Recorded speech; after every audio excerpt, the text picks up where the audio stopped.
you can do it. You can do it. And even though there was that doubt and there was that challenge of, well, but even my, even my family or even my close friends or, these people in my life are telling me I can't for whatever reason, there was still that tug internally that was saying, but I want to try, but I'm interested. How do I deal with that? And I wrestled with that for years growing up. Fast forward, I'm graduating from high school, and because I'd been told, and it's amazing how the limiting beliefs turn into self-fulfilling prophecy. So because I had been told this so many years growing up, honestly, there were so many things I didn't try. There were a lot of things I did, more maybe out of stubbornness, maybe out of, other reasons, but there were a lot of things I didn't even attempt growing up. And so I got to my senior year, I didn't have a very high GPA, and it wasn't because I wasn't intelligent enough, but I had accepted that label to some degree. And so I knew that I was, but it was like, nobody's really expecting much from me. So if I go to class, I go to class. If I get a C, if I get a B, if I get an A, whatever, it doesn't matter. I didn't really care. I mean, I cared, but I didn't care because I was just okay with the fact that that was the expectation put on me. So comes time to scholarships, graduating, my friends are going away to college, filling out applications, all this thing. And I got called into the counselor's office. And this was a woman that I cared deeply about. I trusted. I had a great relationship actually with my school counselor. And I remember her sitting me down in her office and telling me, well, Lori, what are your plans after school, after high school? And we began to have a conversation, and she said, well, I really want to help you find some options because I really don't think that you're cut out for college. I really don't think that you're college material, and I really want to help you figure out what your next steps are. And I remember that cut me like a knife because I thought, really? Like, wow, okay. I know that I'm not like fabulous, right? Because I didn't really have that belief system in me yet. A little bit, but not super strong. And I remember thinking, oh, okay, well, maybe I'm thinking that I'm a little bit more capable or that there's a little bit more possibility there than maybe there really is. So I struggled with this, my own internal perception versus reality. And I really struggled with that thinking, oh man, well, maybe not because I don't have a good GPA and I don't even know if I can get accepted. I don't even know if I can get in, all these things. But I wrestled with that because I thought, well, I'm curious. I want to try. Maybe I flunk out. Maybe I don't get accepted. Maybe I hate it. Maybe it's too hard, all these things. But there was enough in me that I was super curious about it. And so I said, okay, thank you. And I internalized that and I evaluated that. And I decided that I was going to try it anyway. And so I applied to one school because I was super nervous, and I was the first one in my family to ever even attempt going to college. So this was a really big deal. Nobody in my family knew how to help me. I didn't even know what I needed to do. And honestly, the guidance counselor, bless her heart, she was busy helping the kids that, she already kind of knew were going to college and had good GPAs and where she was spending most of her time. So I had a lot to figure out on my own, honestly, a lot. So I applied to one college. I put a lot of work into it to the best of my ability, which only went so far because I didn't have a clue of the collegiate process at that point. And I got accepted on probation. And I remember thinking, no way, this is a school that's going to give me a chance.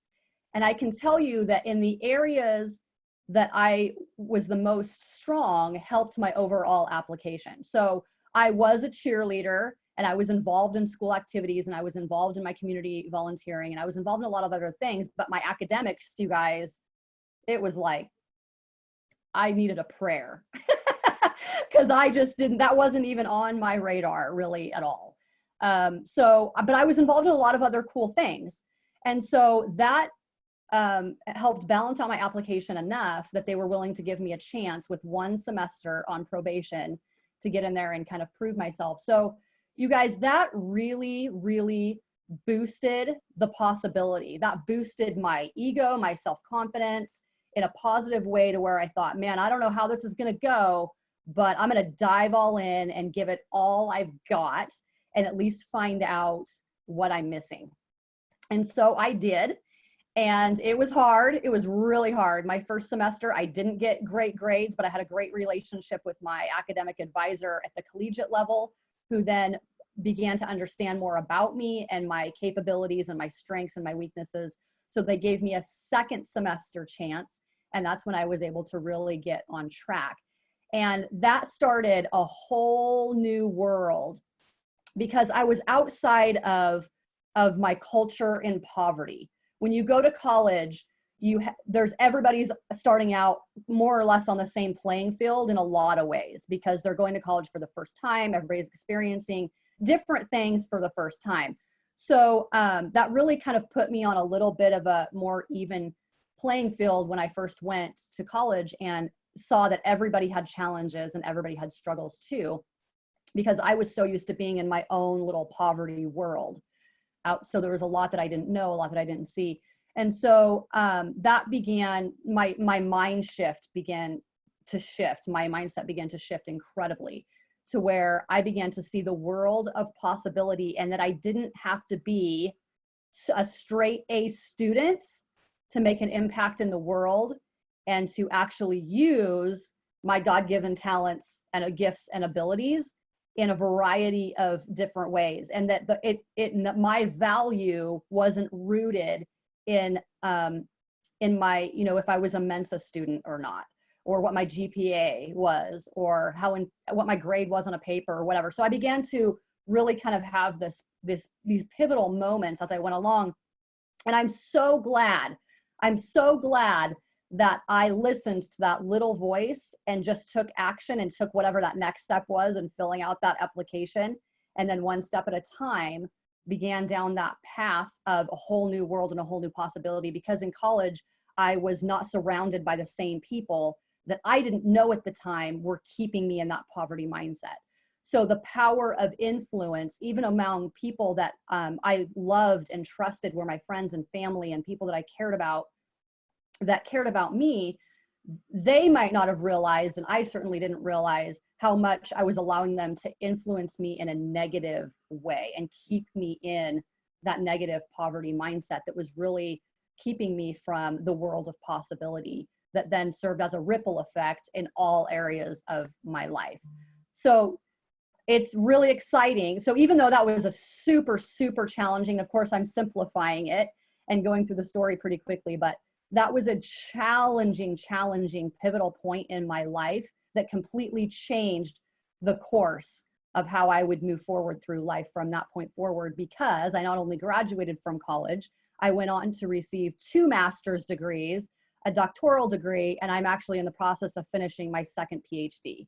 So I'm super, super excited for that challenging time that I went through, where I was willing to take that next step and dive into a deeper sense of self and who I am and who I was and am created to be in this world.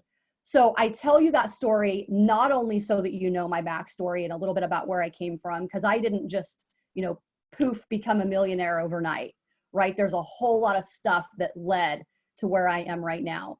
And so what I want you to take from this is that you all have what I call tools in your toolbox. Good, bad, indifferent. Maybe you have tools you've never even used before, because some of those tools might be conscious or subconscious, and you're still shifting and learning how to use the right tools for the right application at the right time. But the reality is that you all have tools of resilience, tools of creativity, tools of strength, tools of courage, right? So we're talking about resiliency today. So I want to frame this in the context of your resilient toolbox. Okay, you all have a resilient toolbox that is based on everything that has led you to this point right now, today, on the 16th of January, 2021. Okay, so I want you to really, really reflect on that, marinate on that, let that sink in. Now, some of you may say, Lori, I've been through a heck of a year.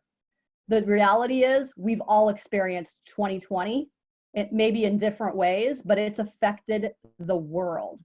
So whether that is something based in 2020, maybe that's something based in your childhood, maybe there are amazing, amazing pivotal celebrations that happened for you. It doesn't matter what it is, you all have a resilient toolbox that you use every single day, subconsciously or consciously, that help you navigate solving the right problems.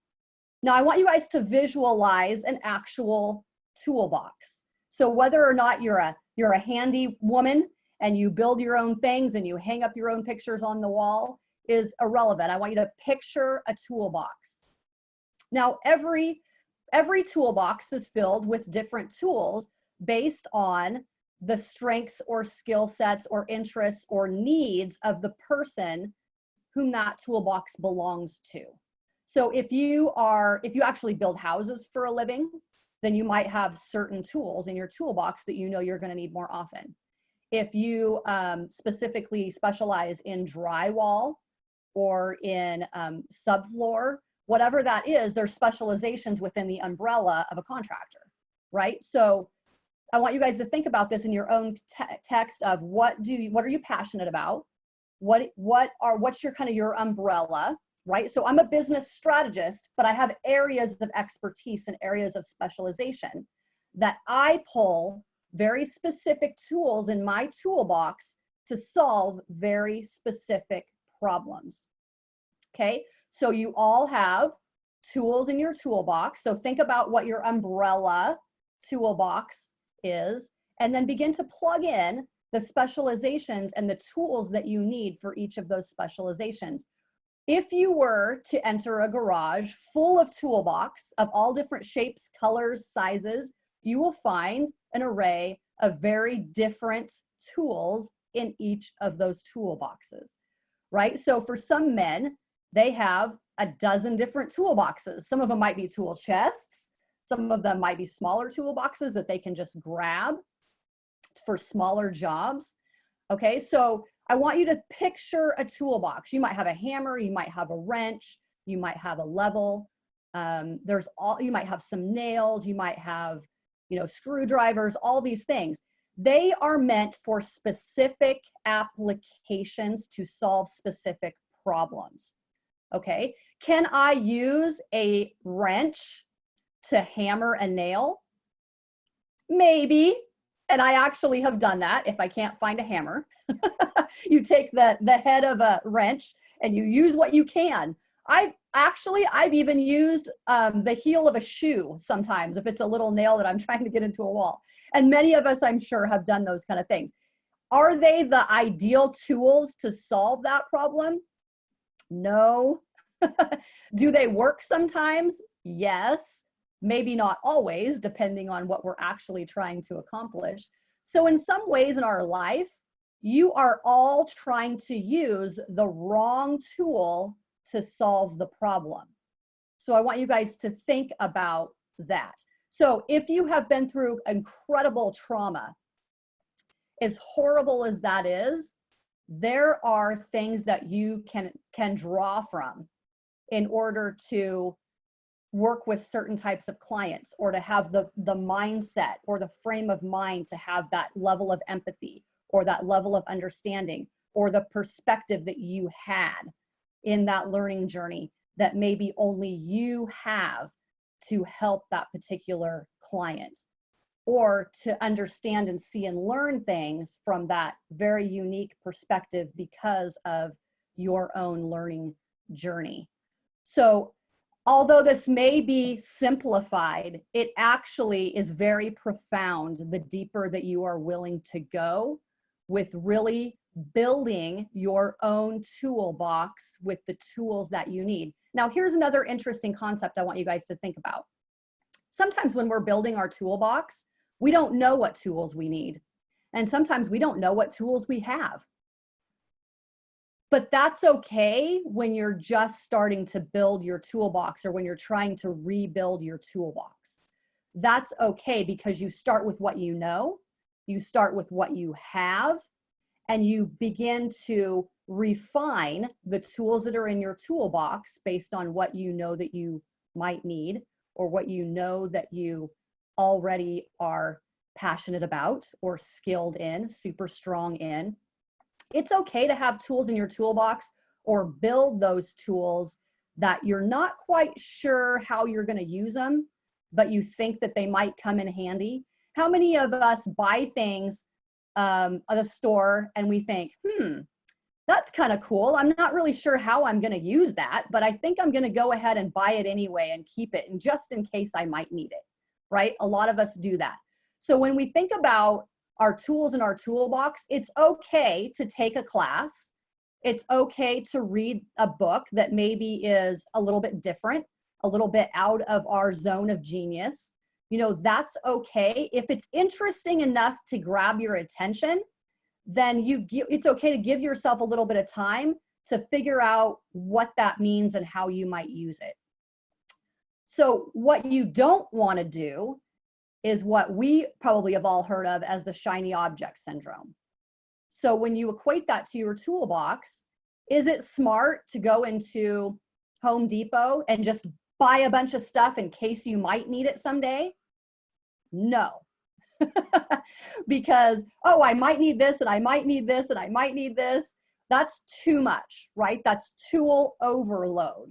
Not to mention you're wasting time and you're wasting money because you're not at least focused with some kind of an idea of what you're interested in or what you're passionate about, even if you don't know how the pieces are going to fit together and exactly how you're going to use the tools.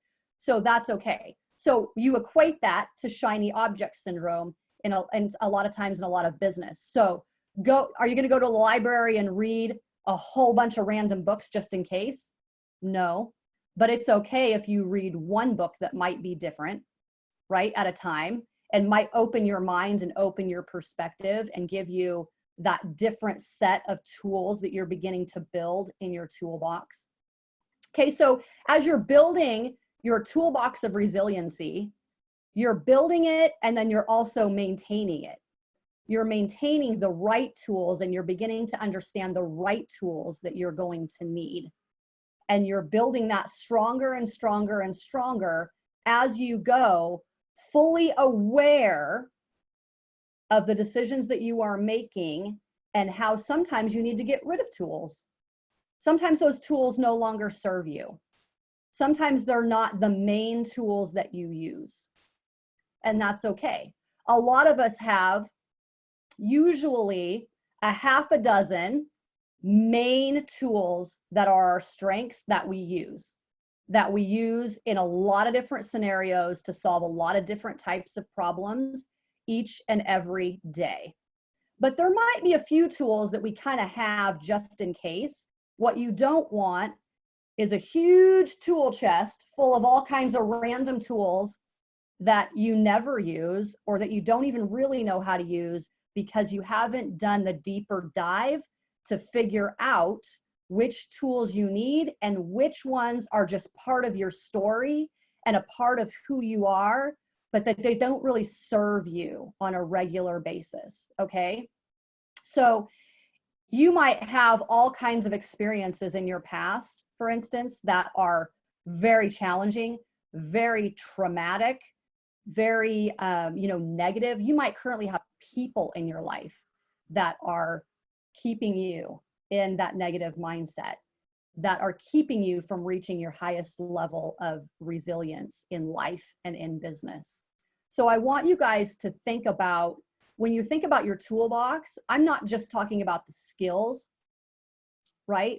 I'm talking about the overall people and environmental factors and the things that you're putting into your internal toolbox every day that you may or may not be fully aware of.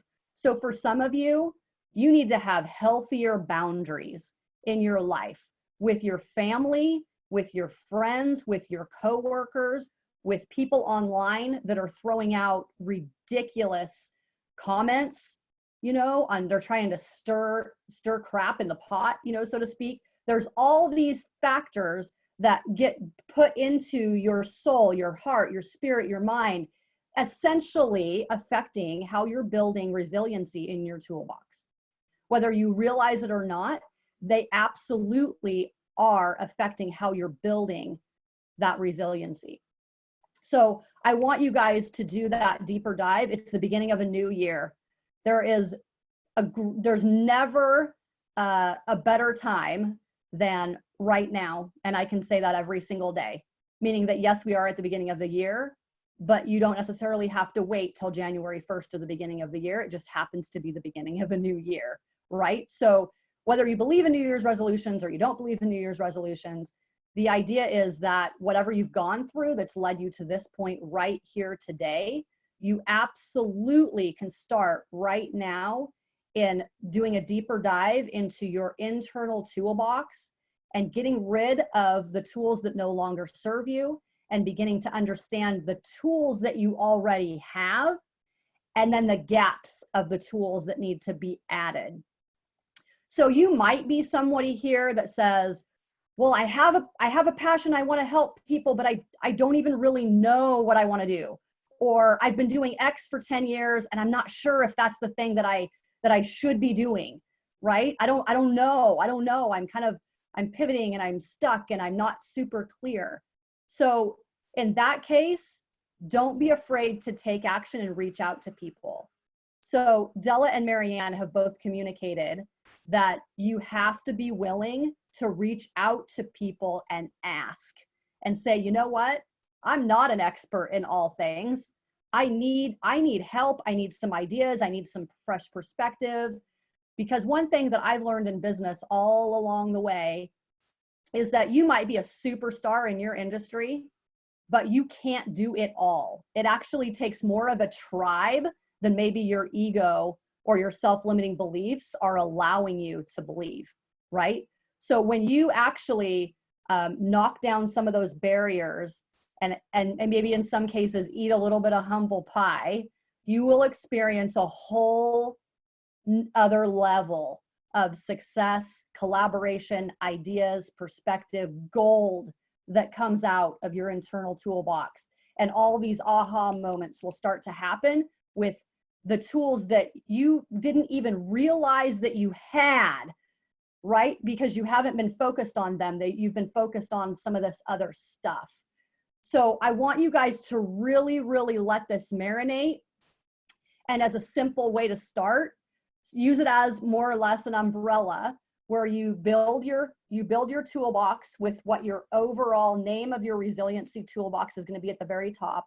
And you begin to plug in about a half a dozen areas of specialization or tools that fit in your toolbox and begin to really do this deeper dive work so that and if you have to visualize that, visualize that. If you put together 6 main tools and you give them a name, great. Maybe your hammer is the fact that you are an amazing speaker, right? Maybe your wrench is the fact that you can identify with someone who has lived in poverty. Your tools are unique to you. The value that you give them, the name that you give them for the purposes of this exercise, completely up to you. My tools are going to be different from your tools. And not only that, even if we both have a hammer in our toolbox, how I use that hammer is going to be very different from how you use the hammer. Because everything that makes me special, everything that makes me unique, everything that makes me a rock star in the industry is what makes me uniquely qualified to solve the problems that only I can solve. So just because we have some similar tools in our toolbox doesn't mean that we are going to apply those tools in the same way to solve the problem in the same way. Okay, I want you guys to let this sink in because this is where competition comes into play. This is where a lot of people get stuck because they think, oh, there's so many coaches out there. There's so many speakers out there. There's so many people that do this, that. They're not you. They're not you, and they don't have your background, and they don't have the same tools, and they're not going to apply those same tools to solve the problem the way that you can, the way that you were created to show up in this world every single day. So even if you're struggling with some of those limiting beliefs on what your tools are and which ones you're missing and how to apply them, start with what you have. Start right now, today, beginning to shift your mindset and build your unique, resilient toolbox that only you can apply. So I want you to think about this. Your toolbox has a lock and key. No one else has the key to that unique toolbox. Even if they try to fill their toolbox with similar tools, they cannot access your unique, resilient toolbox to apply those tools in the same way that you can. They don't have the key to your toolbox. Only you have the key to your toolbox. How cool is that? So I want you guys to really, really let that sink in. How cool is that? That is awesome. So that just eliminates this competitive nature. It doesn't matter. So I'm a coach, I'm a speaker, I do a lot of different things. Do I allow myself to go down that competitive cycle that keeps me from showing up? Absolutely not. There was a day when I did, right? Because I had all these labels on me, but not anymore. Not anymore. And so if you're struggling with that, I want you to really, really visualize this and use what I'm telling you today, what I'm teaching you today, to move forward in a super, super strong, solid way, and to show up in the world to solve the problems that only you can. Okay? There's a lot to this that you can do a deeper dive, but you don't have to have all the answers to start. And that's the beautiful thing about it, because you have everything inside you that you need already, and you're only going to get stronger, you're only going to get better, you're only going to become that golden nugget in your zone of genius in the world that only you can, the more that you go along your journey, the deeper dive that you do, the more of the right tools that you add to your toolbox. And that doesn't happen overnight, and it doesn't just magically happen. It happens by taking that next step and taking that next step. Because here's what I do know. I have so many people say, well, I'm so afraid of messing up. I'm so afraid that I don't have all the information. I'm so afraid that I don't have what I need to start. So here's what I know. It's not possible. It's absolutely not possible. Because until you take that next step, you have no idea who you're going to meet. You have no idea the shift that's going to take place in your own mind, in your own spirit, your own aha moments. You have no idea the opportunities that are going to arise. You have no idea what the resources are going to be until you take that next step. So relax and have confidence and courage in the fact that it's not even possible until you take even a small next step. That should be a major aha moment, and that should be a major comfort to a lot of you. So I'm dropping a lot of golden nuggets into your mind and into your soul and into your spirit today that I hope you will take and move forward to reach that next level that you're after. You guys, I have a very special download for you today that I want you to use to get to that next level, to take that next step, and to do a deeper dive with. I call it Business Essentials Unlocked. Now remember, who you are and who you are in business should be the same person. You should never get off that stage or get off that podcast or, have someone meet you virtually or in person and say, oh my gosh, they're so different than what I thought. Or they're not as nice as I thought they were. They have like their camera person, and then there's this that unless I give them $1 million, they're not even going to say hi to me, kind of a thing. You don't want that reputation. You don't want to fall into that trap. You want to absolutely stay in full integrity and be the same person on and off camera with your family, with your kids, with, someone in the community. Doesn't matter. You want to learn every single day how to step into that deeper sense of self, that deeper sense of integrity, and stay in that. And then learn how to get back into integrity as well. So in order to help you guys get to that next level, I have a very special download that until this year, so only in the last 16 days, I've only given to my private clients.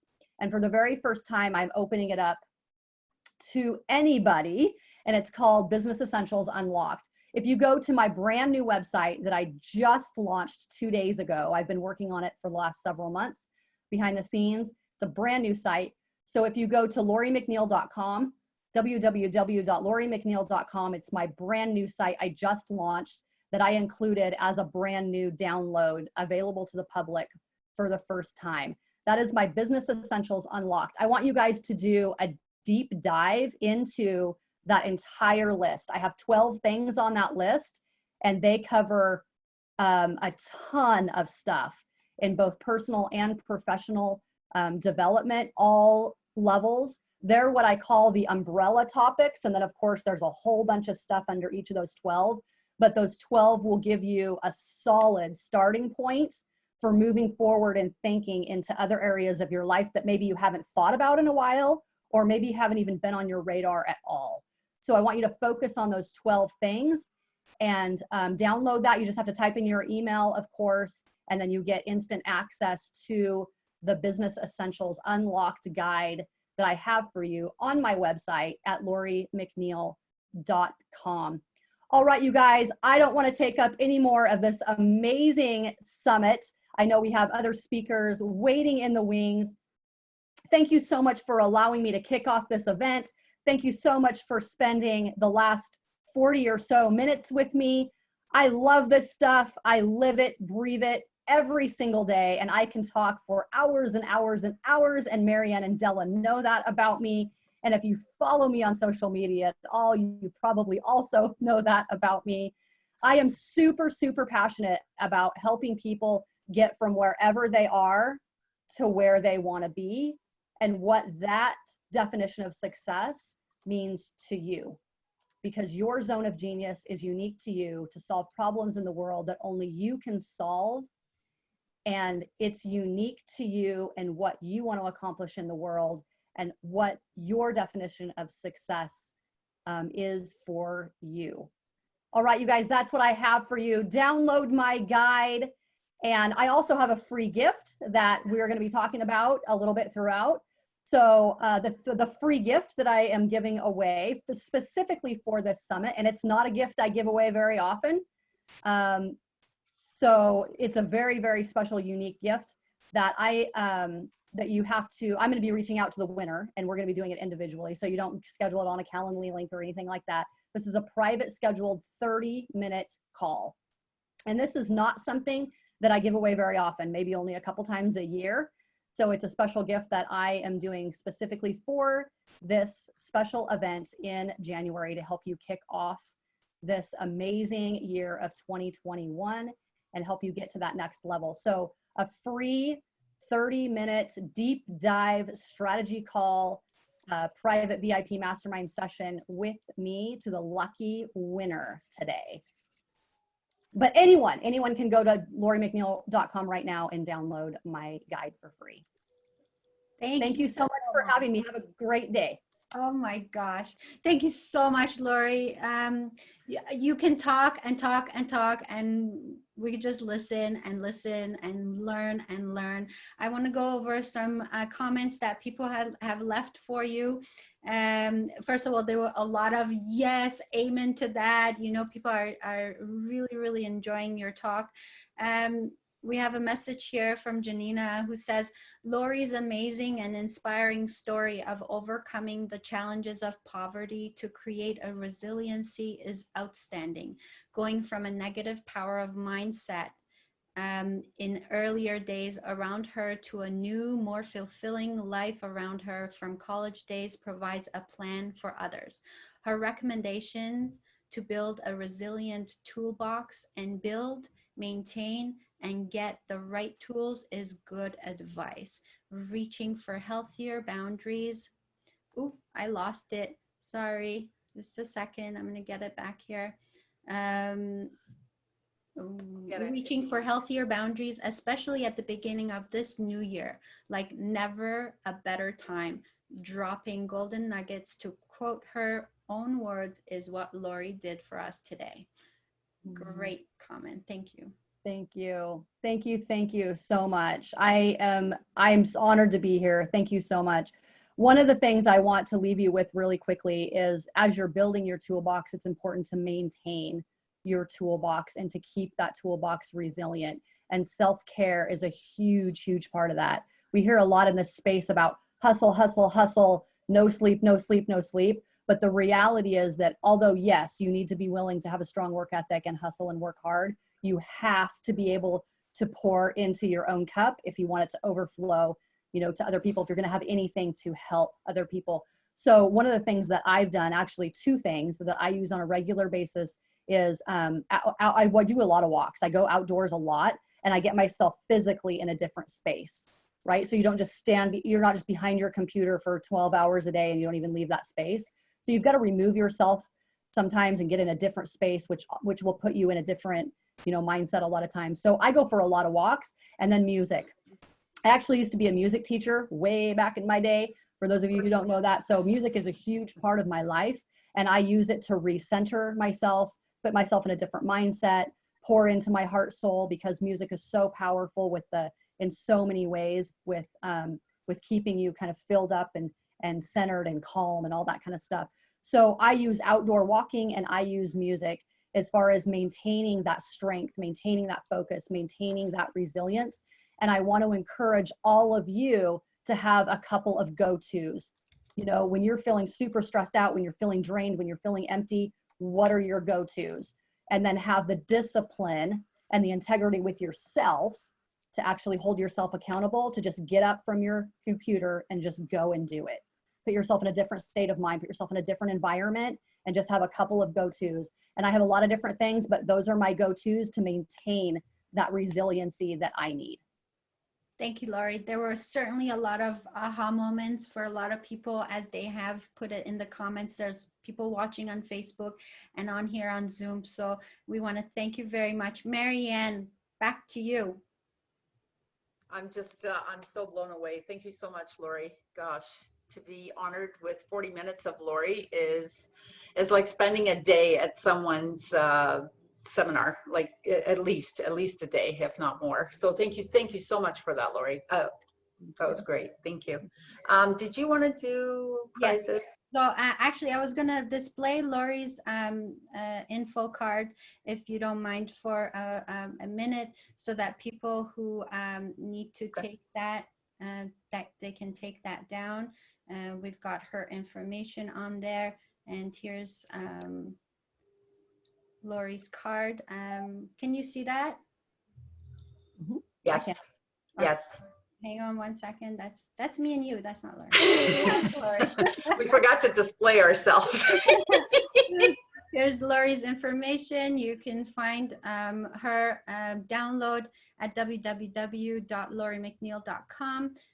Please go ahead and download that free download, the Business Essentials Unlocked. I promise you there'll be a lot of gift in that for you. So thank you again, Lori, for that amazing presentation, as always. My pleasure. Thank you for having me, ladies. Thank you for honoring us with your amazing presence. That was a phenomenal speech. Love it. Love listening to you. Love listening to you. I wish I could have more of you. That's the only thing. That's the only problem I have, is that we just don't get enough of you. And Lori is, she's so high in her, I don't want to say a cliche vibration, but her vibration is giant. This woman is like, I don't even know, is there anything that ever shakes you ever? Like, I have seen you calm and go through adversity, you know, learning things a little later on, what you were going through. And I'm like, I never would have known, you know, such a professional, so strong on the inside with such a strong, firm foundation. So that's Lori. So honored to have you as my coach. Thank you. Thank you so much. Thank you. Do you want to do the? Can we? Yeah, let's give away a prize. How's that? Let's give away Lori's prize. Yeah, let's give away Lori's prize. Okay, so the way this worked is whomever actually went on Eventbrite and registered for a ticket as a ticket holder, their name is in the draw. And so I'm going to, all the names are in here, in this mug. And I'm yes, going I to am draw. mug. Okay, without looking. That a girl. Okay, this is the prize winner for Lori's prize, which is amazing. Okay, I have here Darinka Opacek. Darinka Opacek. And we'll put you in touch with Lori or vice versa. And enjoy that. Enjoy the beginning of the rest of your life, Darina. You're so Darinka. lucky, Darinka. That's excellent. Yes. You're so lucky to have Lori's prize. Oh, you're going to love it. All right. Half an hour with Lori. Oh my gosh. So, Changes my life. Marianne, what's okay? What do you say we do another minute meditation minute Sure. since we have time? Sure. It's okay. I just checked with Farhana. She's all ready to go. So, or she could wait a minute and she could also go now. So we're good. Yeah. Okay. Love you So, all. I'm going to jump off here. Love you all. Thank you so, so much. Lori, thank you so much for honoring us with your presence. Thank you so much for your speech. Love you. Mwah. You. Have a great day. You too. Okie doke. Okay, here's my drum for those of you who didn't see it last time. It's amazing. It has the sound of water, very soothing. Water flows. We should be flowing. We don't always, but this will help us. So again, it's always very important to just sit up straight, just to keep your spine straight so that you can let the energy move. Neck straight, eyes closed. We'll take a deep inhale. And exhale. And we'll just do a deep inhale through your nose. And a powerful exhale through your mouth. And I will play some music for you while you continue.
And inhale.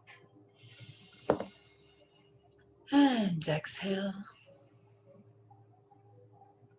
And inhale again. And exhale. And one big giant inhale.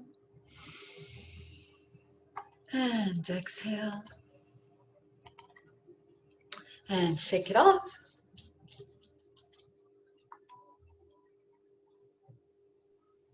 Thank you, Marianne. That was And thank you.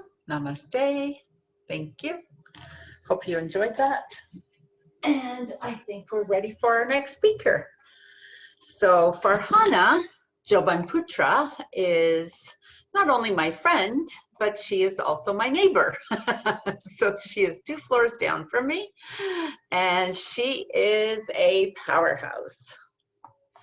This young lady is a business transformation specialist and has launched projects over 1 billion in spend.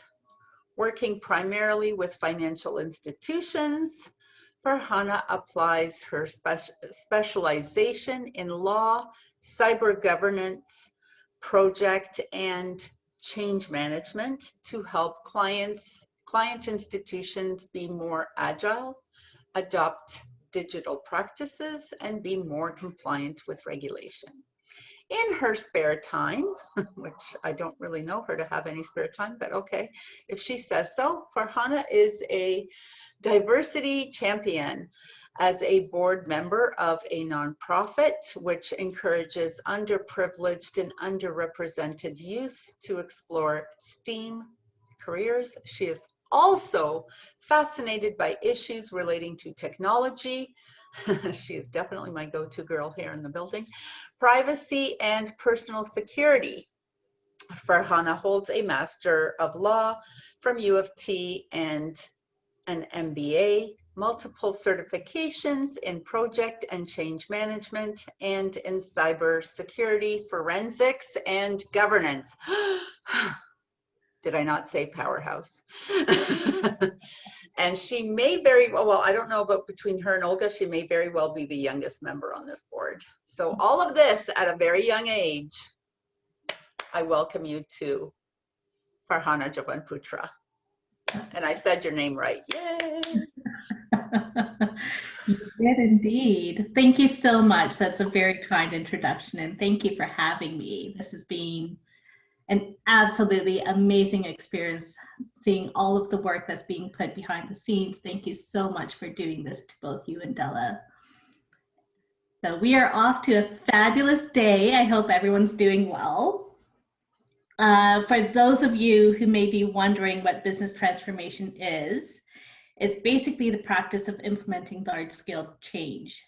So while most of these changes are technical in nature, they do have massive human change components where my job is really to convince people to accept the changes, adopt the process changes, which may require them to reskill, and really to accept and recognize that their world and their work world is going to look a little different.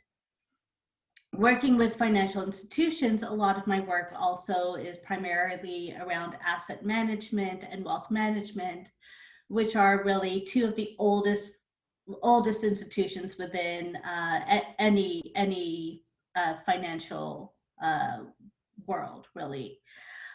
So you're dealing with a lot of things like legacy work, legacy processes, legacy people, and really my work is making them, realize and do stuff that they don't really want to do, to be honest. So it's no secret that the world is looking more digital, right? For most people, this requires them becoming really comfortable with technology. Whenever you think of a technology change, there's always changes to processes, design. Every millennial has that story where they're like, oh, my mom called me and told me Google looks different today and they want me to fix it. And the response is always, well, if I could change Google, I wouldn't really be, sitting here in a condo in Mississauga. But really, that's really what we're talking about, right? So while we may be getting used to having technology integrate with our lives better, we have personal devices like smartwatches, digital assistants, smart devices in our home. We also have to recognize that employers and service providers also want to use these technologies to improve productivity, decrease cycle time, increase revenue, increase the speed of business. And I think that's really so much of what's driving our world today, is that the speed of things just seems like we have hit, like we hit warp speed like 10 years ago, and we're in like quantum speed now. This really requires managers like me to deal with really helping people overcome things like a reluctance to use technology. We have an aging population. I work with people who came up through the bank through, secretary pools and typing pools, and they're still trying to, figure out how to manage things like multiple monitors. And here I am bringing in changes where, they're offshoring global operations. There's also a need to balance both quantitative and qualitative data. Often in a business world, we get so lured by the magic of saying, okay, well, I decreased cycle time from, 10 seconds to 5 seconds. And while that might be amazing when you think of transactional data, is that really necessary? What does it mean? What does it mean for jobs? What does it mean for people? Is that a change that's meaningful and necessary? We also have to understand and recognize that there are any number of underlying issues that could cause resistance. And on a whole, if I think about my work, really what I do is I help companies become more resilient in a world where things are constantly changing. So today is a perfect way for me to describe what I do, I think. So I want to start by asking everyone here who has had a bad day, right? Everyone has had an absolutely terrible day where you come home and you're just like, what was that? I just want to opt out, right? Life is full of these highs and lows, and some of those lows are, they're a bit of a kick in the face. They're hard. They're really hard to take. So we've all been there. But also, who of you have survived 100% of your bad days, right? Also, everyone. That's resilience, right? You got through your bad day, and you took your time to like process, and you've made it. So to me, this really sums up the idea of resiliency. So resiliency is really when you're faced with a difficult challenge or task and you get it done anyway. It doesn't matter why you find the task challenging. You could be like me and just really, really hate doing your taxes, but you do it because you have to. It could be that you don't like using technology, but it's the only way to keep in touch with your loved ones and to stay engaged in the world. It could be anything. It really doesn't matter. The key is when you recognize and realize whatever it is that life or the universe or your experiences or however you want to define your world, whatever it is that this is being thrown at you, you can overcome every obstacle that has come in your way. You really can. You've already proven it. So, in your however many years of life, you have that many years of saying that you have mastered this concept of resiliency. And mastering this concept doesn't start at any point in time. It starts even when you are a little kid and you realize that you can't have ice cream for dinner. Like, it really starts at the moment you start living. And I think it's really important that we all take a minute to honor that in ourselves, right? Although now as an adult, I often have ice cream for dinner. Don't tell my mom. Like anyone else, a significant part of the battle is really just like building those cycles and mastering that muscle memory. So, you know, the next difficult thing that you get, you can say, oh, well, you know, this looks pretty hard and ugly and I don't really want to do it, but you know what? It's probably good for me and I'll get it done anyway. It's just building your skill set. So for me, a big part of this has been finding my why. So whenever I'm having a difficult experience, I often try to remind myself, what is it that I'm supposed to be learning here? Why is this so hard for me? How is this experience serving my purpose?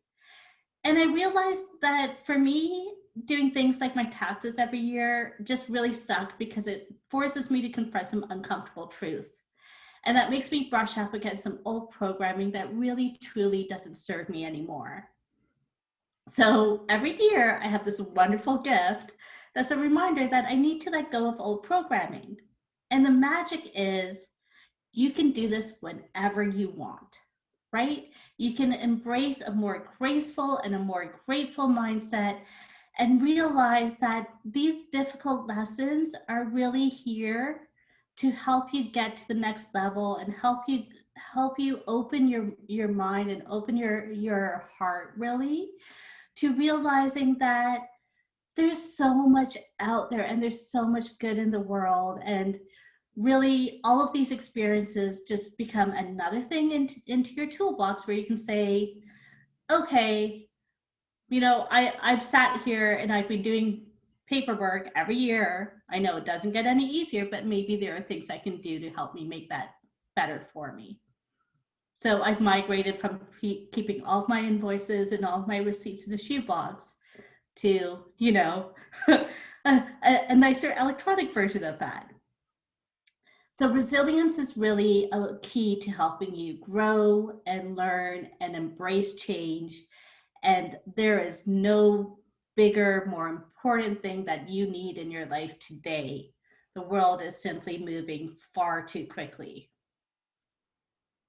So on finding my why, I can think of no better example than my mom. So as I tell my story, I want each of you to think about your connections. What are your examples of resiliency that you see around you every day? It doesn't have to be as deep or meaningful as my relationship with my mom. I'm really only using this as an example. So my mom is amazing. So my mom was 28 when she was widowed. We moved to Canada 6 months previously from Rwanda, one of the smallest countries in Central Africa. Rwanda is a very poor country, and the primary economy there is subsistence farming. So families tend to live on less than a couple dollars a day, if that. My brother and I were 4 years old and 3 years old, respectively. And because my mom was an immigrant and a single mother, the landlords demanded a full year of rent upfront before she could find us a place to live. My father hadn't left us much money, and for those of you who have kids, you know how expensive this can be. Now, for those of you who are lucky enough to know my mom, she's also a very small woman in stature, and she is very small, soft-spoken. She had never had to get a job before. And for those of you who are aware of what the world looked like in Canada in the 1980s, she had to overcome a lot of racism, a lot of closed doors for jobs, help, services, childcare, and these doors were consistently slammed in her face. My mom had to get very comfortable speaking English, which became my family's 7th language to learn. She had to learn how to put us into school. She had to learn how to figure out daycare and social services. So she really was here alone with us. But despite all of these obstacles, which like even one of those could be a reason to kind of like opt out, right? Despite all of these things, my mom had this one thing.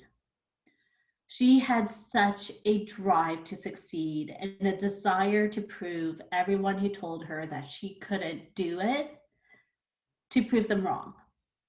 It might have also helped that she had 2 little kids who desperately needed her to be strong and vibrant and fearless and stand up for us and really to make the world safe for us.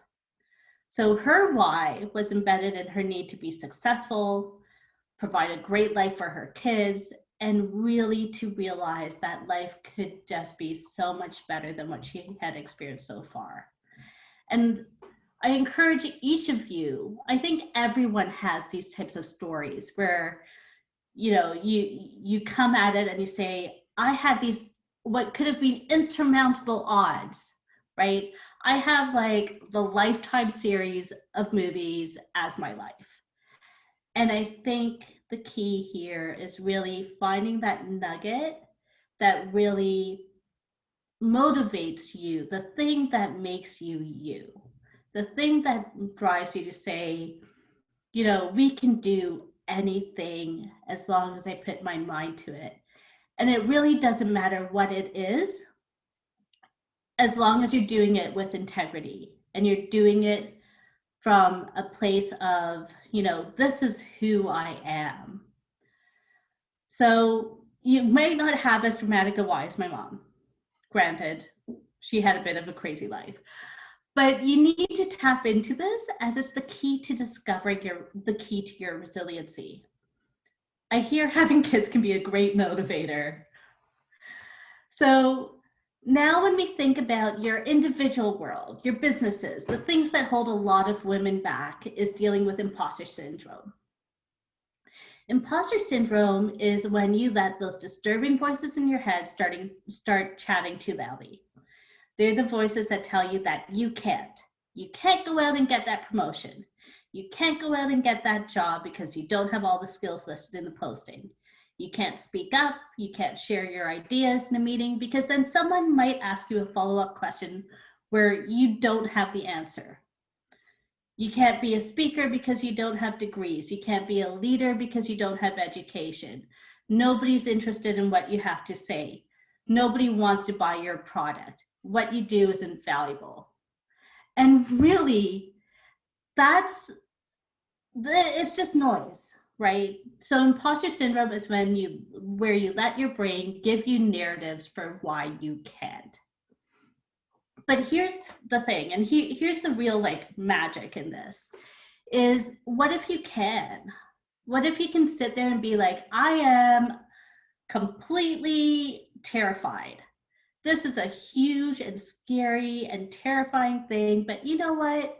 I'm going to show up anyway. And really encourage everyone to think about that and say, I'm going to show up anyway, right?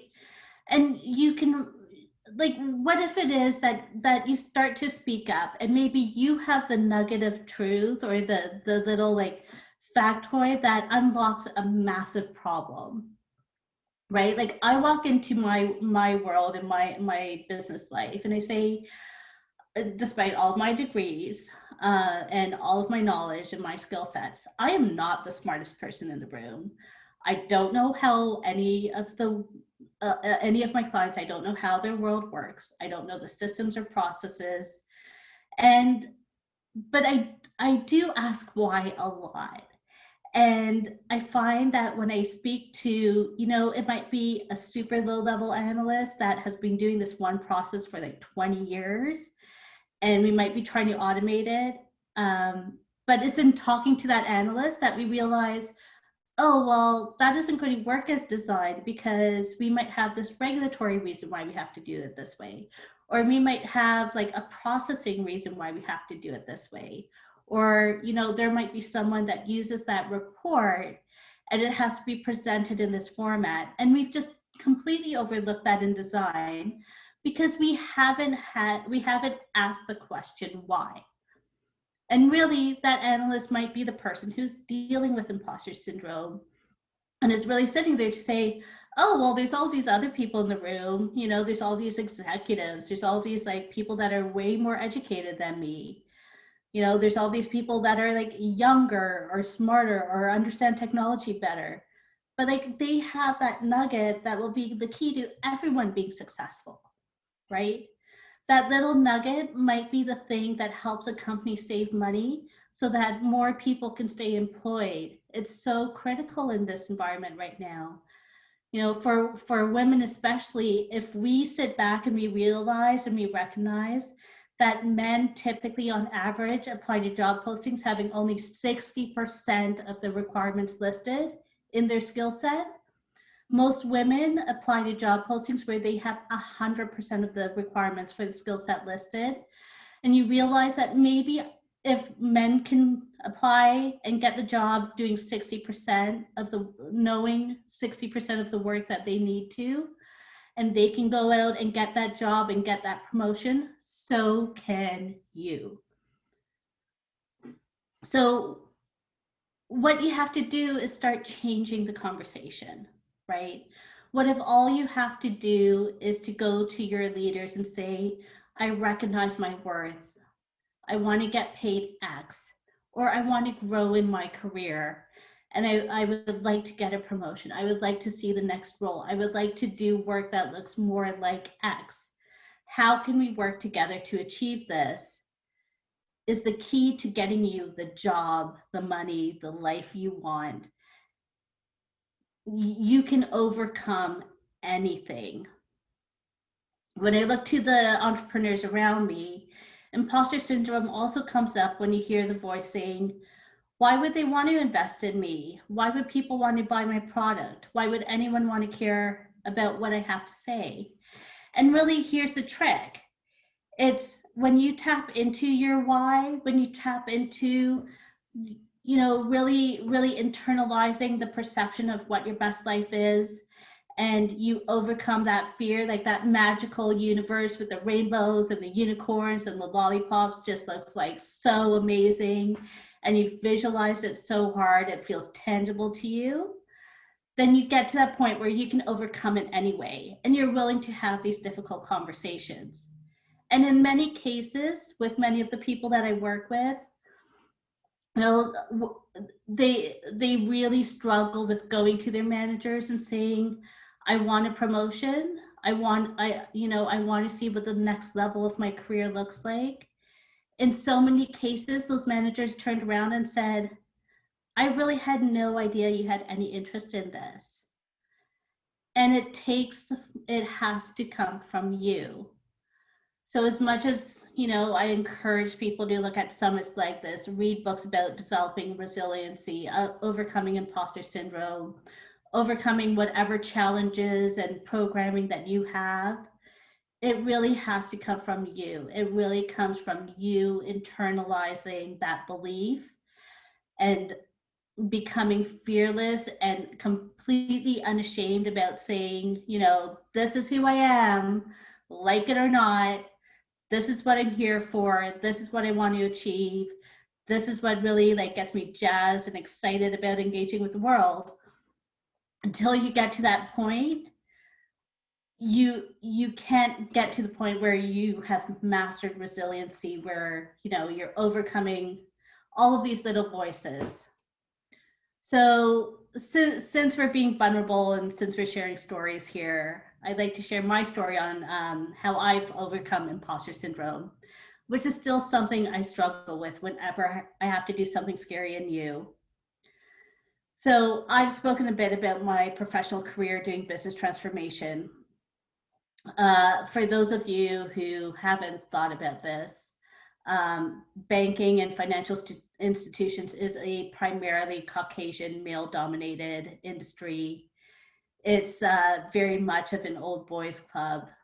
And as a Afro-Indo-Canadian, I work with very senior people in these global financial communities. I always stand out as being different.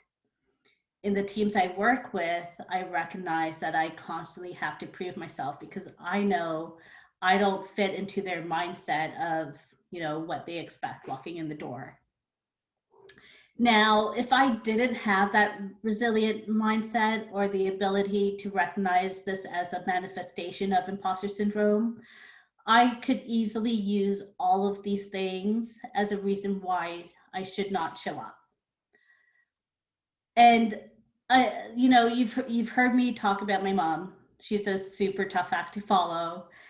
And really, whenever I start hearing these voices or I start hearing the self-doubt, I always hear my mom saying, you're being silly. Like, why do you think you can't do this? And I hear the voices of my dear friends who always pipe up with, you're amazing, you can figure out anything. And I always realize that I have overcome 100% of my bad days, and I am pretty damn sure I will overcome 100% of the bad days ahead of me. And realizing all of these things are basically just noise and distraction, it's really helpful to dig into some of that and say, okay, what do I have to take away here? Now, one of the things I really wanted to do was to share with everyone my favorite quote. So my favorite quote is, underestimate me, that'll be fun. And I revel in being underestimated now. I love walking into a room and having a bunch of suits look at me and be like, who is this little thing? And who does she think she is telling us how she's going to change our world? And I sit there and I say, okay, this is interesting. Challenge accepted. And really, like, for me, that's like the highlight of my day. There's a lot of difficult conversations. There's a lot of noise around that. And I know I'm definitely not the smartest in the room. But whenever I see that resistance, it always makes me giggle and it always makes me laugh. And for me, I'm like, okay, I recognize what this is. Underestimate me. That'll be fun. So I encourage everyone listening to really think about this whenever you go through challenging situations and to come at it with this mindset. You are not going to be the expert in every situation. If I have to go in and get my car fixed and I have to deal with a mechanic, I 100% have no idea what it is they are talking about, what it is they want me to do. All I know is that, like, my car is making a noise and I need it to, like, not do that anymore, right? So if you can kind of like deal with that, embrace that vulnerability. Like, I often stand up and I'll say, like, I have no idea how to do this, guys, but we need to work together to figure it out, right? That's the key to disarming some of those hard conversations and those difficult people, because then you are recognizing that although you are valuable and you are interesting and you are worthy of success, so is everyone else around the table. And your experiences and your abilities in no way diminishes anyone else's. And whether or not you want to recognize it or you do recognize it, you are a leader. Every single person here today is a leader in your own life 100% of the time. So now that everyone's like super charged up and you're ready to go and take on the world, you also have to think about all of your significant experiences, the good ones and the bad ones. And when you think of these experiences, really think about what motivated you, what helped you, what were some of the emotions that were raised. And doing this work will help you uncouple and detangle your experiences, so that when you do go into a similar situation again, and that adrenaline is like pumping through your veins and you're like, I am completely terrified, I have no idea what's going on, and I've got to go make the sales pitch, or I've got to go, deal with a new client. It'll help you overcome that, and it'll help you build your resiliency and quiet the imposter syndrome voices in your head. Because really, whoever is there, whoever you are engaging with, they have engaged with you because they think that you are interesting and you are worthy of success and you have something important to share, right? Even the mechanic, even if it's just he wants at my checkbook. So when you think of that, I encourage everyone to reach out and to think of the people who helped you and really have a genuine conversation with them about how they helped you. You know, so much of this is doing the internal work on you. It's a wonderful gift to go out to others and say, you know, you put me through some difficult truths, but that was amazing. That really helped me grow as a person. So and it helps you also identify what are the keys to your success in life and in business. So with that, I hope I've imparted a little bit of knowledge, a bit of things that worked with me. I urge everyone to be kind and reach out and help others. If you see people struggling, you know, be vulnerable, share your experiences is the best way to grow. And I often find that in reaching out and helping others, it's also helped me as I build my own toolbox. So with that being said, my gift to the lucky raffle winner will be a copy of a book which I co-authored with Marianne and others. It is, Marianne, I don't know if you want to hold it up, if you have it handy. I unfortunately do not. But the book is I don't know if you guys can see it. There it is. There it is. The book is on self-empowerment. There's some wonderful, wonderful stories in there. And I hope it's got some interesting nuggets for everyone that you can take away and incorporate it into your own lives. Thank you, Farhana. It was so nice to have you on here. There is a comment that I want to read before we move on, and I also want to display your professional tile. The comment says, Farhana's talk is a fascinating insight into an aspect of business that is dealing with transformational change in the workplace and how to help overcome one's own impassive action to make suggestions. If you speak up, this will help companies become more resilient. Farhana talks about the source of her resilience, her mom, a widow at a young age with 2 small children, an immigrant who had had overwhelming drive to succeed, which was the motivational example for her. So quoting her, underestimate her, that will be fine. I like that too. Underestimate me, that will be fine, is something that we can hold close to our own thoughts for inspiration. Thank you so much. And thank you so much, Janina, for this amazing recap. Well, now you got to do it for every speaker. Okay, so I'm going to. Janina's excellent at comments. She always goes into detail and she's really, really good. So that's amazing. Excellent. Thank you for that, Janina. And she's got my dog. So I just want to say Farhana's mother is an absolute, like, if you think Farhana's a powerhouse, her mom is, oh my gosh. She is, not Lori, and she is amazing.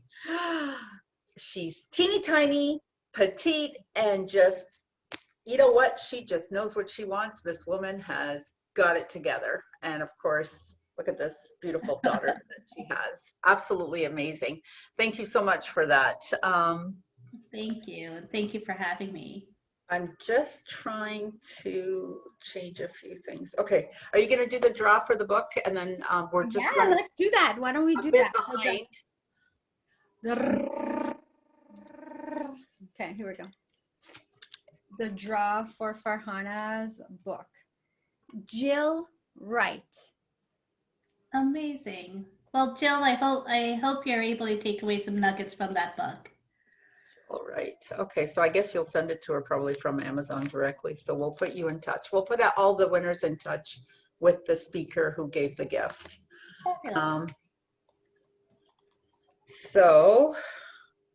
Okay, we're ready for our next speaker, Marianne. Who is? Yes, we are. Just give me 1 sec. I was just going to, because I'm just waiting for Charmaine to give me her answer. Are you okay with it? Okay. Yes? Yes? I see a nod. Okay, which way you want to go? You guys let me know. I'm here for you. So, okay, so Ellie, Ellie, you're supposed to be after Charmaine, but I know that you have to go. So I was going to change the roundup just a bit because Ellie has to go. She is super popular today and has 3 of these to do. So I don't want to miss out on you, Ellie. So are you here? I just saw her and I don't. I am. I'm here. So can we put Ellie now and then we'll take Charmaine after? Would that be okay? Because I know Ellie's in a hurry. And we've a little bit off schedule, which is totally cool. Is that great? That's okay, great. so perfect. So Ellie is, I just want to say this. Ellie is an amazing woman who I actually saw on another podcast, and it was Jack Canfield, and I was almost in tears. Well, not almost, I was in tears when I was listening to her, and I thought, oh my gosh, I love this woman. I have to get her on my summit. Like, this is crazy. I went and I hunted her down on Facebook, totally stalked her. And I said, oh my gosh, I love your speech on Jack Canfield. Da, da, da. Can you please be on our summit? And she's like, okay. I'm like, and here we are. So I've never met her. I don't know a ton about her. I know her story. And so I'm so honored that she's here to share this with us. So thank you so much, Ellie, and especially that this is a crazy busy day for you. So let me read your bio right now. So Ellie Sheffy is an attorney, an entrepreneur, an award-winning author, a speaker, strategist, and coach, because that's only 1 or 2 things. Ellie Sheffy is an attorney, entrepreneur, coach, business strategist, keynote speaker, and award-winning author, featured contributor to publications, podcasts, and television shows, teacher, trainer, philanthropist, and engaged community servant. A heart-centered, impact-driven, transformational leader who facilitates change.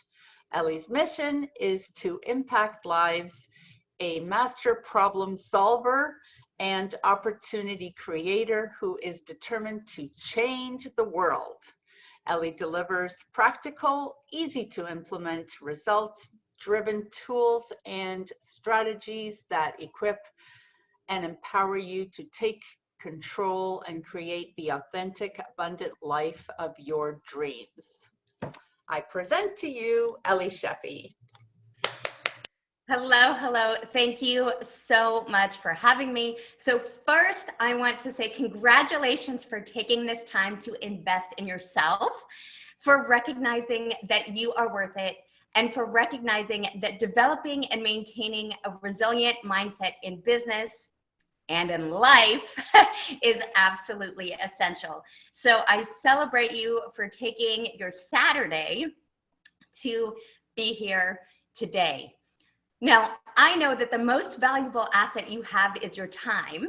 So my commitment to you is during our brief time together, I'm going to equip you with the tools and strategies that you need so you can begin to implement a resilient mind now. Okay, I am no fluff. So I am not here to simply inspire you or motivate you. I'm here to actually give you those tools and strategies that you need, that you can use, that are free, that will help you get from where you are to where you want to be. So who am I? As Marianne said, my name is Ellie Sheffy. I am known for being your go-to expert when you are ready to take action and you're looking for no fluff, easy to implement, results-driven tools and strategies that get you from where you are to where you want to be. So when you're ready, when you're fed up and you're like, okay, help me, somebody help me with exactly what I need to do, that's when I come into the picture. So that is what I'm going to do here today. As Marianne said, my resume will tell you that I'm an attorney, an entrepreneur, an award-winning author, a featured speaker, a teacher, a trainer, a strategist, and a coach who regularly appears in industry-leading publications, on podcasts, and on international stages.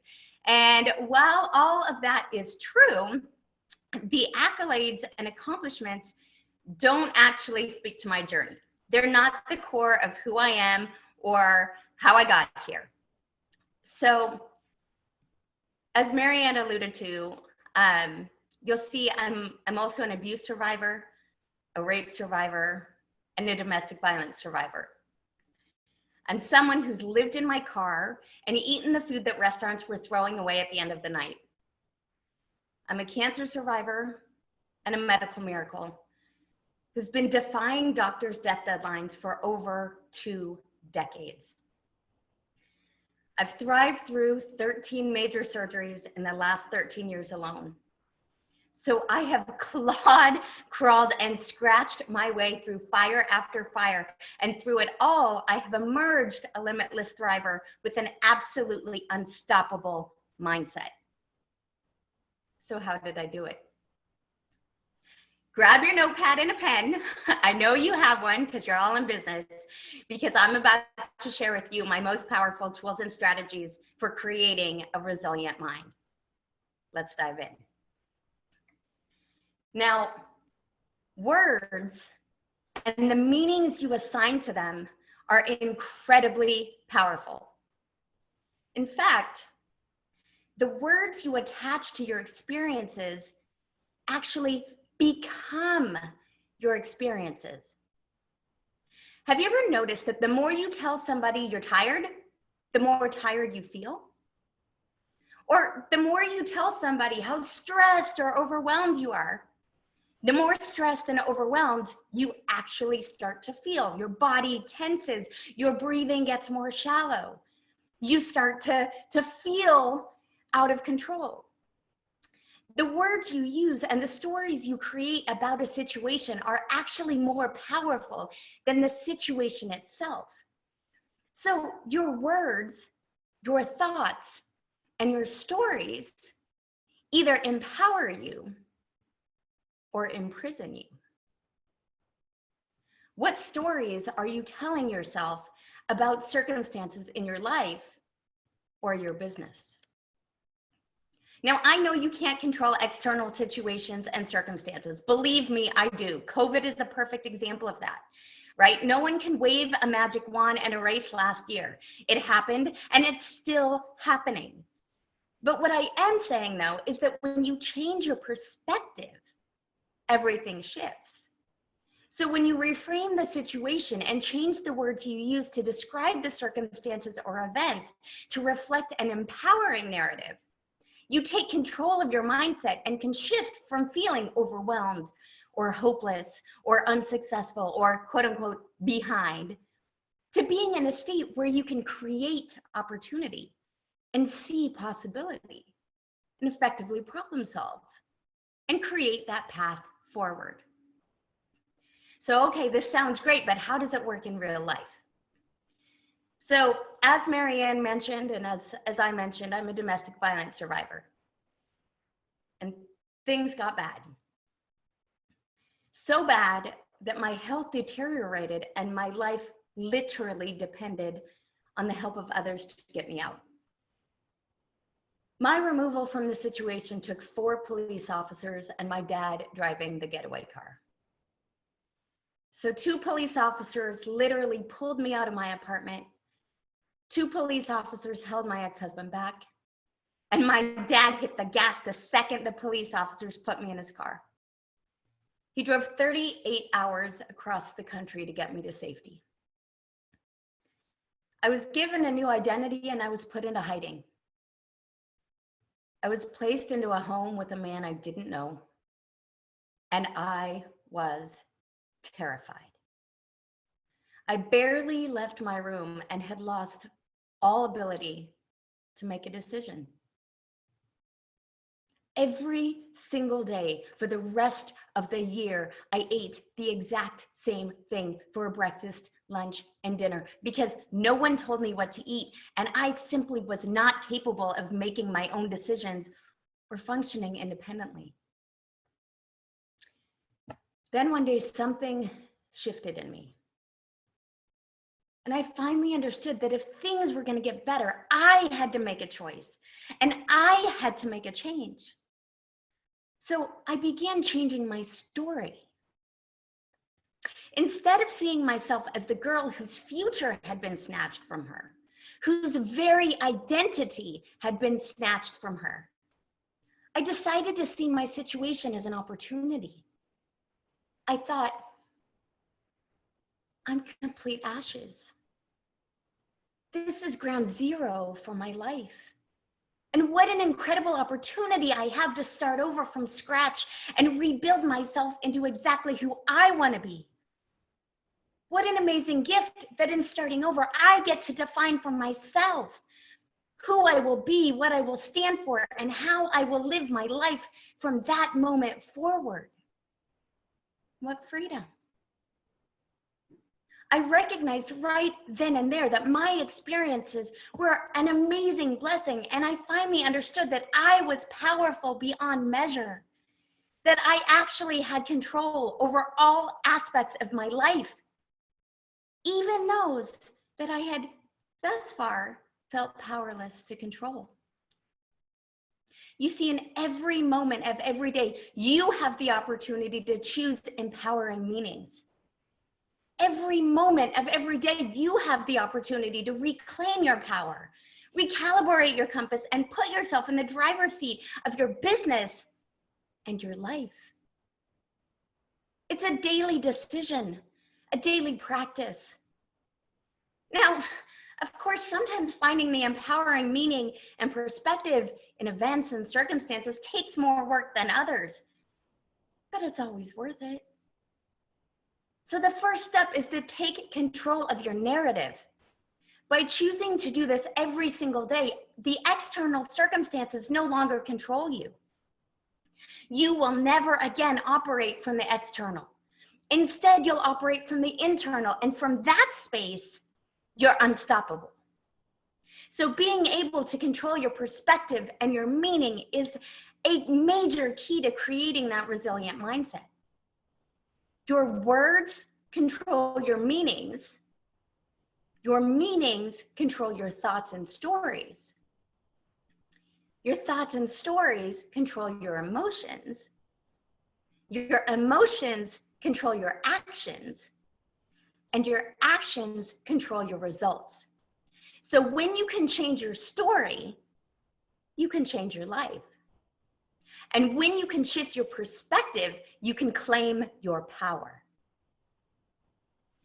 Now let's talk about the power of gratitude. Yep, gratitude. Gratitude is an incredibly powerful force. On the days when you feel like the walls are caving in, like COVID is getting worse, like your business is spinning out of control, you can use gratitude as that hook to pull you to safety. In the moments when you're weary and you feel like you just cannot go on, find something in your life to be grateful for. Something, anything. It's there. Give thanks for the breath that you take, the roof over your head, the bed that you sleep in, the blanket that keeps you warm.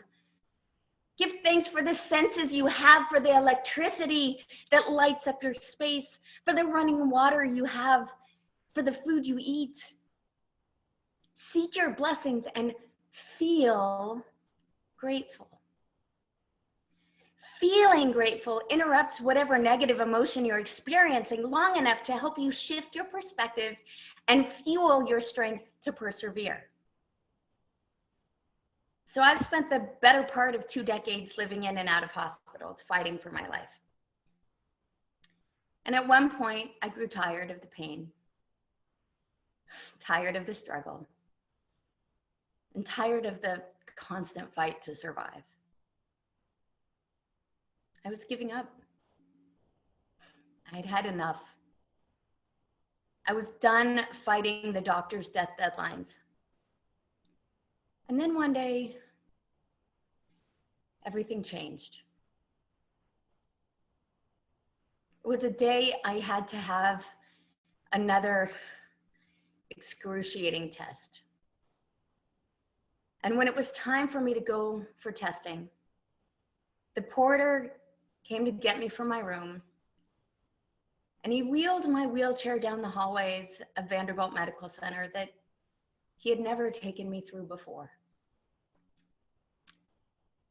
He wheeled me through the hallways of the area in the hospital where everyone was either paralyzed from the neck down and on a ventilator or in a coma and on a ventilator.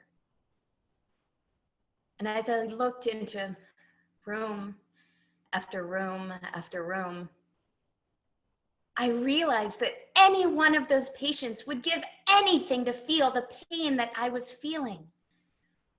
And in an instant, I realized that my pain was an incredible blessing and that I was so lucky to be able to feel that pain travel around my body. In that moment, I again made a choice to take control of my perspective.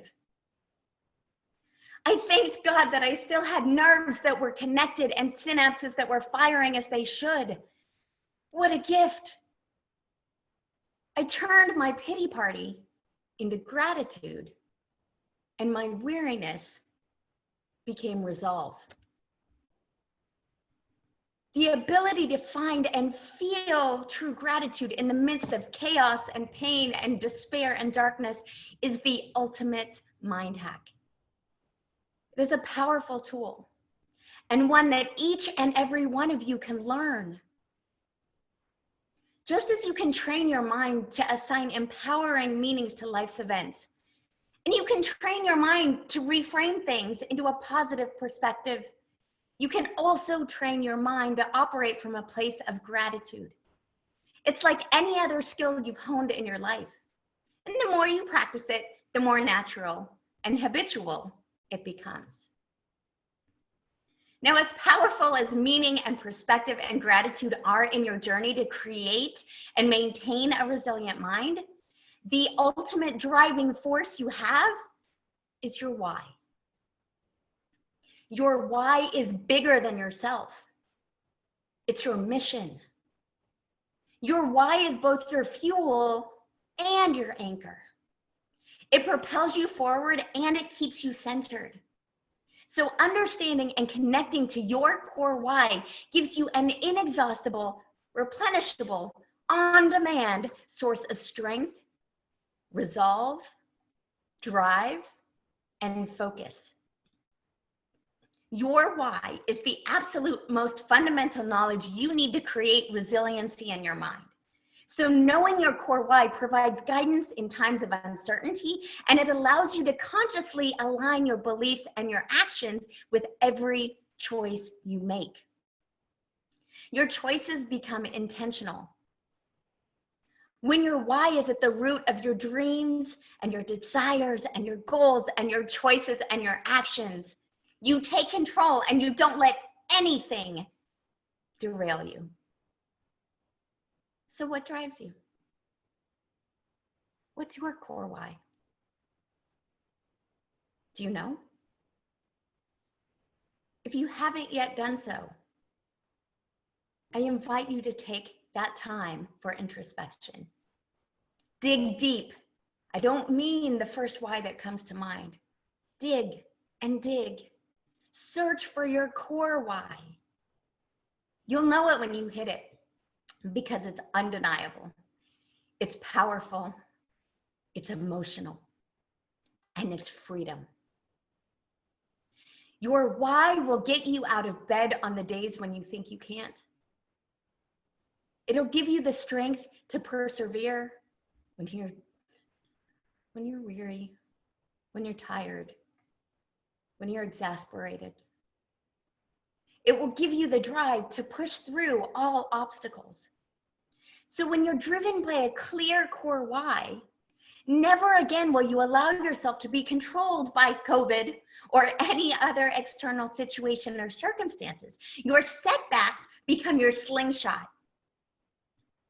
Your why gives you the strength to rise and rise again and to get up and to keep going when it seems impossible to do so. Your why is what makes you resilient. Your why is what makes you relentless.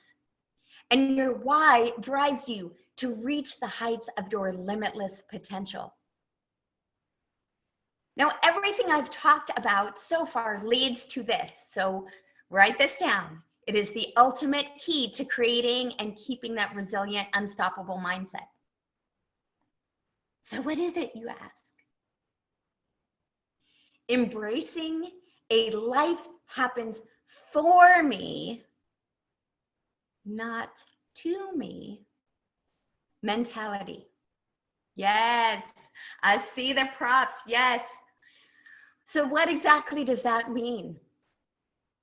Life happens for me, not to me, is a belief that when you hold it with absolute unwavering certainty, it allows you to train yourself to find the good in things, to find the lesson in things, to find the blessing in things.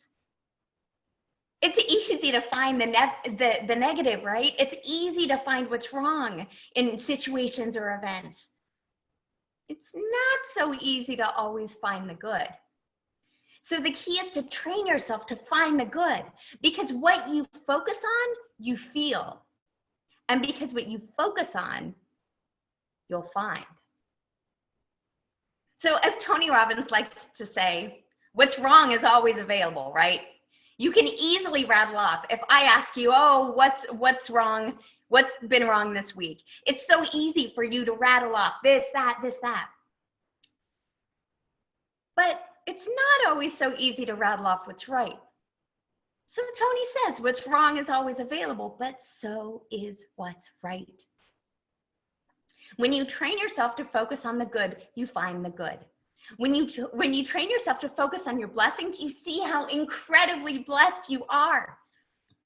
And when you train yourself to focus on solutions and opportunities, you find solutions and opportunities.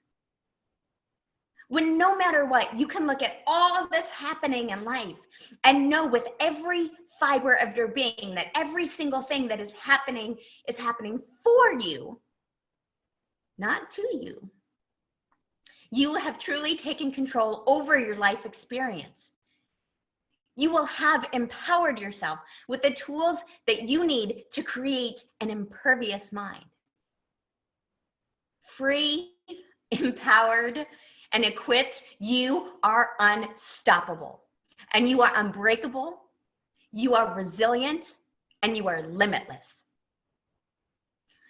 So I thank you so much for sharing this time for me. I wish we had more time, but I cannot wait to celebrate all of your successes in business and in life.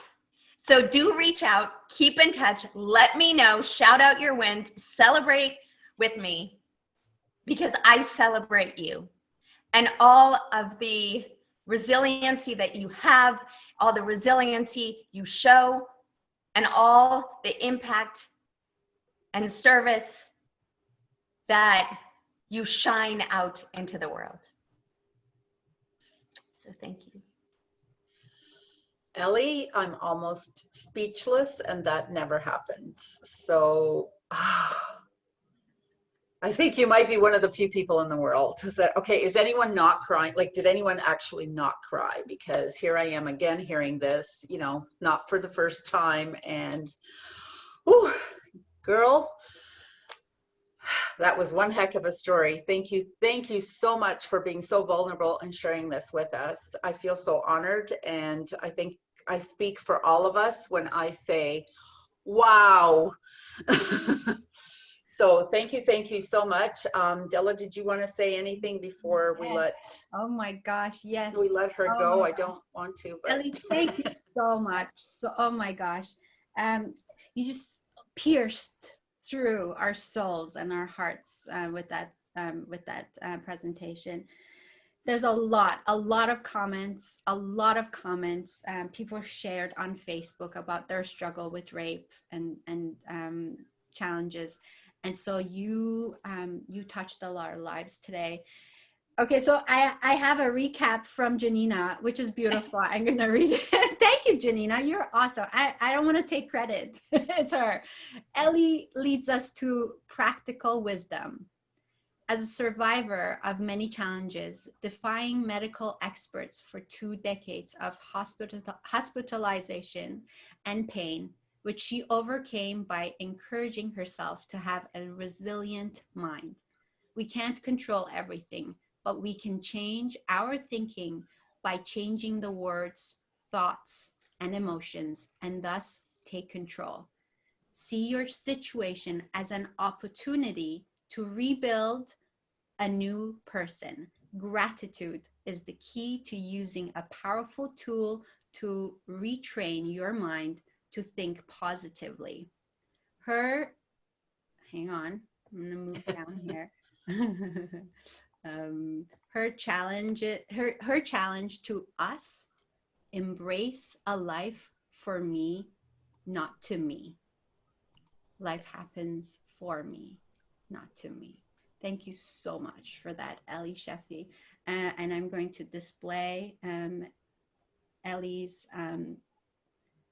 business information.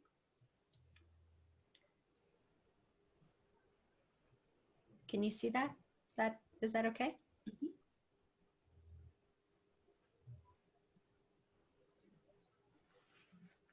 Thank you so much for having me. Each and every one of you is limitless. You are not what happens to you. You are not what's going on in the world. Be kind to yourself. Show yourself grace. Lift yourself up. Talk to yourself in the way that you talk to your best friend. Show yourself love and know that you are limitless. Thank you so much, Ellie. Thank you so much. And I hope you have a beautiful day, sweetheart. I know you gifted us this time because you're just, you're crazy busy, as you always are. We were lucky enough to connect on Facebook for like, what, maybe 10, 15 minutes before all of this. So super busy lady. Thank you so much. I feel so honored and I'm super grateful. Yes, yes, definitely. Mwah. Thank you so much. Oh my goodness. That was a tearjerker. That was phenomenal.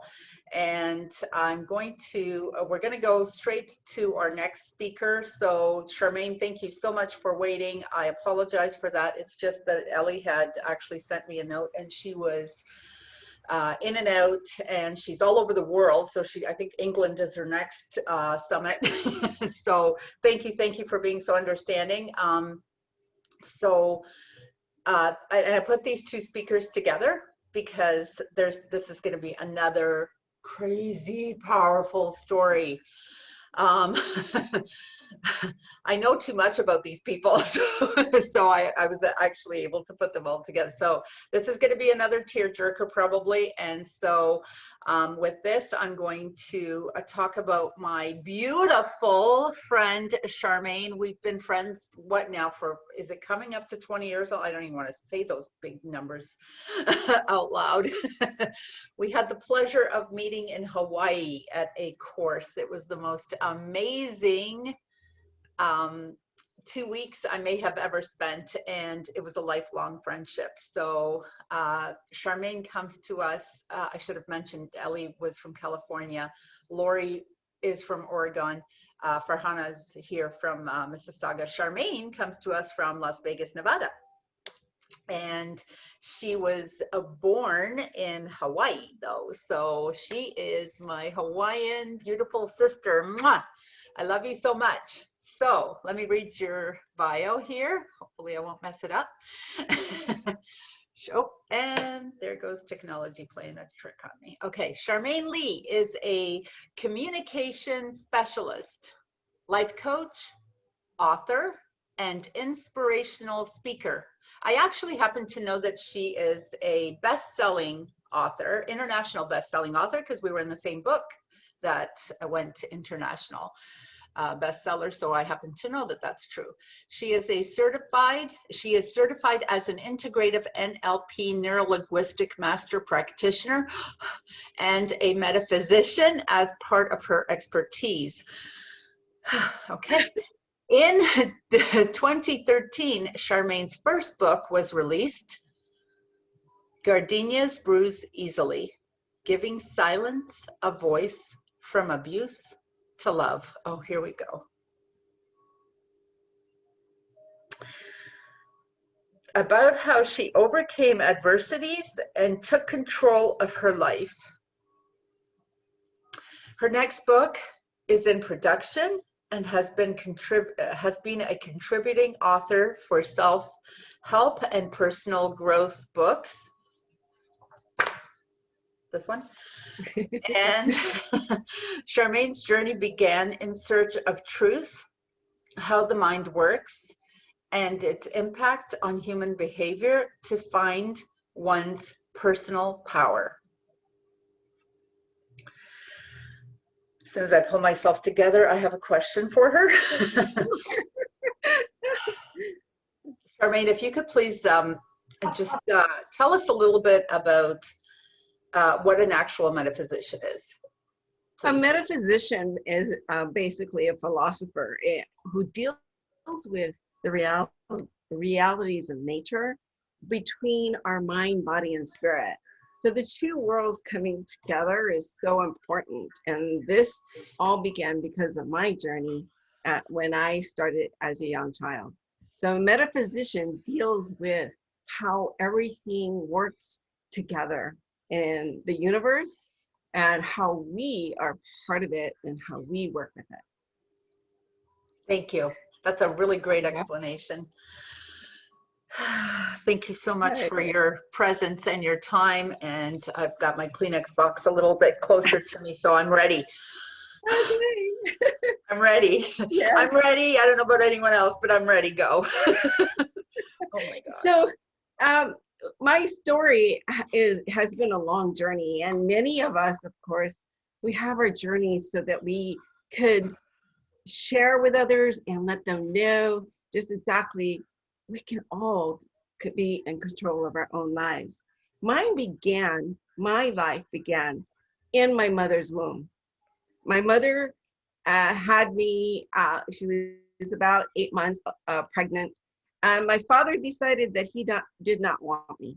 So he did, per se, box her tummy.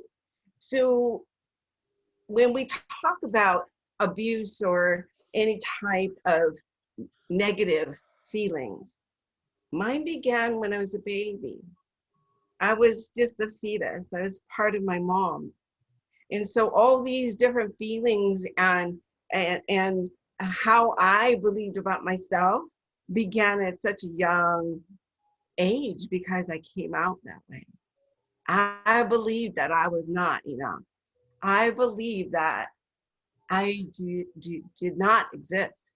I believe that why am I breathing today?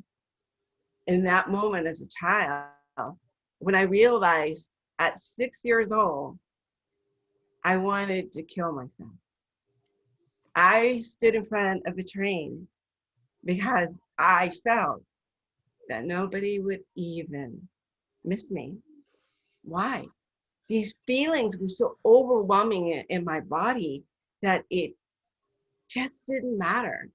So I was just a piece of a particle that would be not missed. Standing in front of a train looked humongous, but it was welcoming to me at that time. And I thought I could change my story as time went on. Abuse was something that was part of my life. And some of it was culture and some of it because we were poor. There were so many dynamics, and a lot of you probably can relate to different dynamics that's happening in your own life. But I know for sure that when time went on, I thought, well, I'm going to get out of this.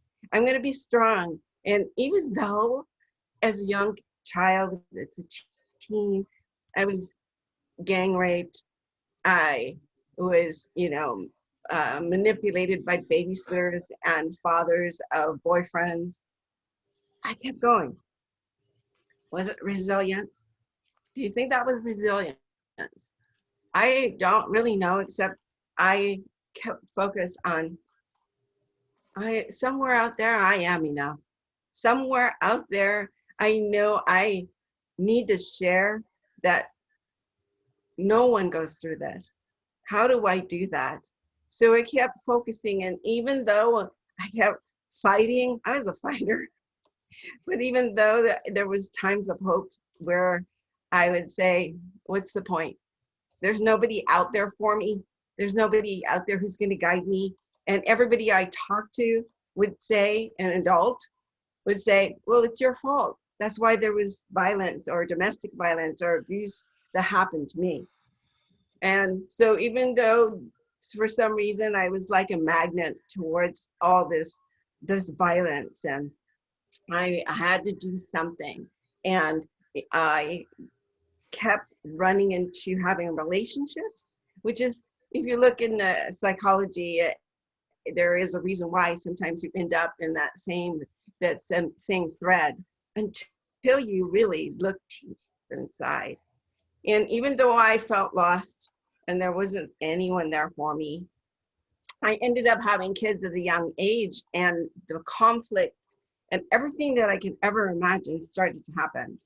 And I wanted to have something different, but when having children, how do you teach your own children to be good enough? How do you teach them that they are enough? How do you do that when you yourself, you do not even know you exist? Why would I matter? I'm a woman, I'm Polynesian, and I didn't at that time have my own business. I knew there was more that I had to offer, but I didn't even know how to begin. And so during all this time, I decided I worked for the police department in Las Vegas, and I did because I wanted to help people. And when I saw people going through violence or going through struggles or maybe being treated wrongly, I wanted to help them. I wanted to give them whatever it took to get their strength and be who they are and be healthy and safe. But the police department wasn't enough because I was limited, and I felt like, what am I going to do? And at the same time, I was really balancing children, and my kids were teenagers. I started to fail. With teenage children, I started to fail because I didn't know how to communicate to them, to empower them, because I was failing. So I went on to discover myself more. I wanted something that would shift it, to change it. And I started to do a program called PSI Seminars, and that shifted my whole world. As that shifted my world to know just exactly what I needed to do to get away from violence, to get away from domestic violence, to get away from feeling like I was this spirit that only knew about violence and only knew about abuse, only knew that being raped or molested at 6 years old was all that I was. This is who I thought I was. Being in a 6-year-old body thinking, is this all that I look forward to? So I went on doing the PSI seminars, empowering myself, and then wondering, what can I do with that? Where do I go with that?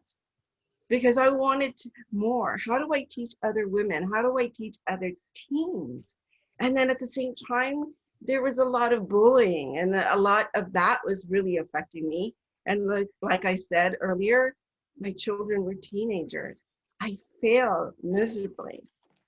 So I needed to pull it all together, knowing that I was imperfect, knowing that I was not good enough, knowing in that moment that that was an inkling, maybe a piece of hope that I am somewhere in there, a piece of love. So I went on and did more spiritual work and became a metaphysician, and I discovered something. I am part of this universe. And if I am part of this universe, how beautiful is that? Mm-hmm. When you look up into the sky, whether it's day, whether it's night, do you not see a piece of you? Do you not see your breath within the air that you breathe? Do you not see the power that each and every one of you have as you look around you, as you walk around and see the creation that mankind can build and put together? Imagine putting and creating on paper a car. How did that manifest? How about when architects, they take a house and they map it out and they want to know how many bedrooms and so forth and so on, and the dimensions that they have to go through to make it a beautiful home. Well, then I looked into this. What were my dimensions? Who am I? What did I have to offer if I looked at myself the way I was structured? My foundation, I don't look at it anymore as a child who went through abuse from the time I was conceived, from my mom and dad who, one loved me and one didn't. I look at that now as a foundation of who I am today. It gave me strength to fight. It gave me strength to be able to know throughout my entire life, I wasn't perfect. I'm an imperfect human being. And the most wonderful thing is that when I know that my heart is as big as Hawaii, it's all about love. It's about gratitude. It's about human beings. It is about spirit.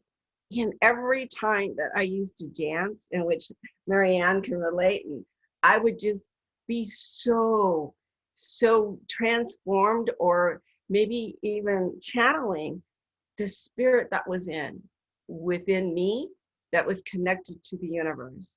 So what I'm saying is that looking at your own archetype of who you are, connected to all that exists, can you imagine what you can create, no matter where you are at in life? Especially what's happened to so many people is just so disheartening to know they're going through this virus and having to stay inside, not having that connection to another human being. It makes it very difficult for everyone. So when I look at everything at today, I look at the structure that I was given, and I did not let that foundation of you're not worth it, you do not exist, you should have been eliminated at the time of conception. Why are you here? I did not make that my why. I did not make that my why. My why was my foundation of life, about love. What can I do with that? And so as I built that foundation and knowing all my mistakes that I made, because I didn't have a blueprint of how to continue my life as a woman, as a person, or even with my children. I had to relearn. I had to rebuild. I had to discover who I am. And because of that, I had to go deep within and unlock the mirror and look at it. I had to look at who I am. I had to look at the time that, hey, you made a mistake. Maybe you shouldn't have been a cheerleader around those girls and then going with these guys who held you down and tried to rape you. I fought, but it didn't stop the rumors and all the things, that negative things that people were saying, like you're a trash, you're a whore, you're whatever. And so all these negative things created who I am until I said no more. And it wasn't until I was 25 when I said, stop, no more. This does not define who I am. I am going to define who I am. I am going to get out of bed every day and look at myself in the mirror and know I am love. No one defines me. And yes, I love being human. I make mistakes. I learn from them. And I really want to empower other people, because it teaches us about humanity and what we could do by just one message, you know. And I look at, as I unlock this mirror inside of me and I look at myself, what did I leave on this earth, this planet? If I am part of this universe, as I know I am, I'm a particle of what I breathe. What am I leaving? When I wrote my book, Gardenia's Bruise Easily, I didn't know that other part of it was giving silence a voice, because I was silent most of my life. I didn't tell people about my story. I didn't tell people I was abused. I didn't share any of that. I didn't share just what you know, what kind of beatings, or if I got raped, or if I was molested, or, you know, at work, sexual abuse. I didn't. I was so silent because I didn't want to look like I was nothing. So when I was 25, I made that shift. I got out of bed.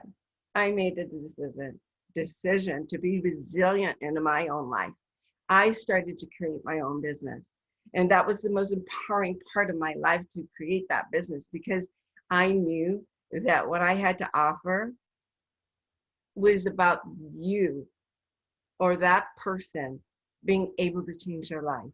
Because if I could do it, I knew they could. If I can give them the tools, I know they could do it. There's so many of you out there, or if you're listening, and some of you who are experiencing me, take the tools that you already have and build upon that, and creating the trust with yourself to build your own support group so that your success becomes phenomenal.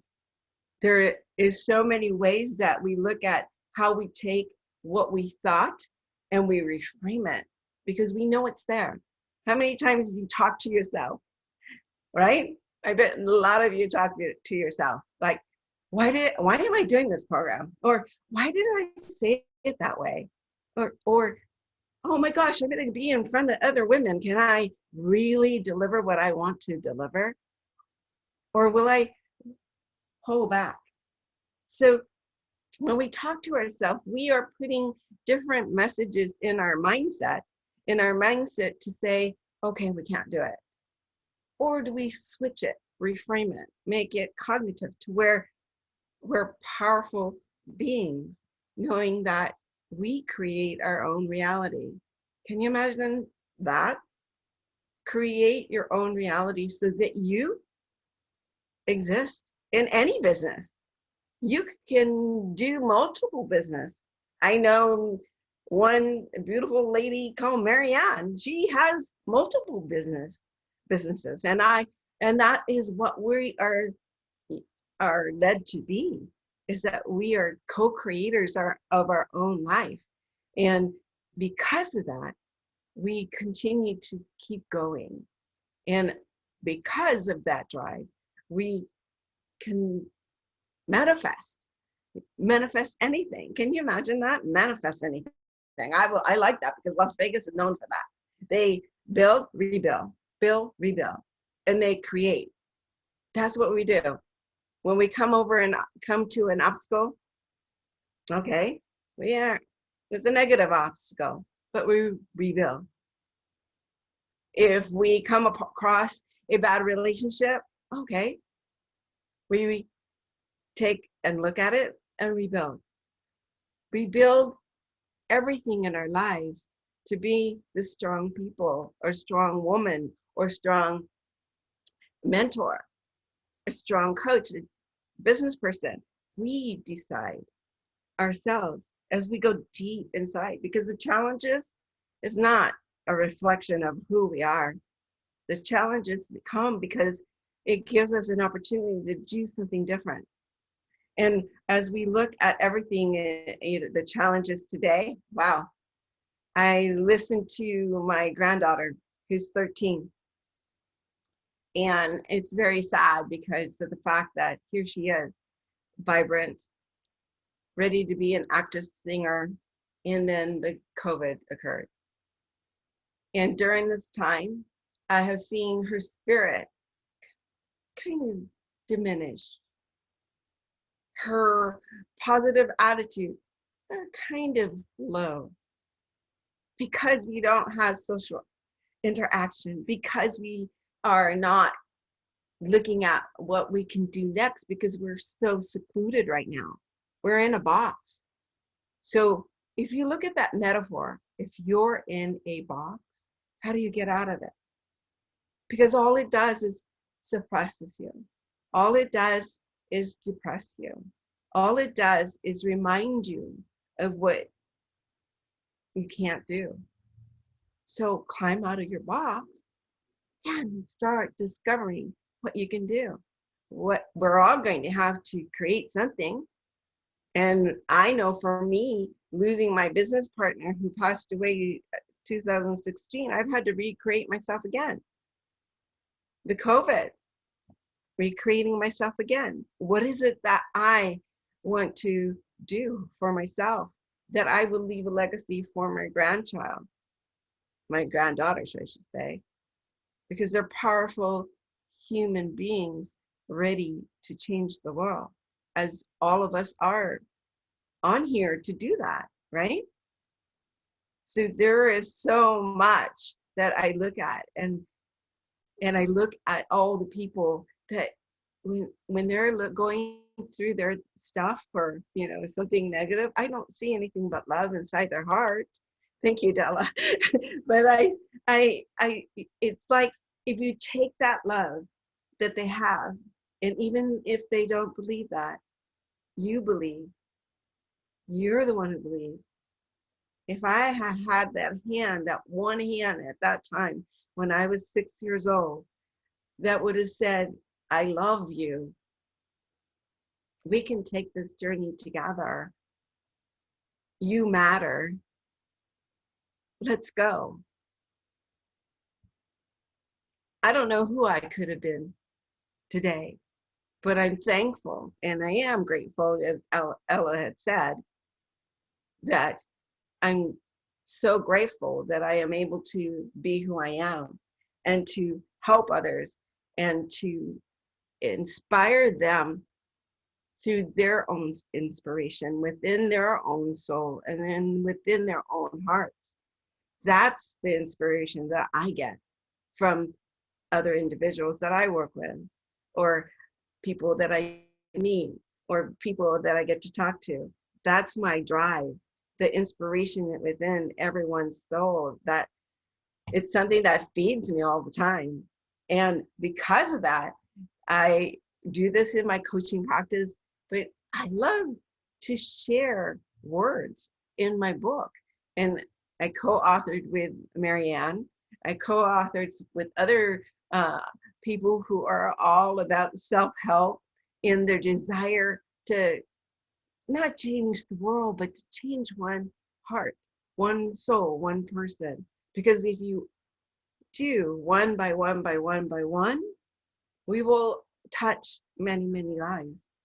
And so in business, to be successful, it's okay if it goes awry, or it isn't going the way you think it should, or COVID has put you in a place that you wish it wasn't.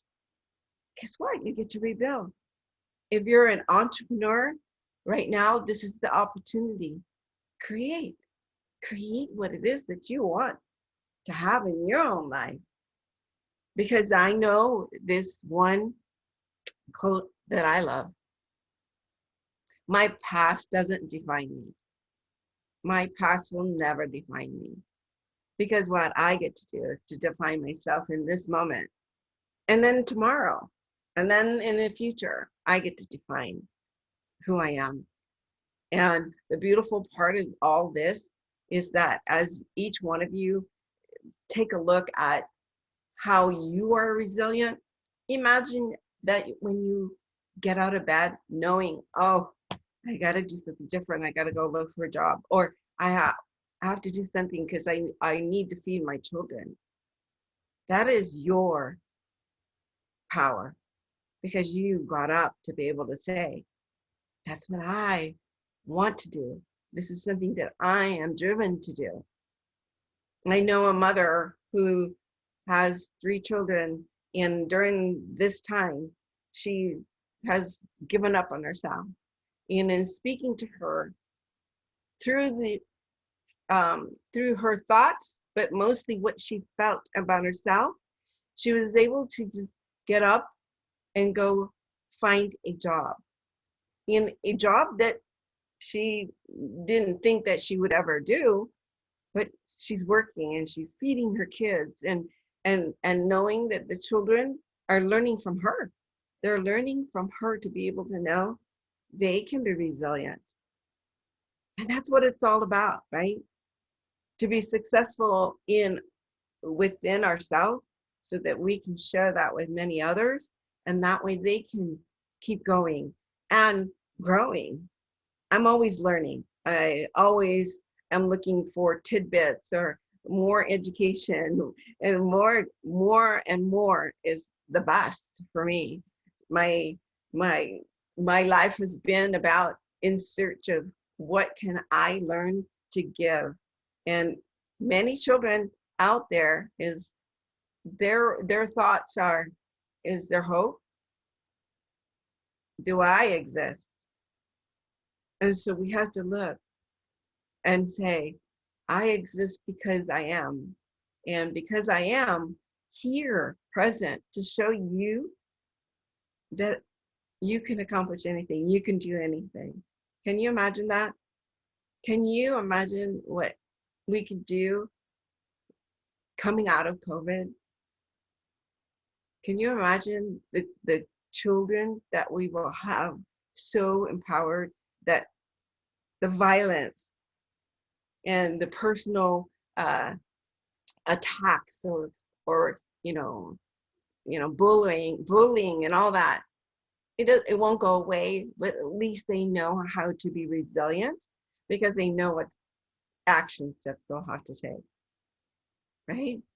So important. So just to reframe, build a group of people that you trust.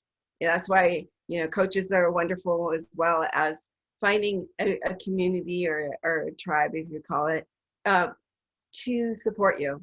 And then also remember, be cognizant of where you are at, and then take that and be able to know, this is where I am at. This is not where I want to be. Where do I want to be?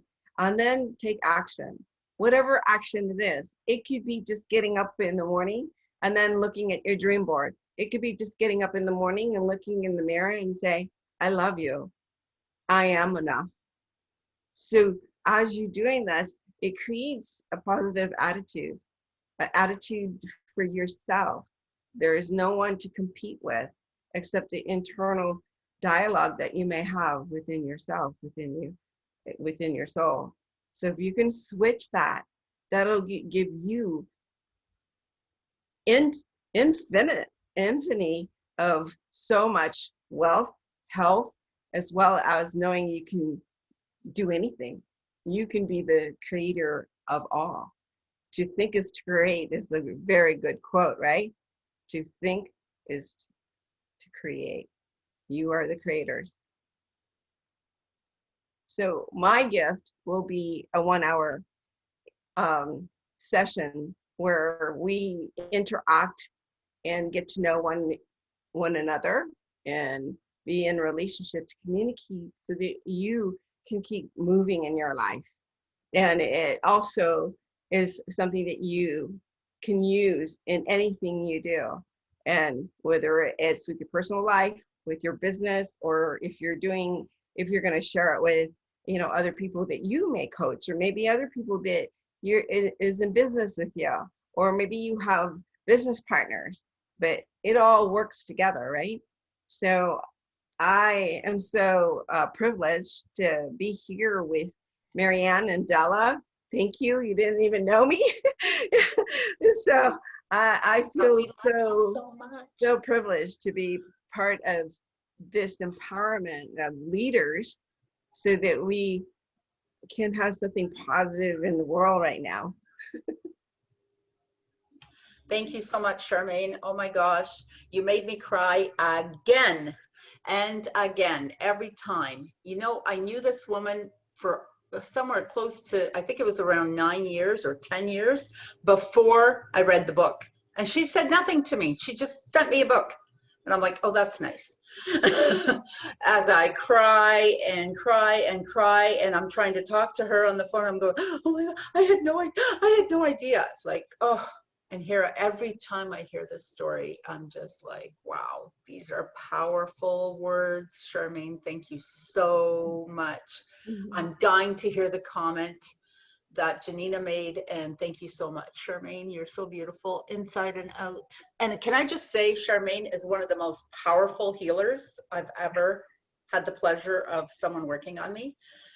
All the modalities she does, and I think we forgot to mention, both of us, that we're actually ordained ministers, non-denominational at that, but we're both ordained ministers at the same metaphysical course that we took. So I just wanted to mention that. So thank you. Okay. Contact her. She is absolutely amazing. Over to you, Della. Thank you, Charmaine. Thank you so much for sharing your story with us. You touched all of us. It's amazing when you look at someone's life that's been filled with adversity and so much struggle, and that person is able to take that and turn it into a blessing and a legacy. And it takes a strong mind, and I'm so blessed to have met you, Charmaine. Thank you.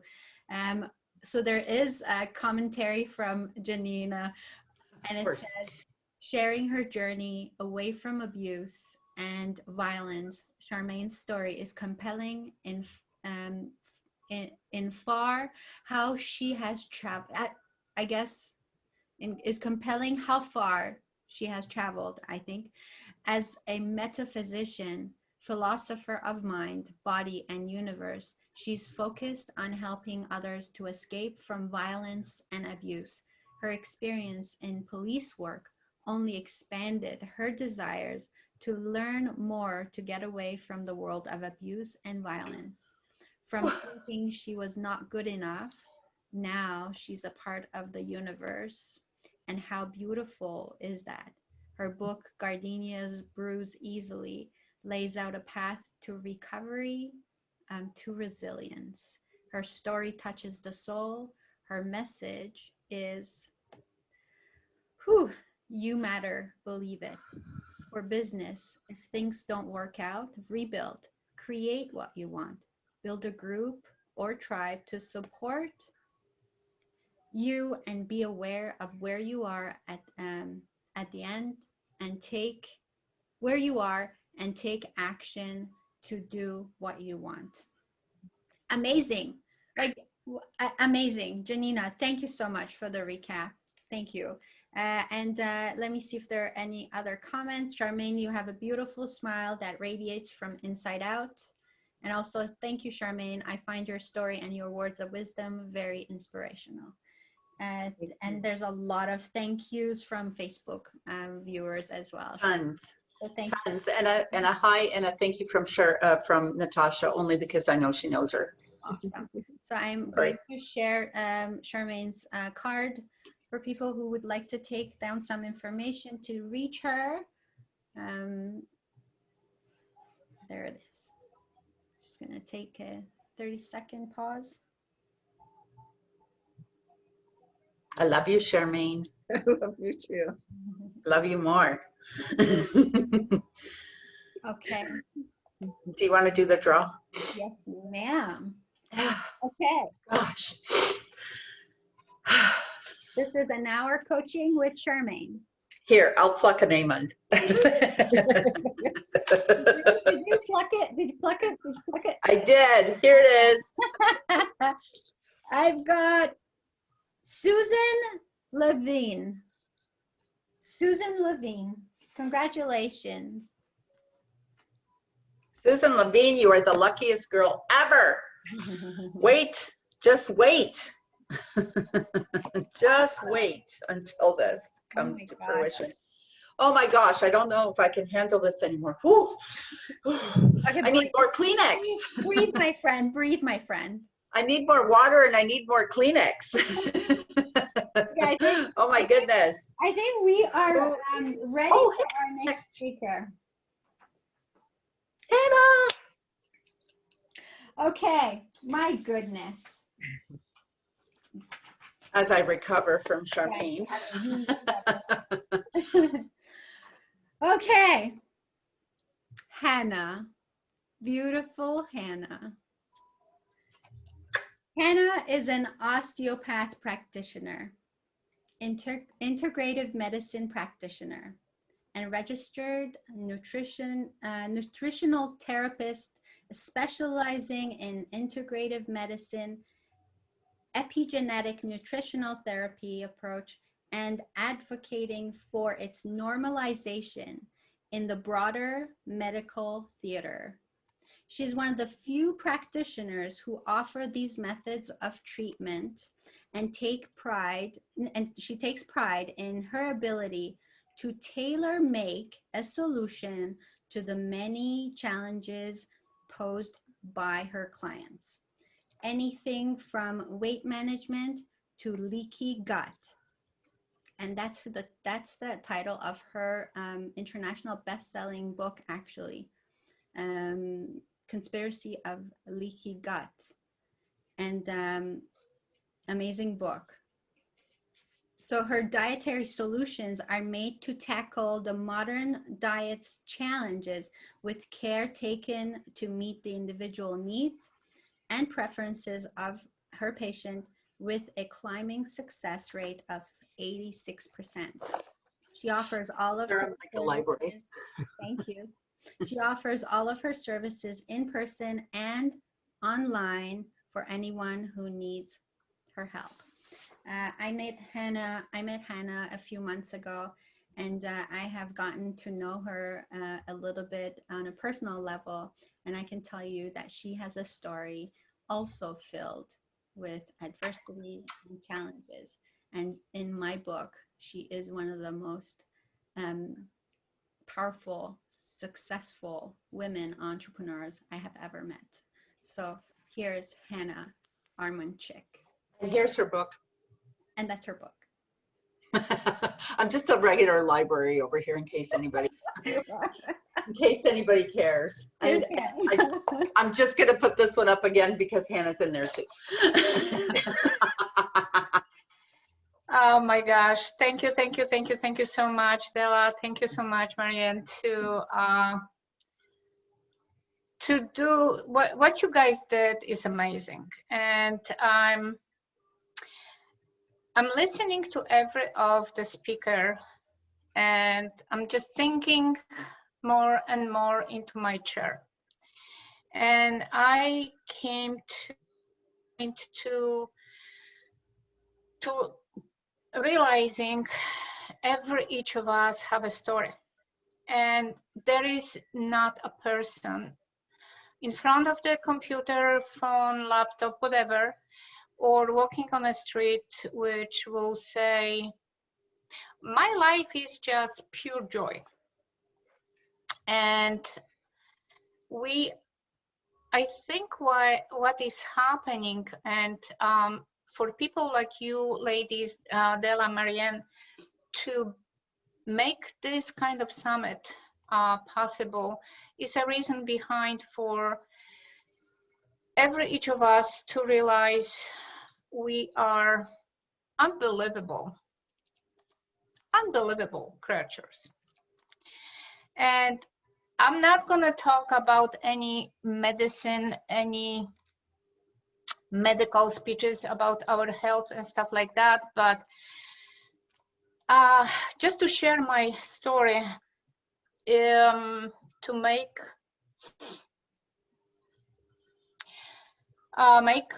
me more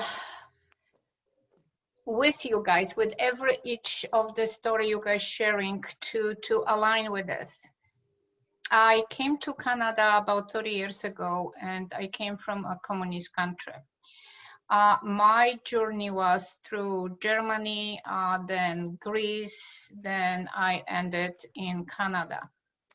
When I came here, with my my daughter, who was 2 years old at that time.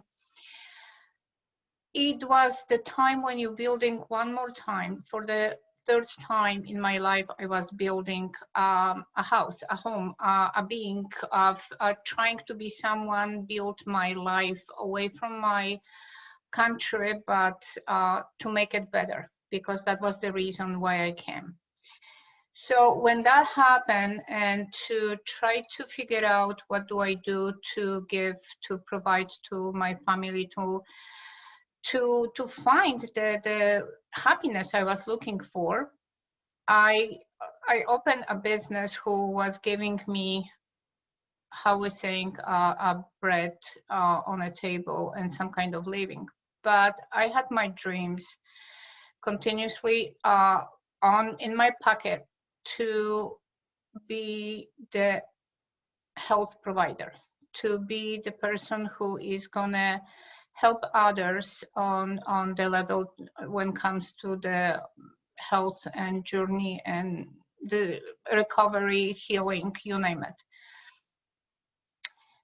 As an immigrant, and I know, in fact, so many other people in the same like me, trying to build a new life, and at the same time forget what they really want.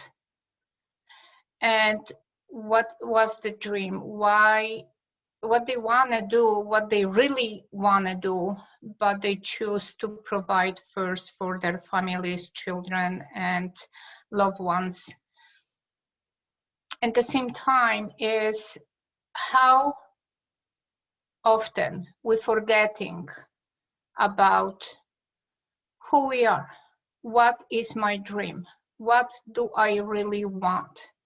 How often we are keeping the skeletons in a closet and just forgetting about how important we are, each of us. And we are seeing ourselves, okay, I have to provide for my kids, for my mom, dad, my siblings, and there is always someone more important than we are, but that's not the truth. And this is something which I realized in time, that was years ago, but I realized, okay, if I want to provide for my children, for my family, I need to provide for myself. I cannot teach my kids, you are important, if I don't believe the same for myself.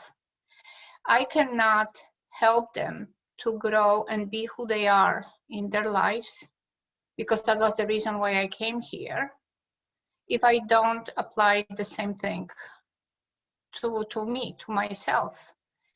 And that gave me my aha moment when I start going back and picking up my education and applying this here in Canada. So which means I have to go through colleges and courses and universities and stuff like that, piece by piece, because I couldn't, at that time, I couldn't go full time. So I could do this only on part-time mode.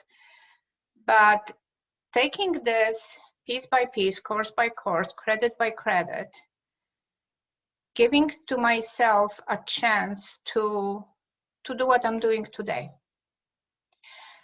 Despite all the difficulties, on personal level, on any possible level, I realized one thing. If the reason for me to leave my country and come to a completely different country was to build my life better for my kids, that means to build the life better for myself.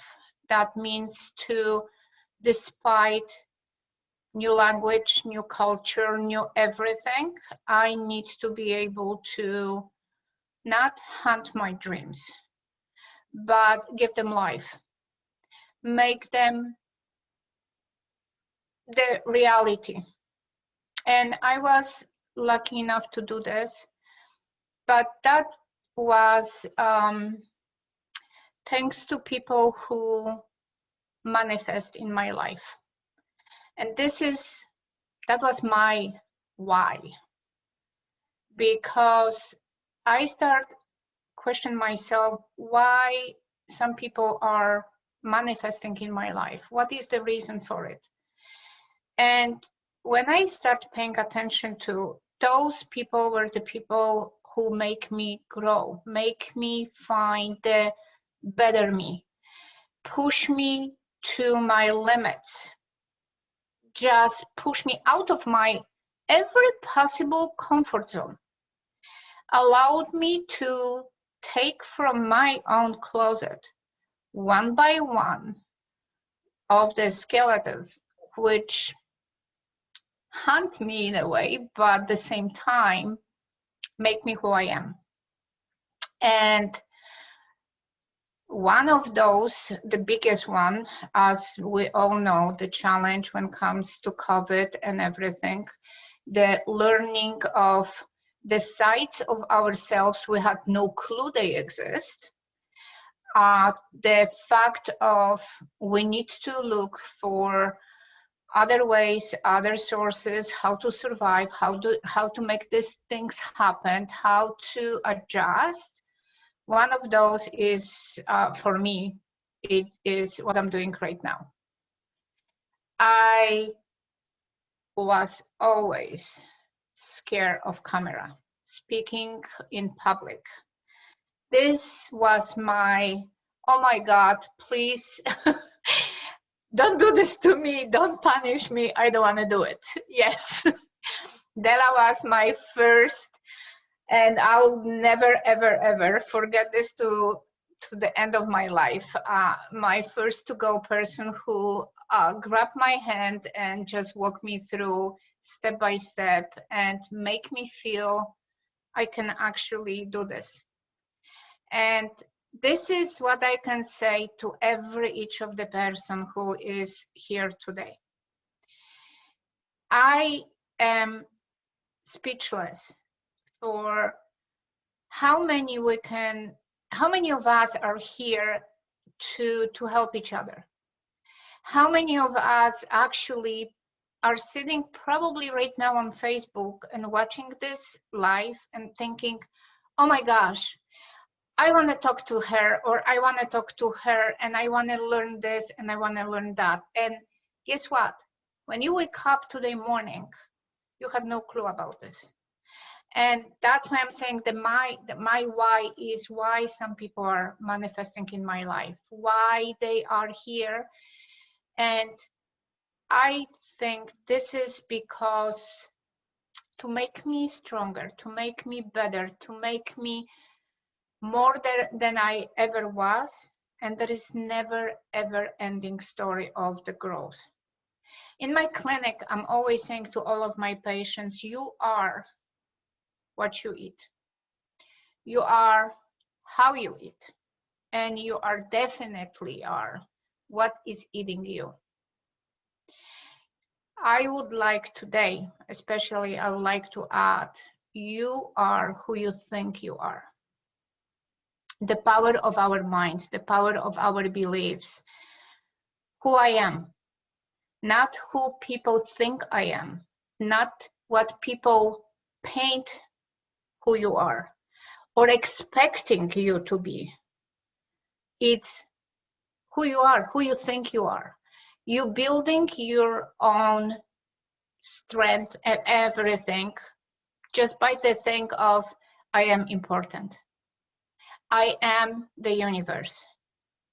It's not only my kids, it's not only my family. If what wasn't me, they wouldn't be here.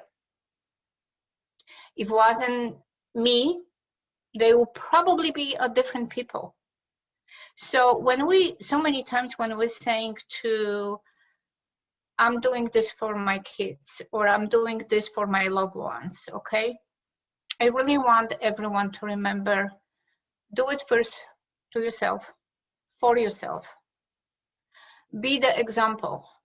We have tendency to forget how important it is to give yourself the 5 minutes of love every single day. Give yourself the 5 minutes of I commend you for what you did and all the mistake you make, for who you are today and who you're going to be tomorrow. But the most is to realize you are because of people, whoever is right here, whoever we are listening today, each of us are just grabbing a piece of it. And I strongly believe use this to make them stronger, to be able to just like, go through even the time we're going right now and take it from it the best of the best. We do not have control on what is happening right now, but we do have a control how we're going to react to. And this is the moment when we need to realize that and trust. I have many times situation and when I feel like I have enough of it. But the moment is just to, again, sit back and think, okay, if I'll give the power to take over me, it's going to be the negative. If I will allow myself to align with it, I will go through. I will pass this, and by saying this, I'm going to take one more skeleton from my closet, shake it, look at it, just throw it in the pieces and forget. By saying this, I want to say thank you to Della, to Marianne. I want to say thank you to Robert, to Lori, to each person who manifests in my life for a reason, especially, like I said, especially the times, the past, whatever, 9-10 months, which are so significant to all of us. And I am strongly encouraging anyone who is listening to this. Guys, you are watching so many people who can really help you to overcome anything, whatever it's difficult for you at this moment. Just do it. Just take the step. Just use the phone, use the internet, use the time we have being inside, and make the steps to get better, to love yourself, to make yourself stronger, because the resources are right here, right now, okay? One more time, Della, Marianne, thank you so very much. Ladies, you know how much I love you. And I wouldn't be here because of you. So it's your fault, and I thank you for it. Yay!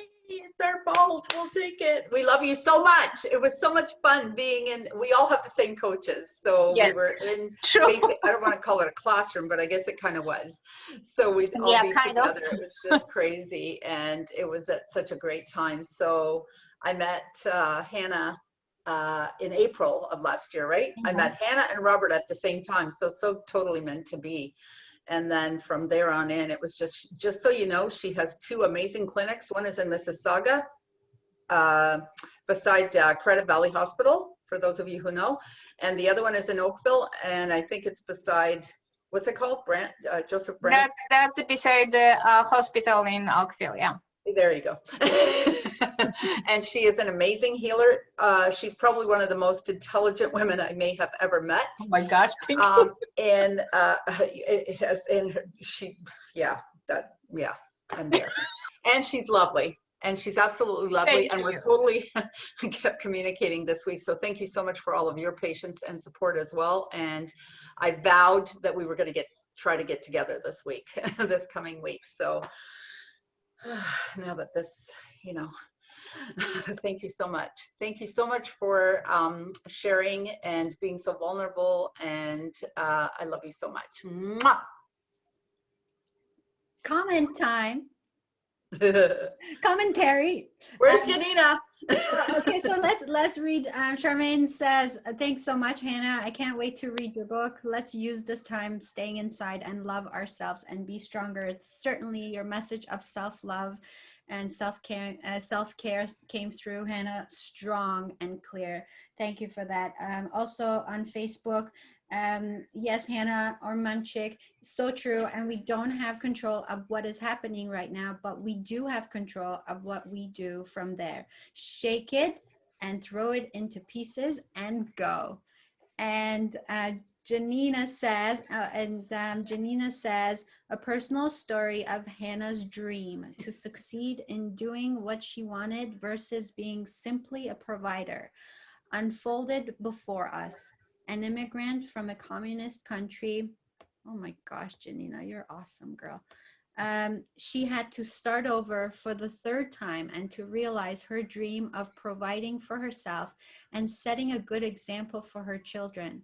People who have manifested in her life have been important to her success. Her best advice: seek help from others and use all your communication sources to get better and make yourself stronger. Janina, I nominate you for best listener ever. Thank you so much for contributing like this. You're amazing, girlfriend. Okay, Marianne, I know you're holding up Hannah's book. Do you want to like talk so you can come on Speaker's View? I'm just going to show her book so that people know where to go. I'm assuming Amazon. That's where I got mine. No. Yeah. Yeah. I did. Sorry. I'm assuming Amazon, you can get the book. It's amazing. Hannah's amazing. We love her. Thank you so much. Marianne, I'm sorry I forgot to say, for anyone who are right now feel that's the time to actually take care of themselves, I am more than happy to offer to anyone who is going to contact me through the website the antioxidant test, which is going to show how bad you are in the COVID situation, not eating the vegetables and fruits and giving to your body wherever it needs to be given. So anyone who wants to, please contact me through my website, and you can book your free consultation there. In the comments, please just put powerful woman bonus, and that's from me to you, to anyone who needs it. Nice. Thank you so much. Thank you. Another vegetable pusher. Awesome. That's amazing. Thank you so much, Hannah. Thank you. And thank you for being so generous with your gifts. So thank you so much. And I apologize, we're just running a smidge behind. So we're gonna get on to the next person, who is another vegetable pusher, Dr. Karen Wolf. Karen, long time no see. So Karen and I met in Mexico. Well, no, actually, that's not true, because the first time you came here to speak. So Karen is from California, but she's, and you will soon find out with her amazing, super amazing accent. She's actually from Australia, and she now lives in California because of Steve. And Steve is awesome. And we also met Steve. And so I did meet her actually in Toronto. Can I say that you're a USANA pusher as well, like I am? So we're both in USANA, and that's how I met her. But then I re-met her again at a retreat in Mexico at a beautiful place called Sana Vive. And so I loved Karen before, and I love her now even more. So I will now read up on Karen. And I can't wait till I get to listen to her beautiful Australian accent. Okay, so Dr. Karen is passionate about her message, creating health.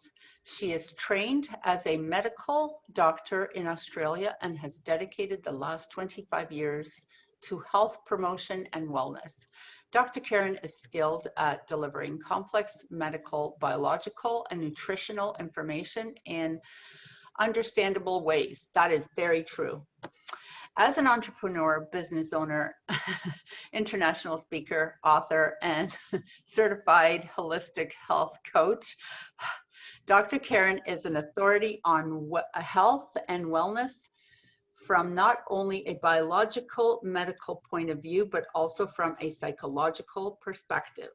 Dr. Karen graduated from Sydney University with a Bachelor of Medicine and a Bachelor of Surgery.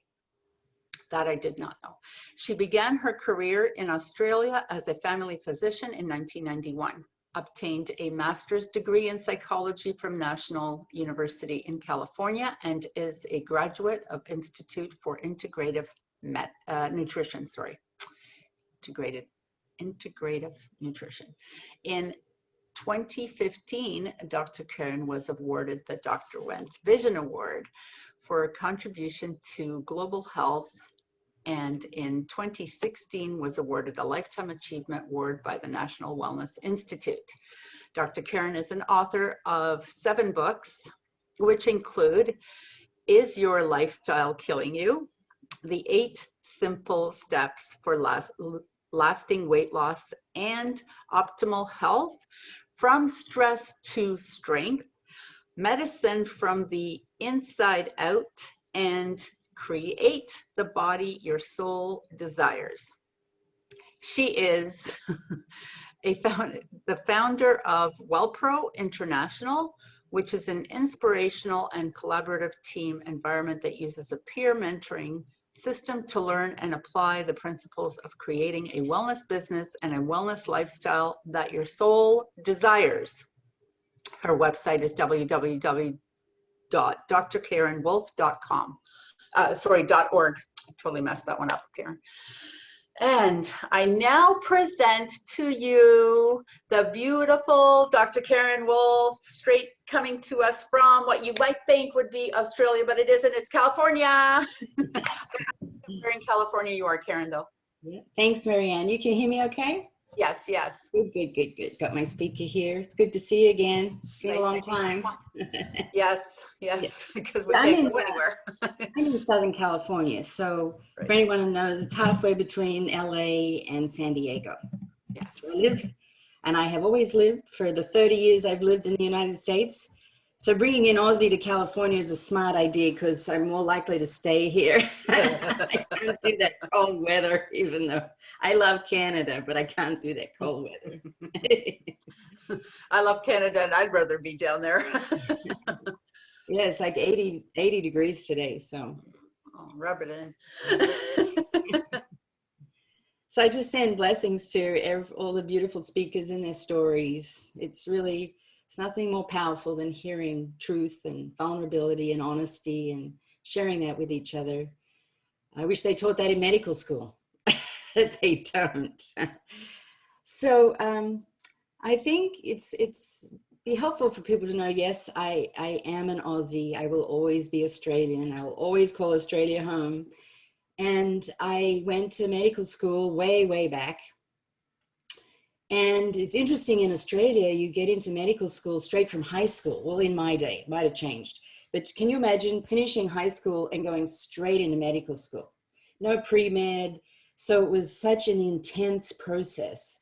And you actually get gifted medical school if you get a certain mark in high school. It's a strange process. And so I really, really wanted to be a PE teacher.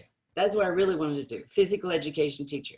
But then they gave me medical school, and how do you turn that away? So I went to medical school, and surprise, surprise, I wasn't particularly happy. Because we all know, because we've heard the stories, when you aren't doing something that your soul calls you to do, it shows up in your life. So I actually had, I don't know if I tell people this, but I had a year off medical school because they allow you to do that, like a gap year. And I went and was a tour director in Sydney, which is a great city to be a tour director in because it's a beautiful city. So I worked on these buses and I told people where everything was. It was just so joyful, so aligned with whatever it is I wanted to do in my life, even though I didn't quite know what it was at that time. And I did that for a year, and then I did go back to medical school. I completed it. And I was a GP in Australia. I liked that. I like family medicine. I like that connection.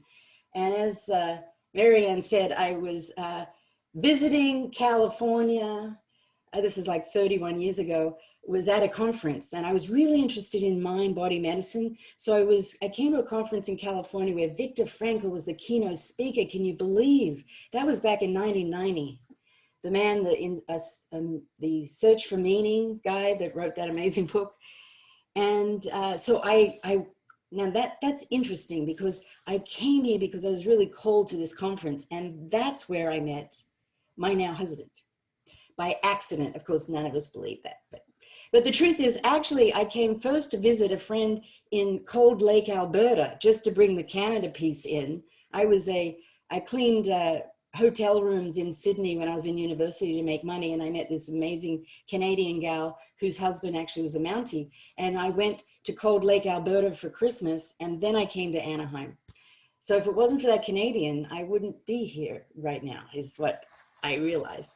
So Steve and I met, and I went back to Australia, and he followed me, and that's a lovely long story, which I won't tell today. But then there was something, we just needed to be together. So I left Australia. I left my family, my friends, my career, and moved to California. And also, I will mention, he had 2 small children, 2 and 7, and of all the things I had to do in moving countries, becoming a stepmom was the hardest one. And I'm here to say it gets easier if there are any step parents out there. My bonus daughter, I don't use step parent, is now 35, and my bonus son is 39, and we have the best relationship. So I moved and then realized, oh, I guess my medical license doesn't reciprocate. I didn't kind of think of that at the time, because, when you're in love and your whole world is like resonating with love, you don't think of the details like, oh, what am I going to do for work? So what I did, and there's something about the energy of love that propels you to be out to take more risks. So instead of just doing the automatic going and getting my licensure again here, I decided to go and check out the medical system. So I looked at all the different health plans, and I realized I don't want to do medicine again. I don't want to be in the disease care model. What I want to do is help people stay well. And I made that decision 31 years ago. In my soul, I knew that's what I wanted to do. But how do I do that? So once I got my green card, I went and worked doing blood pressures in a managed care plan under their wellness program. And then one thing led to another, and I realized, I'm not a really good employee. I'm way better as an entrepreneur. And so I became a speaker. And then I found an amazing woman, which is part of my message today, is the power of mentorship. I have had, and they just happen to be all women that have taken me to the next level in my life, whatever that needed to be at that time. And way back, what I needed was an understanding of what does it mean to be an entrepreneur? What does it mean to have your own business? And I never had done that. I was a doctor, and patients just came to me, and this was a whole new world. So her name is Fern. I want to put her name out there in the universe. Sadly, she is not with us anymore. She succumbed to breast cancer. So she's up there in the ethers. And so many times when I speak, I thank her, because she's the one that believed in me before I believed in myself. And that was such a big message for me, because we need those partners in believing to help us go the next level. And she took me to a conference, and it was actually the National Wellness Conference that I've now been part of for 22 years. And it's become my community. And if it wasn't for her, I wouldn't be able to do the work in the world that I do now, which is the message of creating health. And my big passion, and I just thought I'd bring 3 P's to you today. 1 is purpose, 2 is people, and 3 is personal well-being. And as an entrepreneur, those things drive me. So purpose, I am very clear about my purpose being to change the way healthcare is delivered while living a balanced life. I used to just say change the way healthcare is delivered. But then I realized that's an exhausting process, a potentially exhausting process, going up against a lot of potential negativity. So I added, while living a balanced life, because I have to walk my talk, and the practices that I engage in my life is part of the journey that I am on. And so I'm very passionate about this message of creating health. And the second P, people, is I don't want to do it alone. So I've been blessed with an amazing team of their health coaches and massage therapists and nurses, and then just some wellness seekers, that we've become this community of like-minded souls that want to be part of this movement. And what do I mean by this movement? I mean, instead of a disease theory of medicine, making it what I call a terrain. Have you ever heard of the terrain, T-E-R-R-A-I-N, the terrain theory, which says that we have this miraculous body, as Hannah just described. We have this miraculous healing vessel, vehicle, that if we do the right things, that vehicle can heal it, can heal from the inside out. Whereas the disease care model tells us that we get a disease and we've got to fix it. And in medicine, we were putting Band-Aids on it. That's the Western medical model. And I'm not against the Western medical model. I honor it, but it's only a piece of the healing equation. And I just couldn't stay in that silo. I needed to break out and spread the message of this bigger vision of health. And I do that in many kind of unusual ways, sometimes with my daughter, and I have been blessed with my own daughter. She's 27 now. So I have 2 bonus kids and a bonus daughter. Steve and I had a beautiful girl. So we have 3 children in our family, and leaving a legacy for them is a big part of what I do. And when she was little, when Kelsey was little, her friends would say, "Oh, your mom's a doctor. Does she wear a white coat and a stethoscope?" And poor Kelsey, she didn't know how to explain what I did, because no one really does what I do. But she knows now. She knows now the impact I have in empowering people to be the best advocates of their own health. If you are not getting the right answers from your doctor, or you feel like they're not listening to you, change doctors, or go to a naturopath or an osteopath. And I'm here to tell you there are not many Western medical doctors that have this bigger view of health. And you deserve to be heard and to be able to be a partner in your healthcare.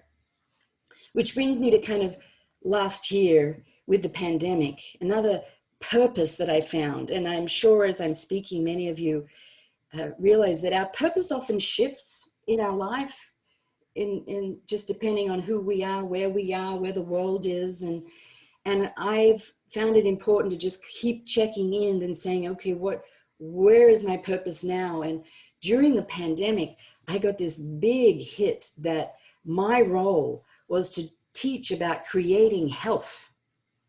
Because all we heard about was we are victims of this virus. So we better stay inside and wear a mask and be fearful. Now, staying inside and wearing a mask, I have no issues with that. But let's balance the conversation with what we can do to stay as healthy as we can, to be not a good host to that virus. Now, my heart goes out to anyone that's lost their life through this virus. It's been just the most amazing year for all of us in so many ways. And I know that being empowered and feeling empowered is so important to our health. Now, again, I didn't learn any of this in medical school. I've just learned it in my journey, and my message of, you're hearing it in people's stories here about taking charge and realizing that we are way more powerful than we imagine, or that some people might have us believe, because there are some people who want to sabotage this belief, which is also why you need this community of people to have the same vibration of belief, because there are all those naysayers. Oh my gosh, I just don't entertain them anymore. Or I have this saying, I love you and I release you to your own experience. because I don't want to even engage in their own negativity. It's just not healthy for me. And I don't want to barter with them. I don't want to like fight them. Just don't want that. So attracting like-minded people that can raise our vibration of this belief. And there's a few, you see my bookshelf back there. I'm a bit like you, Marianne. I have a lot of books that I have tried to clear the books, but it's really hard. So just as a message to anybody that's interested in this, like this bigger vision of health and taking charge of your health, functional medicine is a term that it's been around for 25 years, but there is a book called The Disease Delusion by Jeffrey Bland. He is considered the father of functional medicine. What does that mean? Instead of, and isn't that an interesting term, the disease delusion? I believe that when we label something a disease, like fibromyalgia, chronic fatigue, what we're doing is we're working that silo again, and we're limiting. We might have a drug that might be right for that, but we're limiting the healing potential, because what's really happening underneath the disease, which we might call the leaves of the tree, the roots of the tree, things like your digestive system, like Hannah talking about, leaky gut, such an important topic, our relationships that are sabotaging our cellular tissue, our emotions, energy in motion, the food we eat, how much we move, how much we sleep, all of those things contribute to this thing called a disease. And what true healing is looking at the lifestyle factors. Hence my book, Is Your Lifestyle Healing? I know it's a sensational title, but I really wanted to wake people up. So this is Jeffrey Bland is also a wonderful teacher and author. I'm sure he's on YouTube if you want to look at little links of his. But to get you into this mindset of, oh yeah, there's healing potential beyond what Western medicine is teaching us. And then another great guy that I follow is David Perlmutter. David Perlmutter, Grain Brain.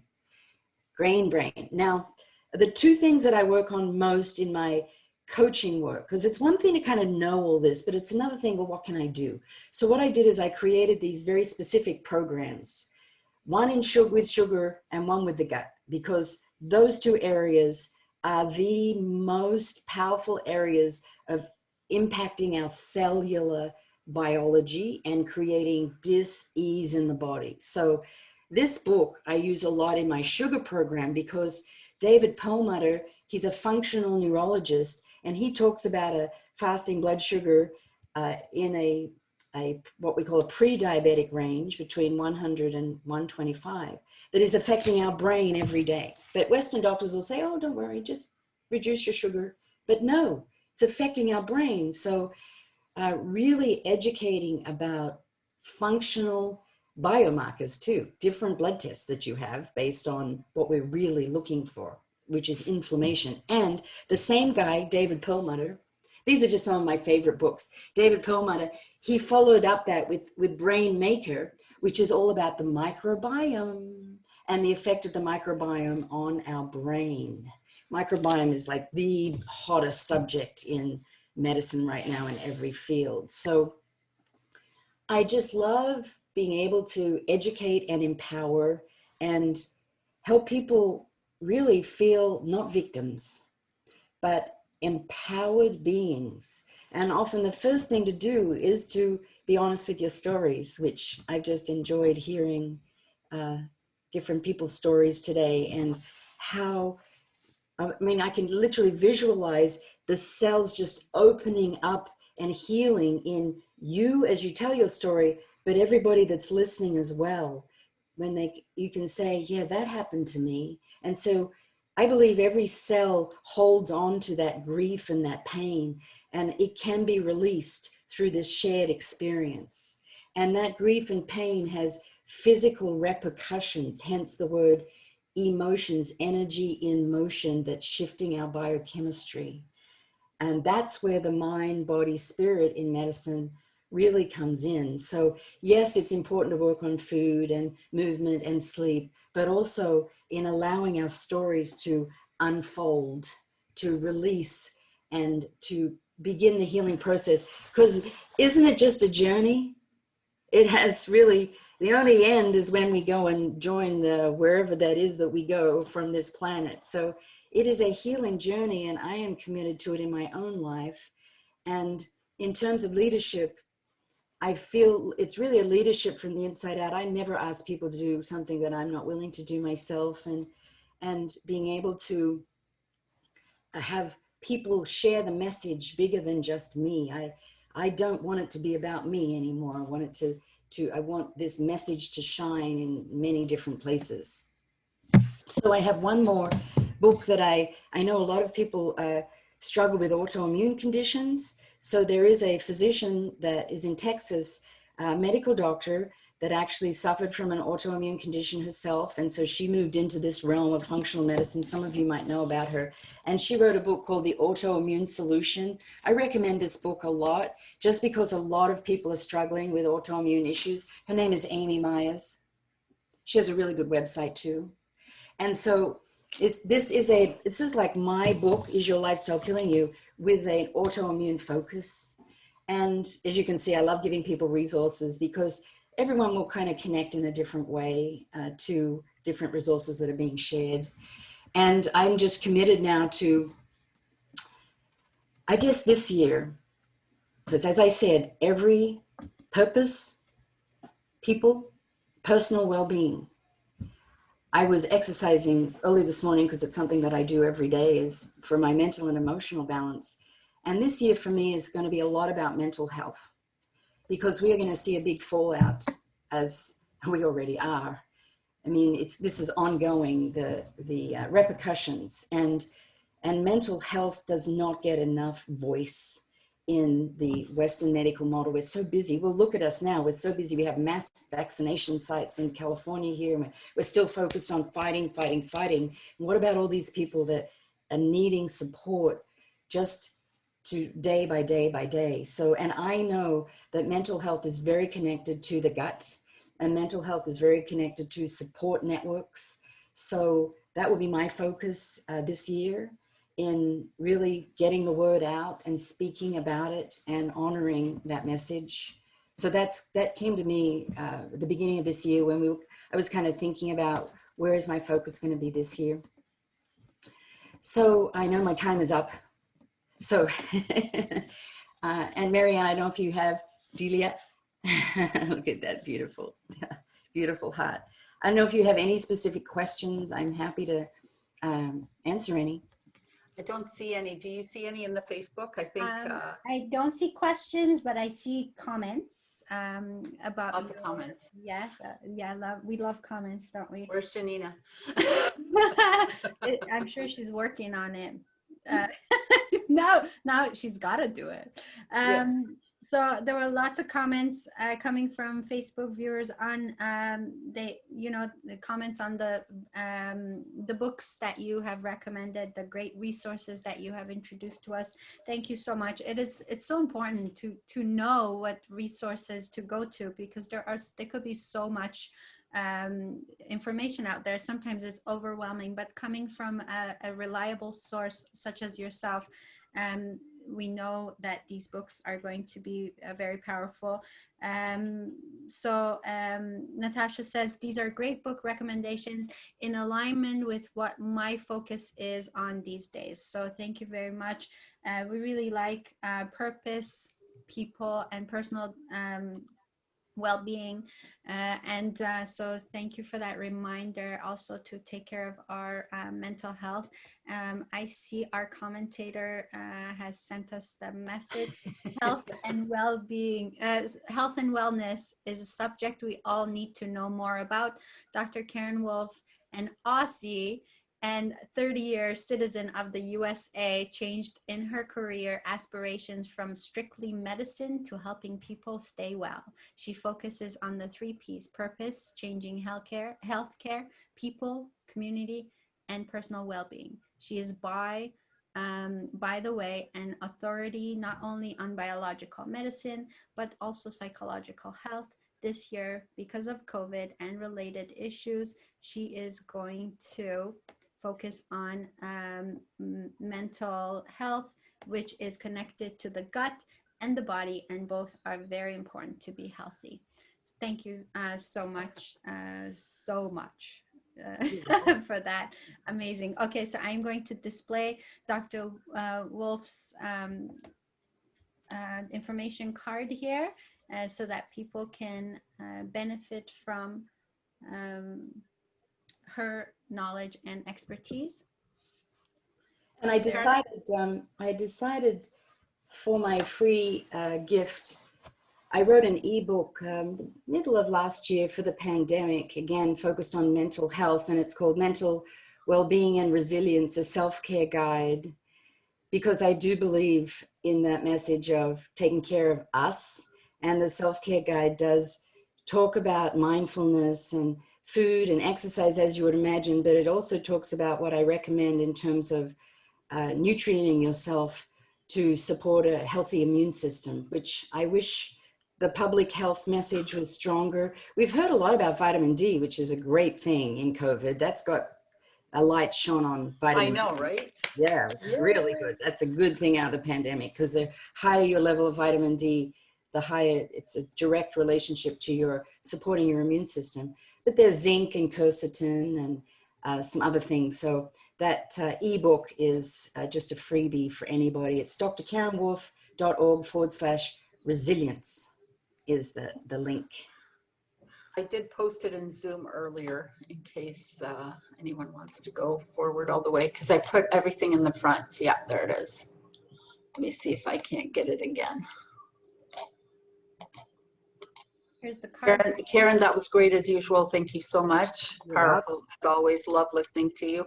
I'm actually wondering, oops, okay, I lost my chat. I'm actually wondering if Janina actually has maybe seen you speak, because I used to bring her to a lot of the USANA events, because she's also with USANA. So she may have actually met you, but maybe couldn't just remember because it was a while back. But anyway, so thank you so much for that. That was amazing as usual.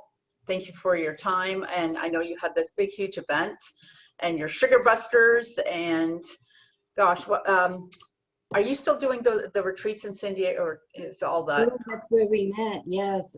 No, because the Sonaviv, which is a functional medicine hospital in Mexico, the hospital became so full that I couldn't do my wellness retreats. So, but you do the other one, the sugar one. Sorry. Yes, every month I Sweet. do a Sugar Buster group, and I just had one and it's like this. It's Zoom, it's all across the country, and we had 40 people in the group last week. And your sweet retreat. Sweet retreat. Sweet retreat and sugar. Excellent. Well, thank you so much. You're welcome. And have a fantastic day. Say hi to Steve for me. I will. I love it that you gave him a shout out. Yeah. Hopefully he's listening and it will be like, hey, Steve, remember us? He was such a cool guy. It was all girls, and I don't think there was any. We didn't have any men in our. Oh no, I don't think he minded that. No, he's awesome. He's amazing. Excellent. Well, thank you so much. That was amazing. And have a great rest of the day. Stay with us if you can. If not, we understand. Mwah. Love you. Thank you. Love you. Love you. Oh, here it is. Here's the info. Or I don't know how to work this apparently. Oh, there it is. Excellent. Okay, thank you for putting that up for everyone, Marianne. We're going to add that to Facebook as well. Mm-hmm. So on to our next speaker. How's everybody doing, by the way? I hope you're doing well. I hope that everybody is keeping excited and inspired, and you're taking a lot today. I know I am. So let's make sure that we take that deep breath here, just one, to bring us back and get ready for the next fantastic speaker. Okay.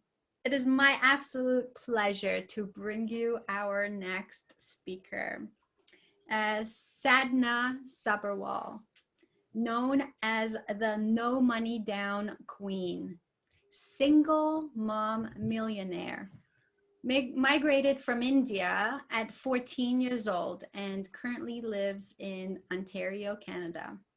She's a full-time law clerk who raised 3 wonderful and successful sons, over 2 decades of experience in real estate She bought and sold 30 different properties in a span of a few years with little to no money down. Sadhna has traveled to over 20 countries due to real estate investing success. She can be followed at on her social media sites, which I will be posting after her talk. She was divorced and left with 3 young boys with no financial support from the father. She had nothing but determination to raise her children and put them through school debt-free. She managed to buy and sell properties using none of her own money while working full-time as a law clerk. She successfully put her boys through medical and business schools, and she now wants to teach her wisdom, her experience to others, to let them know that they can do it too with no money down. I've met Sadhna. She is a personal friend and she is amazing.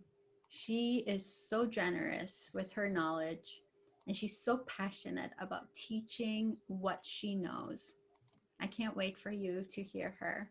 Here she is, the no money down queen, my friend, single mom millionaire, Sadhna Sabharwal. Woohoo! And my friend too. my friend. You're muted, honey. Oh, there you Oh are. my God. Hi, Della. Thank you so much. That was awesome. I did prepare a little presentation with PowerPoint. Can I share that, please? I hope I can do this right. Yeah, give her a minute until she gets sorted out. Yeah. It's okay. We'll look at your beautiful face. You look like this is the youngest, I think. But usually when we meet, we're not all made out and stuff. So now we just look smoking hot, all of us. Total smoke show. Sadhna, I swear you look like a young kid. Oh boy. Okay. So why don't I see my presentation? Kill me now. No. Okay. I don't know if you can. Why am I not able to? Oh, maybe I can. I knew I would do this. Okay. Breathe. Breathe. Breathe. I'm gonna go through some of the names of the people who are watching us on Facebook while Sadhna's busy doing that. Okay. Okay. So I'm gonna just shout out some names because they're awesome and they're watching us. Tammy, Pantea, Natasha, Mitra. Hi, Natasha. Ziba. They're all watching us. They have been watching us all through the summit, and we're so happy to have you here. Okay, looks like you've got it going. Do I? Yeah. I'm shaking. Yes, you're good. You got it. Just want to move. Oh my God. Oh boy.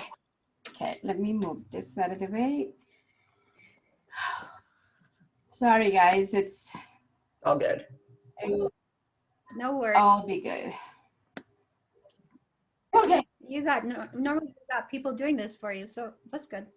Okay. I obviously didn't go back to the first slide, but anyways, the first slide just said, welcome to the No Money Down Academy. So first of all, as you did the introduction, thank you so much. This is actually my second time doing this online and stuff. So yes, forgive me for all the screw ups, but that's okay. We all learn or we all start from somewhere. And especially when you're above 50, people like me are technologically challenged. So yes, thank you for supporting that. I want to start off by saying, as Della said, I'm a single mom. I've got 3 boys. They have gone through medical schools and business schools. I have been working full-time as a law clerk, but my side hustle has always been real estate. Not always, for the last 10 years, over 12 years now. What does job get you? Job gets you just over broke. And then I had to think outside of that. Why am I not moving? So when Marianne asked me to share my story, or this talk is all about resilience, and Marianne said, talk about your story. And I was thinking, what is my story? My story is of hope. My story is of resilience. My story is thinking outside the box. My story is not giving up. And we're all made of that, but we forget that. So this picture is of me and my ex-husband. This is the day I say my life changed. This is over 20 years ago now. We were at my cousin's wedding and he asked me to come out for a smoke with him. I never thought going out for a smoke would change my life. I don't smoke, but he did. And that's when he told me there was somebody else. What do I do with that information? Go again with the crying. How do I deal with that? And I don't remember if I looked after my kids that night. They were with me. I don't remember if I fed them. I don't remember if I ate. I don't even remember the ceremony or anything at all. All I remember is my husband is telling me that he has another woman in his life. Can you imagine how small you feel at that point? You feel worthless. You feel like you're not enough. All of that came for me as well. I'm no different. I'm just like everybody else. These are my 3 boys, my babies, I call them.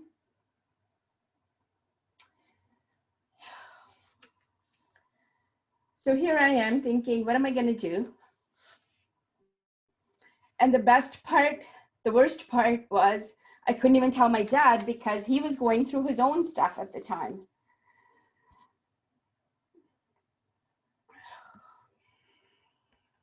He was going through cancer.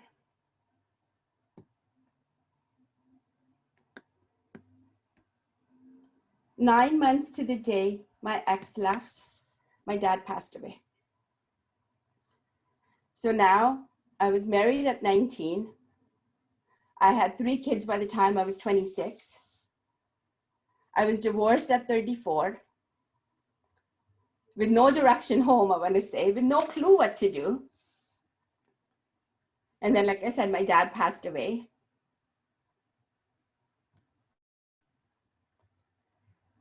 It took me almost 6 months with that fact that I couldn't do this anymore. I couldn't face myself in the mirror every morning I woke up. My self-worth was more than that. And I thank God that I had a job at the time, so I knew that my kids would not go hungry. And I was like, you know what, this is enough. I had to make a decision. So I spoke to him and I said, you know what, this can't go on. You have to make a decision. And he goes, I can't leave her. And I don't know where I got the strength. But I said, then you leave me. And he did.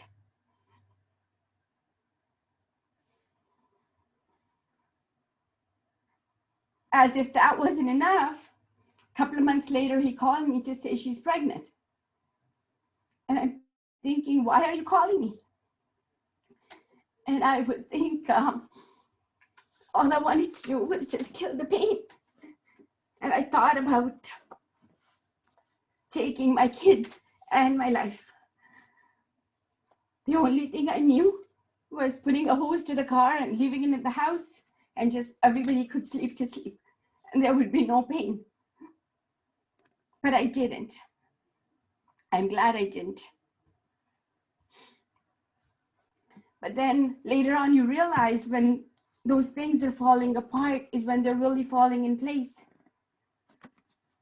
But we just don't know it because we're so absorbed in the pain that we don't see past that. So once you get rid of that, that's when you realize, okay, There is a better opportunity. There is better life. Yes, he's gone. Maybe it was for the better. Of course, it wasn't felt at the time. I mean, if I was to be asked that today, yes, I'm grateful for him. I'm grateful for every experience he gave me.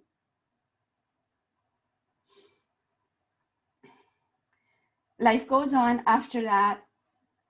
And then I was introduced to real estate investing. And then I found financial freedom through real estate investing. I was able to add additional source of income because as my kids were getting older, their expenses were much higher. They were not happy with $2 and $5. They needed more money. Since my ex left, or since I got into real estate, I have now bought and sold over 35 properties and sold many of them to put my kids through. 2 of them have gone through medical school and 1 has done his MBA at one of the top 5 business schools. All because I did not give up.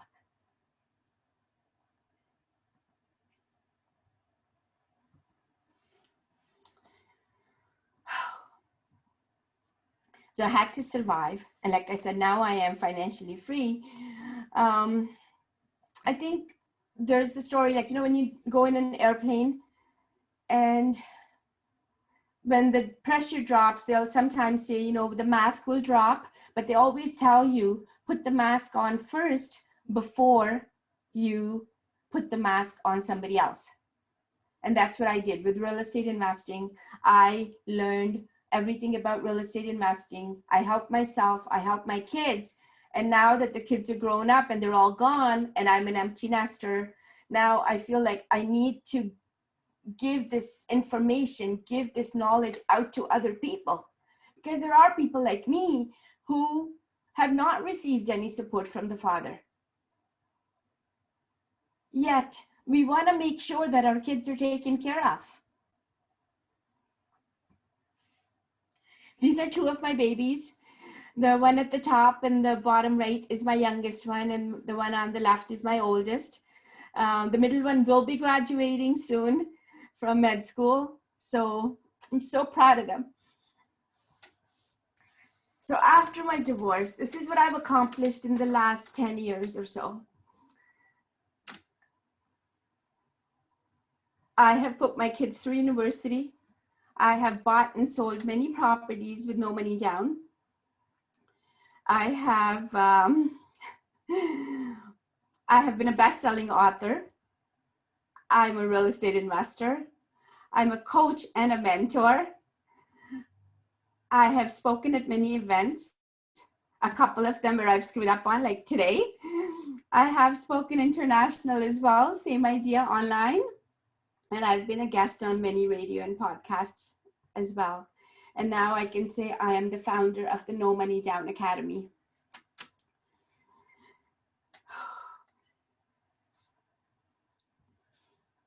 I was determined. That's what I was. I wanted to make sure my kids got the best that they wanted to achieve. I wasn't going to let anything come in my way. So I always believe until we're ready to release what we're holding on to, we can't receive better. So I had to let go.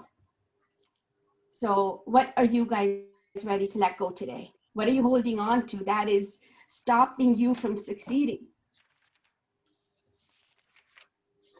I want each and every one of us to receive with open hands, because there is so much in the universe that we can go and pick whatever we want. When you're ready to receive is when you're ready to learn. Today I can tell you, I have nothing but gratitude for that man. I have nothing except gratitude for my divorce, my experiences, my 3 kids. Everything is about gratitude. Everything. If I am grateful for what I have, God is going to give me more of what I need and want. Now, all of that comes with obviously mindset versus skill set. I do believe our success is 90% mindset and 10% skill set. So when you're in the right frame of mind, you are going to be doing amazing things. I remember when I got separated, someone gave me advice and they said, don't make your life miserable trying to make his life miserable. To this day, I live by that. So what wolf do I want to feed? Do I want to feed that I hate him? Or do I want to feed that I'm happy in my life? It's up to me. It's up to you. So the way I started in real estate, and I'm not going to go too much into it because I just want to share my story, and this talk is about resilience. Basically, just you can be whatever you want to be. If you hate, personal development is key to every piece of success you want. Become the person who's worthy of that success.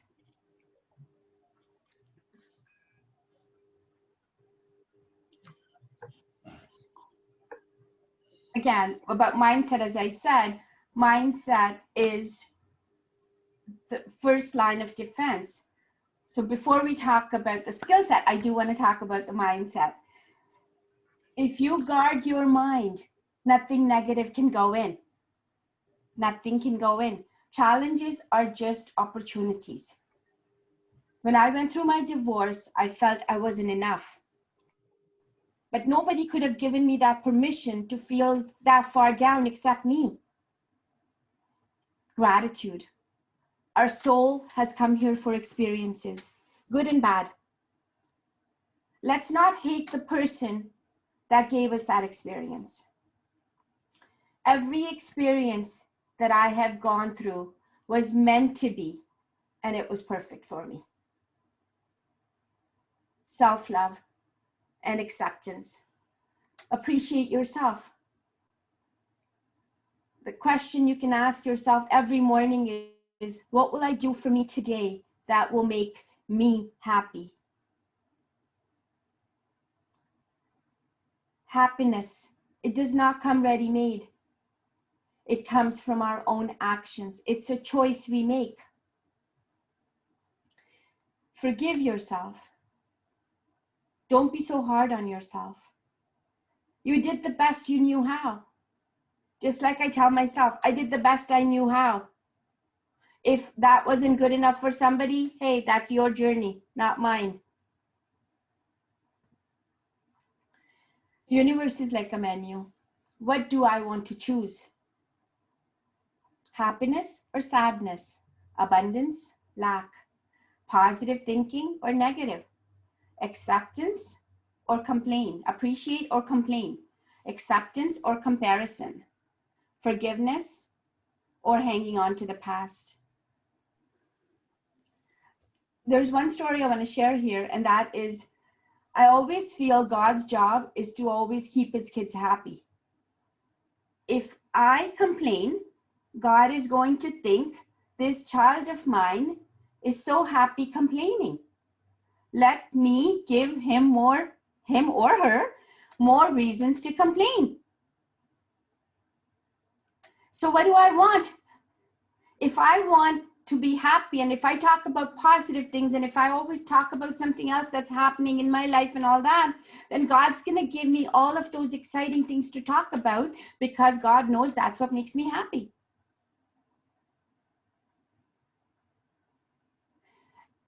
Everything works out.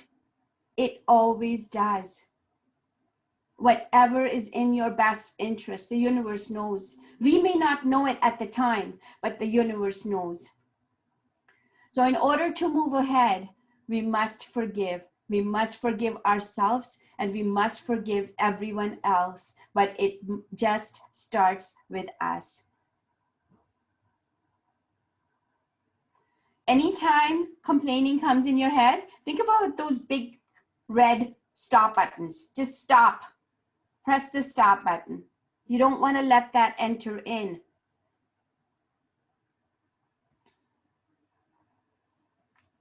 Yes, I have made over $1 million in real estate. Woohoo! My highest number of properties that I owned was 18, which was 46 tenants. Thank you, Olga. I still own 8 properties. I actually just bought a condo last week with no money down. So yes, it is still possible. Would you like another source of income? So after doing this for a decade, I can tell you it's possible to buy real estate without money. You can do this part-time because I've been doing it. I've created a second and third source of income from this. I am financially free. I can call myself a no money down specialist, I think, after doing that many deals. And actually, you know what? I mean, going back to COVID, I know this is COVID and all, I call it my COVID baby, the No Money Down Academy. So even for COVID, I can find reasons to be grateful. And my biggest reason is that I was able to put my knowledge of all that I know into a program, and I called it the No Money Down Academy. And as I said, that is my COVID baby. But I'm so grateful for the opportunity because I launched about 2 months ago. Actually, it hasn't even been 2 months. And it's amazing how many comments I have received from people saying, oh my God, this is amazing. I wish I had found this program 3 years ago.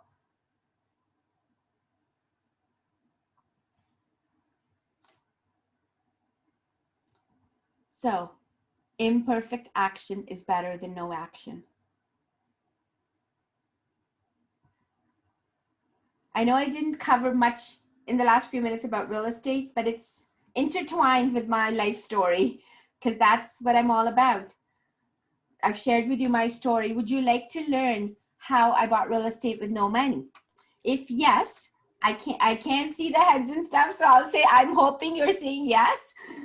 I am going to invite you to my next training, which is coming up next Thursday, which is January 21st. So success comes to those who take action. Are you ready to become a real estate investor and learn how to buy property with no money down? So the link, I'm sure Marianne will drop it, is... I just posted it. And I'm just going to post it into Facebook. See, I'm like all over the place. I'm like...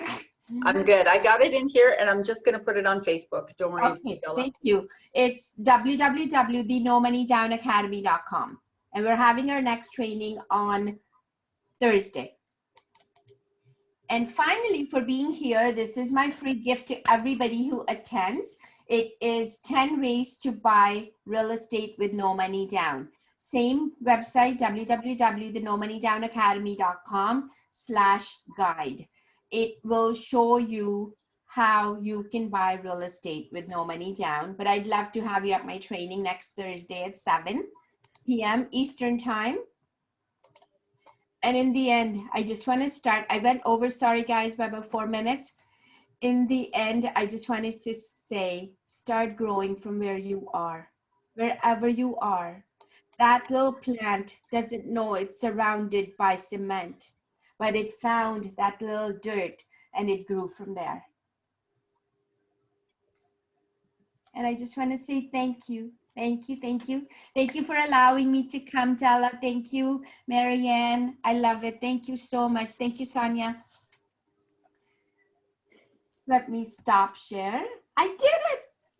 I did it. Oh my God. Thank you so much, Sadhna, for that. That was amazing. I did have some trouble. So when you have a chance, now that you're done, if you could post both of those links in here, and they're not working for some reason, and the one on Facebook just kind of shot out. So something, I have something wrong here. I copied something wrong. If you don't mind doing that. Thank you so much. That was amazing. What a great story, right? Another tearjerker and another win. So great. Powerful, very powerful. Oh God, finally. Sadhna, I've taken your course. I'm right in the middle of your course. And Me too, sorry.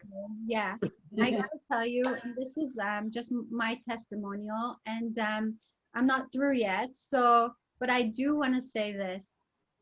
You just taught that course with so much ease and so much confident and just like so much belief and so much faith that it just makes me feel so empowered. And I feel like, okay, I can do this. I can do this. And you keep saying it. If I could do it, you could do it. If I could do it, anyone could do it. And there's so much power in that. So thank you so much for sharing. That's It's so true. If I can do it on a law clerk salary, anybody can. I know I received a message the other day, and I believe she's in here as well, Janvi. She sent me an email at like 2:20 in the morning. She's like, I can't shut this down. I'm just having so much fun, like learning. I think she was on module 3, and she's like, it's 2 in the morning, but I can't put it down. Yeah. So thank you. Thank you for those comments as well. Thank you. And Janina, of course, we got to read Janina's Oh, yes. commentary. Part of the program now. I can't go anywhere without her now. Oh, good. Can't do a summit without her. I love it. Today's conference has featured a wide spectrum of talents. Sadhna, a single mom and millionaire who has put her 3 sons through medical and business school, gave us her presentation on No Money Down, your path to financial freedom as a result of her 2 decades two-decade-long career in real estate. She started with a lovely photo of herself with her 3 sons. Her hope and personal resilience of not giving up have led her to the advice and as follows. Hold on one second. Whoa. As follows. If things are falling apart, they may be falling into place. I loved that too. Better times await. You can be whatever you want to be is her message for resilience. You can keep negative thoughts away. Self-love and acceptance are important. What can I do for myself to make happiness for me? Her happy thought. Don't complain, or God will give you more things to complain about. I love that.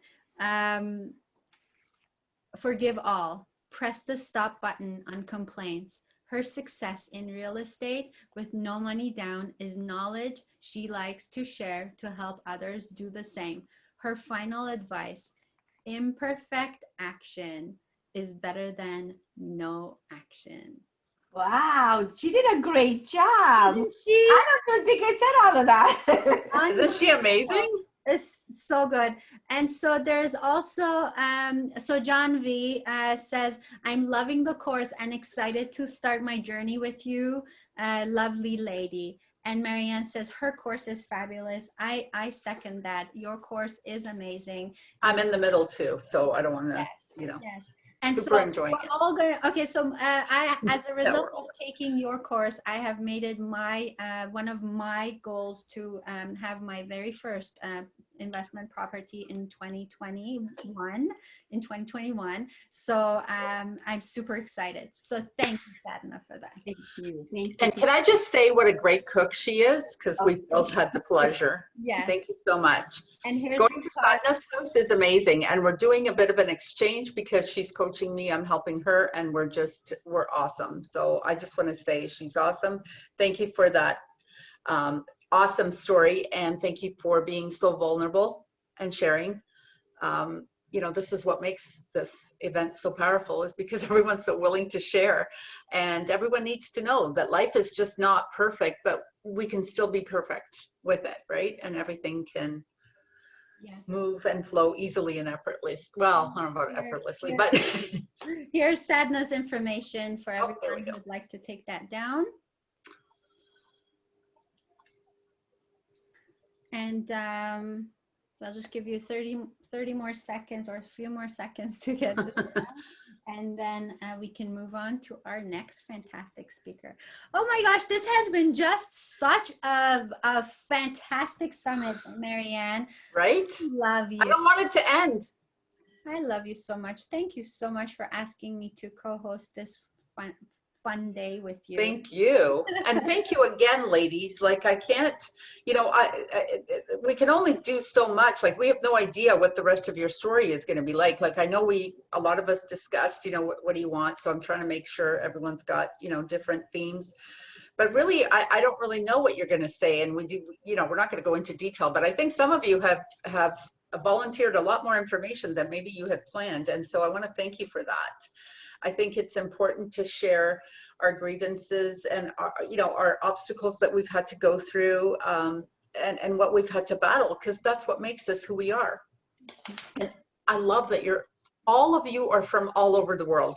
Well, okay, clearly Sadhna, myself, and Della live somewhere closely. And Farhana, who was my neighbor in my building, and Sadhna's about a half an hour away from me, and Della's about an hour away from me. And one day I hope to meet the rest of you. Well, I know some of them, but I don't know Olga. I've never met Sonia in person, although we've spent hours and hours on Zoom, so that's been great. Sorry, now I just want to talk forever. So, I mean, the beauty about this time and how we have all embraced technology so much is that we get to meet fantastic people across the world. I mean, I would have never met a lot of people had it not been because of this COVID. And so there is blessing in that as well. So we need to find the little blessings. And thank you so much for reminding us of that, Sadhna. So on to our next fantastic speaker. This woman is beautiful. This woman is intelligent. She is adventurous. She lives life fully. She's a mother. She is a fantastic host.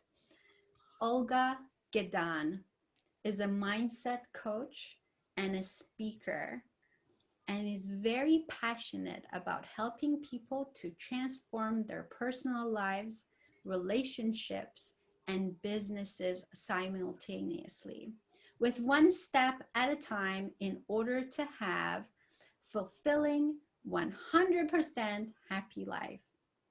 She is coaching individuals, couples, business owners, and their teams on their life issues, including lack of confidence and stress, dealing with depression, lack of direction, unworthiness, addictions, relationship issues, and more. All of her work is based on the mindset shifts and the relearning of new patterns, behaviors, and thought processes. That is the reason why she transforms and shifts all three areas simultaneously, because they're all linked together and affect one another just like a domino effect. Whilst Olga enjoys doing one-to-one sessions, she travels around the world working with international audiences, and now has moved her speaking and workshops online. You can connect with Olga on all her social media, or you can email her, and we will have all that contact information after her presentation. As we speak, Olga is traveling across the globe. She lives this fantastic life, and I live through her. Me too. You and your pictures, Olga. Thank you for that. Thank you. Sorry. Thank you. Thank you so much. By the way, talking about traveling, let me take you where I am, because I love doing that, right? Why not to actually show you where I am right now? Because first of all, it's about walking the talk, which I will tell you all about, but also it's about sharing that this is the reality. It's easy to say traveling the world, but actually this is the reality. Right now, I'm in a slightly different location, but still on the beach, Gran Canarias, and it's beautiful, beautiful place, absolutely beautiful place. So yes, I am a big traveler, and I must say for me, walking my talk was always important, because I always believed in transformation, okay? And I must say, this is not to show off, this is not to tell you, hey, look at me, I'm so fancy. This is actually to tell you that it is possible. I must say, I enjoyed listening to all your stories, and my heart was just going crazy at times, and my eyes were watering, but I was thinking, come on, you got to talk, don't lose your makeup, right? So I had to really hold myself from not going to cry, because I can relate with each of you ladies, and your stories are phenomenal. But let me ask you, and also those who are watching us right now, these couple of questions, and actually I will turn them into the statements, and I would like to see how you're gonna feel. And I would like you to, when you will hear these statements, take yourself to the situations when possibly you heard those statements, possibly somebody told you those, and I would like you to really go back to that time and think, what did you do about that? And I'll tell you in a minute more why do I do that. So first of all, how about this one? You will never make it happen. We don't have money. Olga, everything you want, here would be obviously your name, everything you want costs money. You will never accomplish that. How about this? To move where? Abroad at your age with a little child? How do you plan to do that? You don't even speak language. And again, you don't have money. How about this one? Who do you think you are? You want what? To inspire and help others? What do you got to offer? You came from nowhere. You came from a small village, all the way where? In Latvia? Nobody even knows what is the country. And how about this one? To travel when? During COVID-19. There are no flights. The world is in a lockdown. Nobody can do it. You're gonna pack your house and you're gonna go? Are you crazy? So I wonder if some of you ladies who are today speaking in this summit, and those who are watching us right now, if you ever heard this before. And I'm sure you did.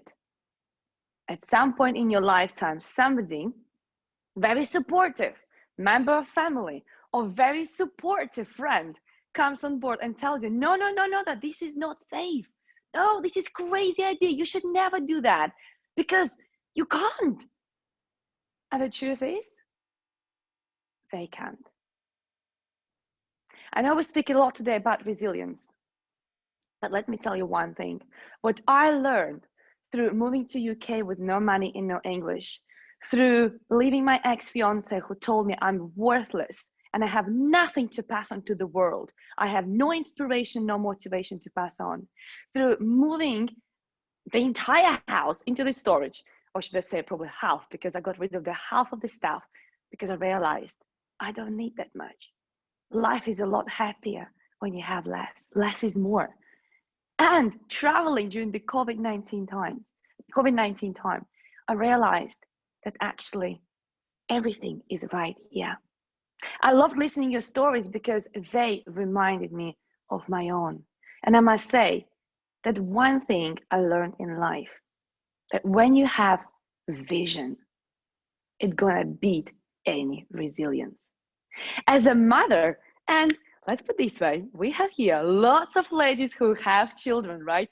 As a mother, you're given this baby at the labor on the day when you have these difficult, challenging labor. No labor on planet of Earth was pleasant. No mother had amazing labor. Let's put it this way, right? No mother, when she's pregnant, is thinking, I can't wait to have the Labor Day, right? It doesn't happen. But every mother knows she will go through the pain and she will give birth to the new life. She will give birth to the new human being who possibly will make a difference, who will make her and father, in many successful cases, in many happy families, very happy. But how many we have those single mothers who were left by their partners and they still had to give birth? Did they think about resilience? No. Did they think about how they're gonna make it? No.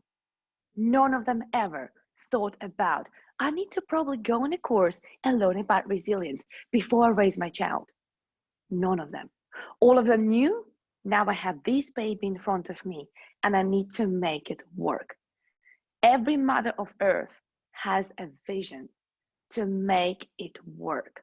So when it comes to your business, when it comes to your dream, when it comes to your aspiration, what vision do you have?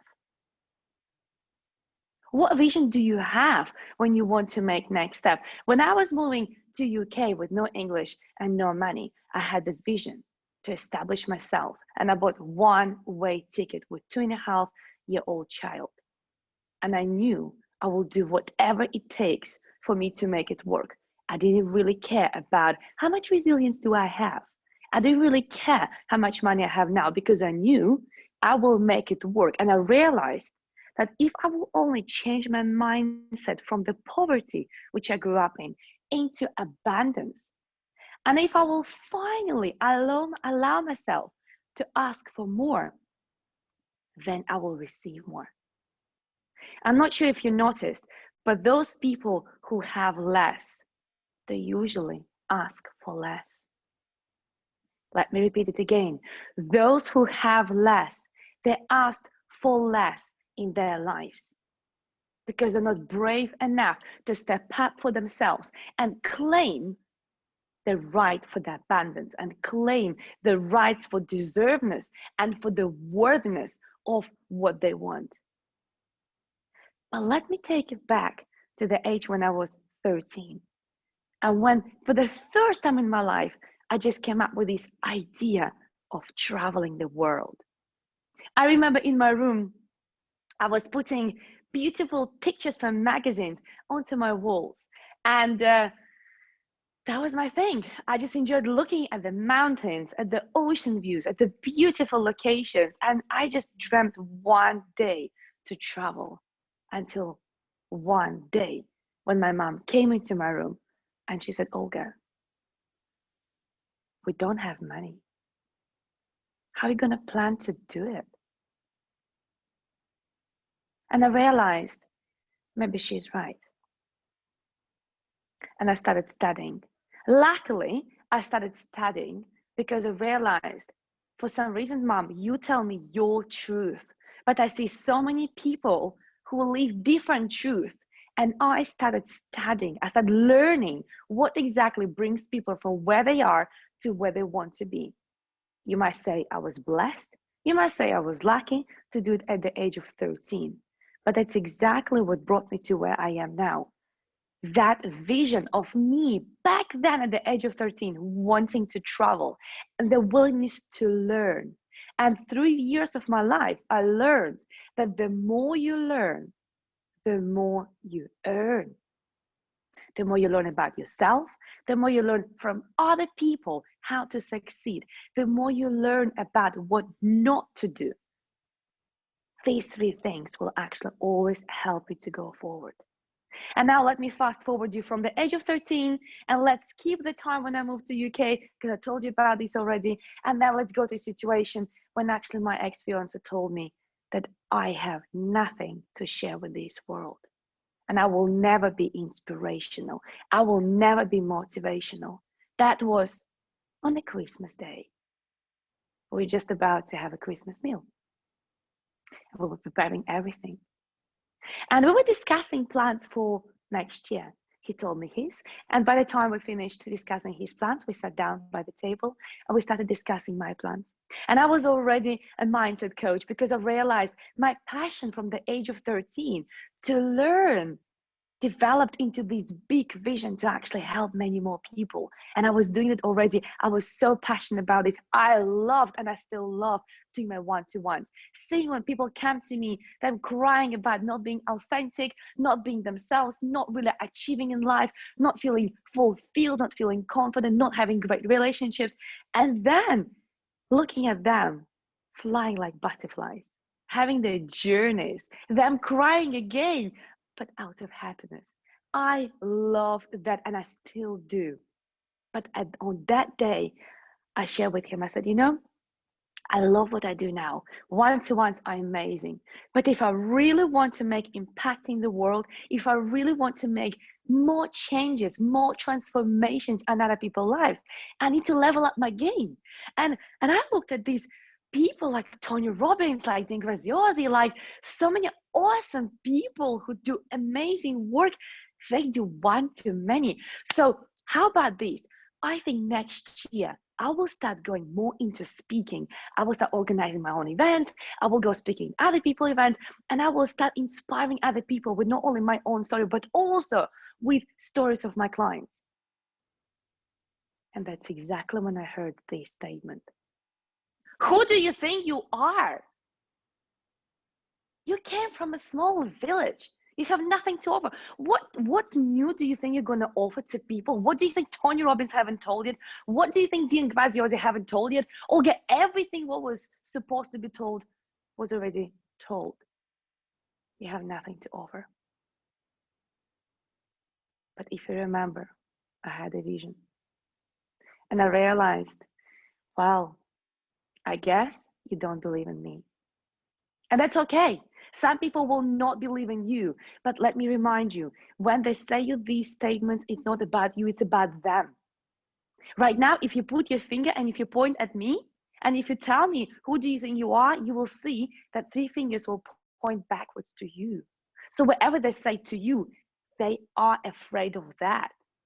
They feel that way, but they want to save you, to save.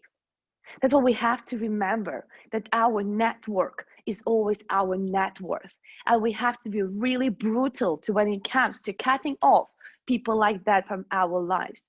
We were already engaged. We were supposed to get married a few years ago. And I realized, sunshine, we're not going to get far with that attitude. I have a vision. Remember that? I had a vision to travel, inspire, and transform. And with a partner like that, I knew I will never make it work. So I decided again to move on. And by that time, I already become professional in moving on, because I moved on from Latvia to UK. I moved on from one city to another. And here was again moving on, because I had a vision. Resilience was not even my question. I was not even wondering how I'm going to make it. I simply left. I never looked back. And I must say, I'm more than grateful to him, because if not this awesome man, to him, I'm absolutely grateful. Some of you right now are thinking, are you crazy? How can you be grateful to this man? I am, because let me tell you one thing. From the moment I decided to become a speaker, and to go into the world and to transform lives from one to many, it took me only 13 months to become international speaker, and to get paid gigs, and to get money through speaking on stages, and to share stages with some absolutely fabulous people. Sometimes those people who will pull you back, if you just allow yourself to step over that pulling back situation, you will realize that will actually push you forward.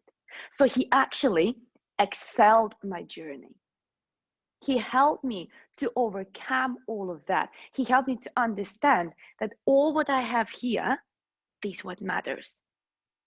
And when the COVID-19 hit, I was thinking, Olga, your vision, right? Don't you get into that fear. Don't you get into that, oh my God, what's going to happen with the world? You've got the vision. So I canceled my office, which I had for years and years. And that was really challenging, because I had my clients coming to my office. I realized, you know what, no more. I started packing my house, and I realized now or never. If you help so many clients to transform themselves, if you help so many celebrities to go to the next level, come on, Olga, it's time to live your dream, which is traveling and still helping others. And guess what? Right now, I am in Gran Canaria, right? And right now, I know I don't post as much on social media because I simply don't have time. because I'm in between my work, my client, my speaking, and my explorations everywhere else. And I love that. But let me tell you one thing, that comes with a price. That comes with a price of you changing your mindset. And not only that, you being aligned with your passion and your purpose. It's so easy to say, do these, it's gonna bring you loads of money. Do these, it's gonna bring you even more money. But let me tell you one thing. When people call me and they tell me exactly these words, Olga, I've got all those fancy cars. I traveled to the most exotic destinations. I've got all those fancy watches. I have beautiful mansion. I have multiple businesses. I don't have to work. Bless these people, come on. Every time I'm thinking, I know a couple of people to whom you can transfer your money, they'll be very happy, right? But the truth is, they were chasing just money. And when you chase just money, you end up as my client, right? Because then you realize I have no fulfillment. I have no passion. I have no purpose in my life. And I must say, I really enjoy working with those who are hungry to find their own fulfillment. Because I know that you can achieve anything in life. You can make any money in the world. There's so much abundance around us. There's more than we think. But there's one thing which you will remember when you will be dying. What have you done? What impact have you made? What legacy have you left? What have you experienced and what are your memories? Rather, oh, that's another watch. I've got my Louboutins. I've got my Ferrari and stuff like that. You will never take this with you. But when you will be dying, people remember for what difference you have made, for what talent have you brought onto the surface of yourself. And when you only chase something what is flashy, when you think I cannot do it, when you think I'm not confident enough, when you think I'm not there yet, when you think other people already do that, why would I do that? You know what you do? You actually rob other people from impact you could have made in their lives. Let me tell you again, every time you hold yourself back from delivering your passion, your purpose, your talent, your gift to other people, when you are afraid, when you hold back yourself, you rob other people from impact you could have made in their lives. So unless you're really ready to do that, unless you're really ready to continue robbing others from the impact you could have made in their lives, I would say do nothing. But those who really want to live fulfilled life, those who really want to make an impact and leave a legacy and really enjoy every day. You don't have to travel like me. That's me being cuckoo crazy. You don't have to do that. You can do your own thing, but it's up to you what it is. But if you really want to connect with that, then the time is now. God knows how many more lockdowns we're gonna have. The time is now. Now, more than ever, you have opportunities. For the price of Wi-Fi, for the price of your mobile bill, you can go global. Right now, I'm in Gran Canarias, and I used to live in UK. Right now, people ask me, where's your home? I'm like, I'm technically homeless because I don't have a home. I don't have this false security of 4 walls. But guess what? I still can go global. Right now, Della is all the way across the pond. Which pond? I'm not even sure which pond anymore, right? So many ponds between us, right? And when this opportunity came on board and I was given this opportunity to speak to you, I thought, you know what? That'll be a perfect opportunity to share with you that you can do anything you want. If you thought about something, if you had an idea to do something, to create something, to innovate something, that because the universe, God, Allah, whatever your belief system is, wants you to bring that to the surface. For as long as you hold yourself and you listen to, who do you think you are? You cannot do that. You have no money, you have no expertise, you have nothing. You will never do that. And this way you rob other people from impact you could have made in their lives. So what I would like to do is to help many more people to connect with themselves, to allow themselves to be truly fulfilled, to allow themselves to be true themselves. Those human beings who live in abundance of not just money, of happiness, of joy, of love, of fulfillment, of amazing health. Because I'm not sure how much you know about body and mind connection, but if your body is not healthy, that's because your mind is not healthy. So if you want to have abundance of health as well, it is important for you to connect with yourself, to realign with yourself, to be in tune with the source from there, which is going through you. And that's why I am inviting you to take this opportunity this year to really step up, level up, and finally say yes to changing your mindset. Unless you change your mindset, you can never change your life. You can have best strategy, you can have best tools, you can have best course in the world, but if you go and you try to fulfill everything what you learned with the old mindset, you will go back to where you were before, because the old mindset will pull you back. So what I would like to share with you today is a gift to come to my workshop next Friday, which will be about how to really own your year, how to really own your life this year, despite pandemic, despite what happens in the world, despite what other people will tell you, but how to really connect with yourself.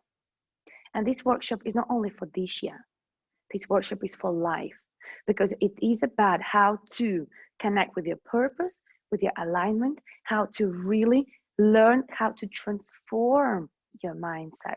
And that'll be not just come and work with me afterwards. You can, but this workshop is not for me to sell something else. I can guarantee you that. This workshop is for you to get value, for you to reconnect with yourself, to realign with yourself, and for you to level up yourself this year. Because let me ask you this question. If next year you go back to this summit or any other summit, and somebody asks you this question, what have you done last year? And you don't take an action, and you haven't done any changes in your life, you will regret this. And you will say to yourself these words, which probably you told yourself so many times: why haven't I done that earlier? So before you tell yourself these words, simply tell yourself this: I am ready. Because if you hear this, that means the universe is speaking to you. If you hear these words, that means God, Allah, whatever you believe, is talking to you and is calling you out to finally realign with yourself, so you can bring your passion, your purpose to serve others, to level up, so you can finally live your purpose and your mission. So I'm sure Mariana or Mavidela will share the link to the event. You're welcome there. Other than that, you are welcome to get in touch with me. Details will be also in the chat and also on Facebook. But remember, you can go to as many seminars as you want. You can listen to as many videos. You can read as many books as you want. It's not about the quantity. It's about what actions are you taking every time. It's about what exactly are you doing after what you heard. Your life is in your hands. You get exactly what you ask for with the right mindset. Time is now. So thank you so much for listening. Thank you so much for your time. Really appreciate that. And thank you so much, Della and Mariana, for inviting me to speak here. It's my pleasure and my joy to be all the way here, but with you so close. Whoa. Oh my gosh. What? What? So wise. So young, so wise. I Holy know, right? smoke. Isn't she amazing? I mean, did you see that? Those piercing blue eyes, like, don't they just mesmerize you? I'm like, I can just sit here for like 2 hours and just listen to Olga talk all day long. I swear to you, Marianne. Okay, so just to go back to Olga's event, her the link to Eventbrite is posted right here on Zoom. And so Olga's offering 5 free tickets if you use the code I am ready. If you're ready to change right now, go. So I guess the first 5 people. Yes. So for Yes. first 5 There you go. people. And then she's also offering, if they're out of free tickets, she's also offering another code to get them for half price. And that code is my2021, and I'm gonna add that on there. But I have to go to our commentary, right? So can't miss that because I saw it coming. I'm like, oh my gosh, she's on the ball. Here we go. I have a vision. I have a vision. From Janina. Yes, you do. What privilege to listen to Olga talk in such a lively and energetic way. Interested in mindset shift and teaching about learning new behaviors. She outlined her philosophy of living. A big traveler, an international speaker, no doubt impacted by COVID. We benefit from hearing her online. Her dream at 13 was to go forth from her small village and travel the world, and she has done this. She describes to the maxim, the more you learn, the more you earn. Changing your mindset and aligning it with your passion leads to fulfillment and abundance. If you want to make an impact, a legacy, enjoy every day. The time is now. The universe will hear you and bring your dreams to fruition. Her desire is to help more people fulfill themselves, and she invites everyone to step up and change their mindset. Janina's commentary is available at a price tag of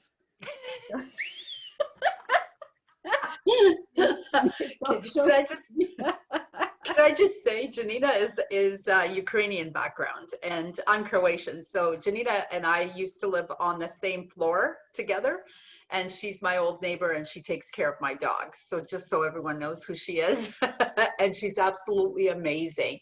She is the coolest chick ever, and she's a little bit older. I don't know. I don't want to say her age, but she's just past 70, but does not look it, does not sound it. She is so on the ball. This woman is amazing. I think I'm going to have her on all my summits. Okay, I'm going to share Olga's card for a few seconds so that people can take what they need. Olga, I want to come to your course. You're welcome, darling. You're more than welcome. So here's Olga's information and the code for Eventbrite, is I am ready. And if that's taken, then you can use my 2021 for half price tickets. That's because it's very, very deep event, and it's really inspirational. I've done already several of them last year, and I've done already a few of them this year, and every time people have so much value. And the reason why I give only few free tickets, because I want it to be quite intimate, because I let people talk and they share, and it's so inspirational to the next level. So yeah, that's why it's quite limited. Otherwise I would have said like, yeah, thousands of tickets, but then people will not be able having the chance to speak and share their stories and what their intentions are. And it's really, really next level. I had one lady who came and she wasn't sure if she wants to come, if she can come or not, because she didn't feel great. And she was like, I'm not sure if I want to be there when I don't feel great. She was off the camera. By the mid of the event, she was like on the camera, she was on board, and by the end, she was like, woo, woo, woo. super, super, super high energy. And she was like, wow, mind blowing. So that's the reason why it's very limited numbers. But actually, if people want to get in touch with me, they're more than welcome. I recently started a new academy, which is for coaches, practitioners, and those who have special gifts, which they're sharing with the world. And I call them angels, So I have these special forces training for angels, right, who want to really level up their game and transform other people's lives. So if people want to find out more, they can DM me, and then we can obviously take it to another conversation. Thank you, Olga. Love I you love so you. much. Thank you for taking the time to be here, away from the Canaries Island. Oh my gosh. Thank you Not for all aware, your I'm still here. pictures. Thank you for all of your wisdom. I'm not sure if you wanted to say, just in case people wanted to, because I'm seeing some comments in here, people want to get onto the course, but if they don't make the free tickets, how much are your tickets and how long is the course? So the course is for 2 hours. We have optional pre-event half an hour for networking and just chit chat. And then we have after party after this course, right? But it is 2 hours and it's gonna be really deep. So I would suggest people to prepare pencils, pens, and I would suggest to prepare like free zone of any distractions, no kids, no dogs, no cats, literally just themselves, because it's important to be really like in the zone of connecting with themselves. And we're gonna do some fascinating exercises there, which people will really, really enjoy. In terms of the cost, it depends when they buy. They have to follow the link because there are 3 tiers of what they want to buy. If they buy full price until the 20th, it's one price, and then obviously it increases the closer it comes to the event.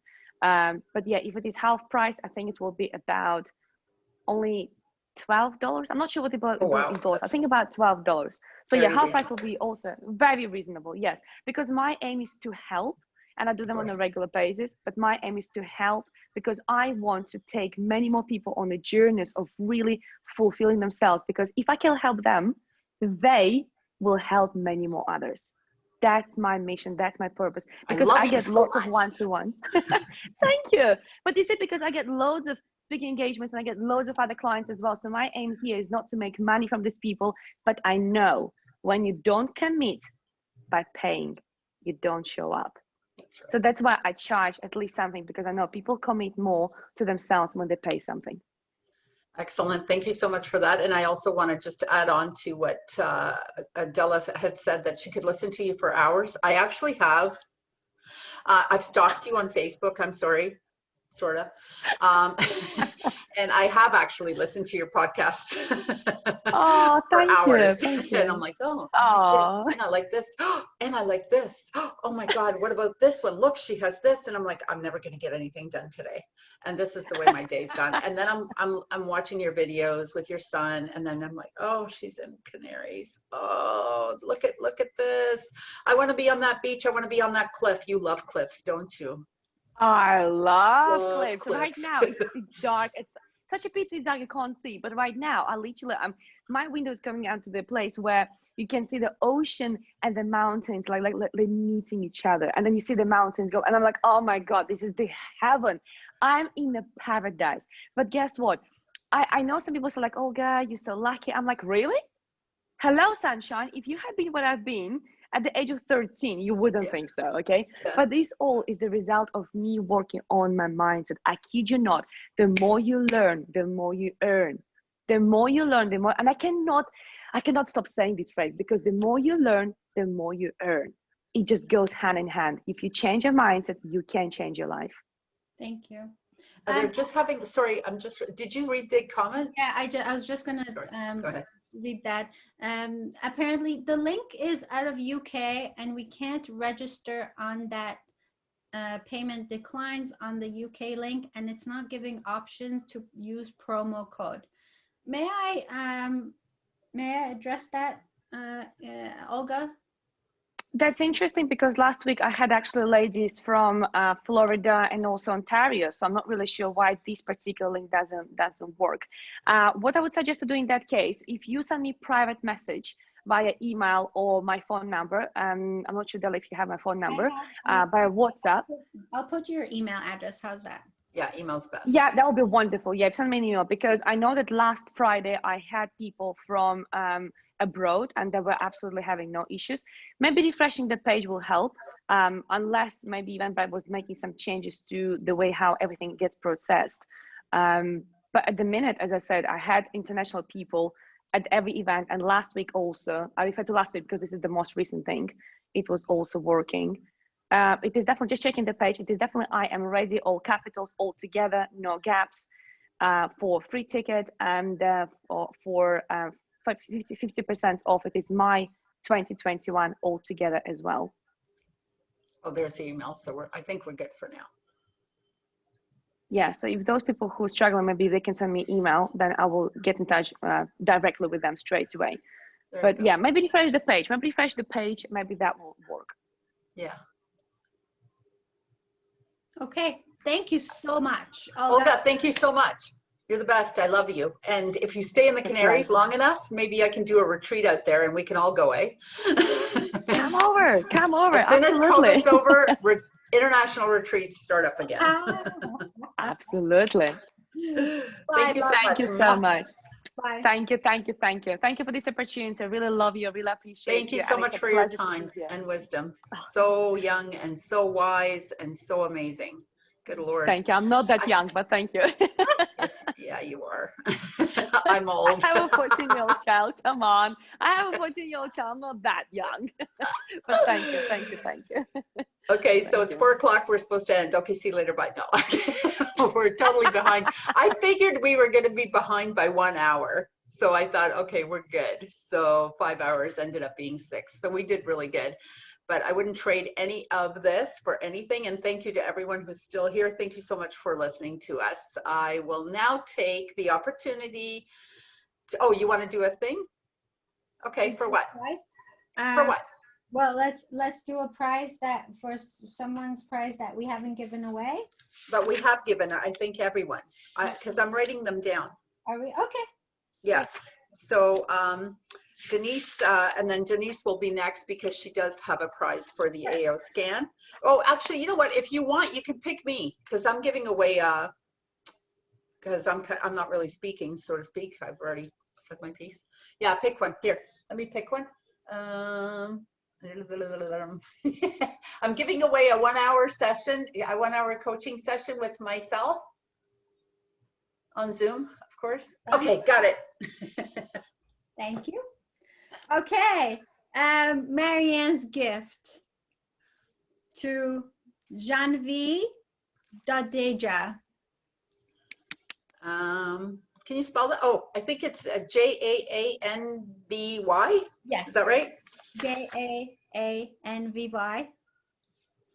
and Dodeja, Dodeja. Amazing! Congratulations. Perfect. Okay. Excellent. Okay, so drum roll. Here comes my friend and my business partner in a lot, and oh Lord, the poor girl, what she has to go through with me some days. Oh sweet Lord, have mercy. I love this woman. She has more patience than anyone probably should with me. Anyways, Denise Nadeau comes to oh Lord, did I butcher yours? It's Nadeau, right? Oh geez, I really made sure I wasn't going to do that. So Denise comes to us from Houston, Texas. So she's got that lovely Texan accent. So Denise has 25 years of experience as a business administrator in a variety of industries. She is well known for her exceptional variety of talent and never one to set limits on her potential. As an entrepreneur, she is an established voiceover actor with multiple audiobooks and commercials to her credit, and a network marketing professional in the health and wellness industry. That's how we met, in the networking field in health and wellness. Other interests include creative writing, scuba diving, and travel. She admits that she was born to cruise, as she finds tranquility being surrounded by water. That's because we're planning a cruise after COVID. Denise currently resides in Houston, Texas, as I already mentioned. To reach her, check out her website at I will post this, goodbodyhealing.com, and email. I will definitely post this, Denise. And with that, I present to you my amazing friend who is lovely, and she is going to do an awesome presentation on the AO scan. Take it away, Denise. Thank you. Thank you so much, Marianne, and thanks to everyone. I mean, today has just flown by. Yes. I've just been glued to everything. It's just been beautiful and wonderful, and so privileged and honored to be here. So my name is Denise Nadeau. I'm not going to repeat everything that Marianne said because I know that we're running over, but I guarantee that I will not make you cry. Guaranteed, you will not cry. You all hear me okay? Yeah, okay. So I'm going to share my screen.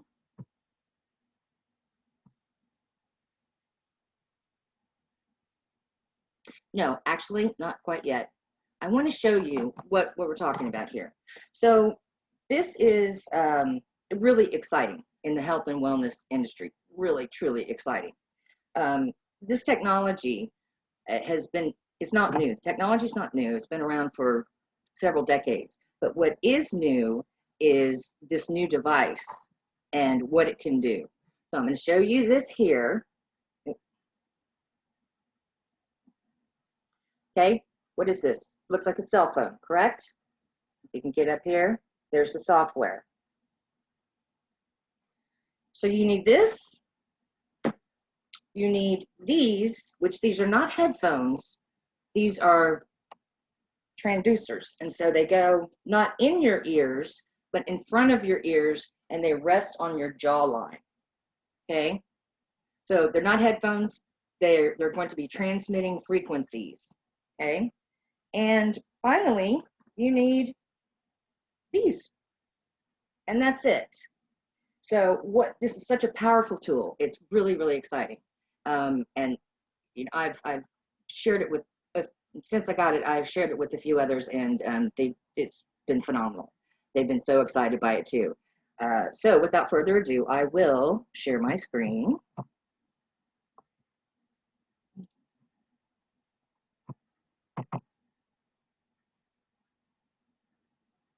So what we're talking about here is it's called the AO mobile scan.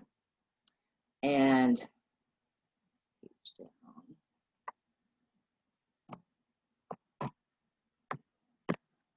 here we go. So the first question I normally get is, what is it? And my first question, when I first was introduced to it, was, what does AO stand for? AO is Alpha Omega, which represents the Greek alphabet from beginning to end. So Alpha Omega, which means it's comprehensive, all-inclusive, everything. This is a non-invasive digital body analyzer that uses frequency technology, and we'll get into a little bit more of that. This can give you your status of your physical and your emotional status, where you're at. Then it generates a customized treatment to bring the out-of-range frequencies to their optimal level. And so what I like to think of with this little device right here is it's a medical testing laboratory, an MRI, X-ray, PET scan, and a psychologist in the palm of your hand. This little dude is powerful. Anyone can use this, anyone can have it. You can use it for your own personal use, your family, your friends, or you can turn it into a business opportunity so that you can have clients and do AO scans on them. You can also scan remotely. So this process, it's a three-tier process, three-step process. So what this does, when you have these guys connect to your jawbone here, it transmits a specific a specific signal from the brain through the transducers here placed in the front of the ear into your system. And the brain is able to identify which part of the body is being scanned. And it sounds like you'll hear and feel a vibration here, and it sounds like a type thing.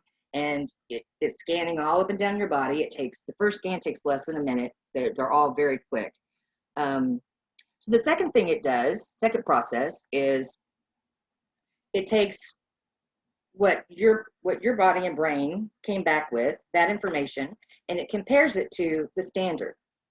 So the standard is, I'll get more into that, but there's a standard for every frequency, and your frequencies, every organ and system in your body, everything has its own frequency, and there's an optimal level. And so what it does is it compares it to the optimal level and what you're reporting, and then it will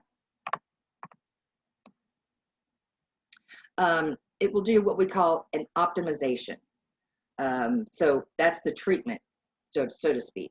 So you do an optimization. So it transmits the sympathetic vibrations down to try to speak to, all your vibrations going on in there, and trying to get them balanced.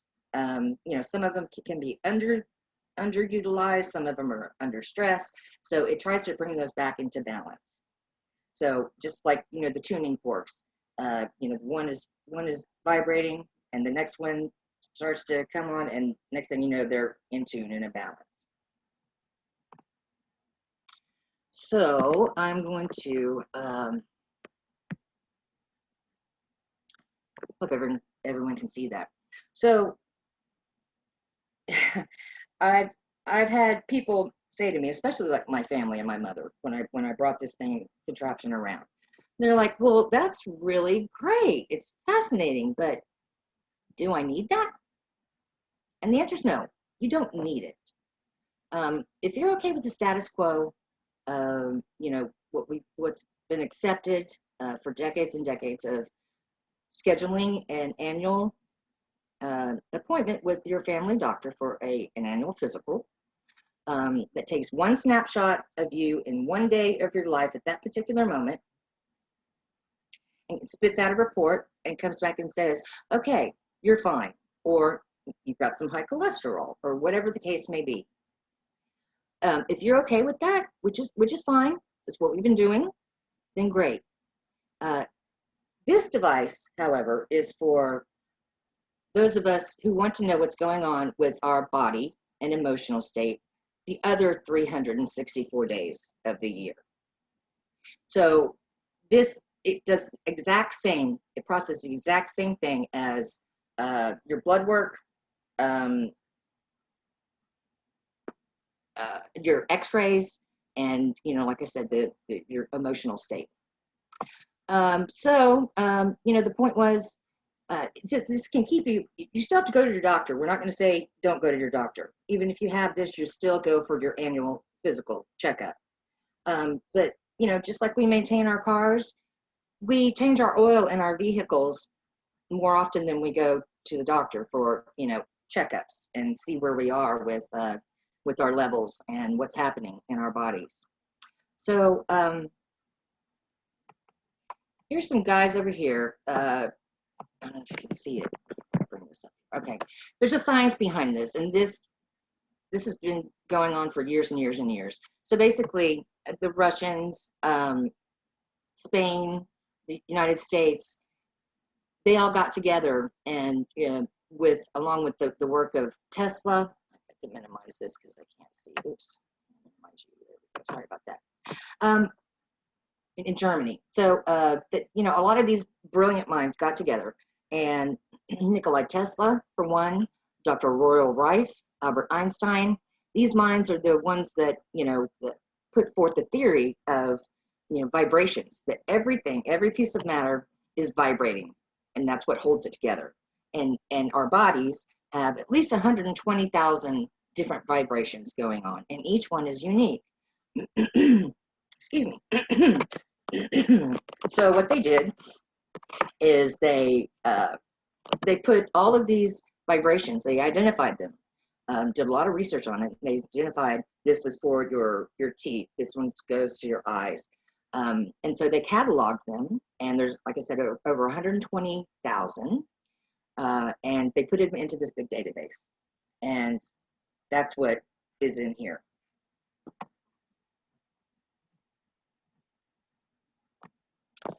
So the first one that I like to talk about is the inner voice. Now this pertains to your emotional well-being, and it's the first it's the first one on the list here.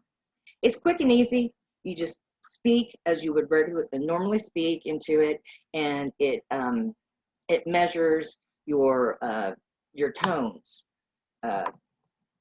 and compares them to, there we go, inner voice scan. So you just talking to it and measures your tones, and it comes back with the same thing, you know, with the frequencies. This is out of tone, this is undertone, whatever, and it's going to come back with this type of report, this visual report that you can see. And I'm going to go down here for a minute. It's going to email you.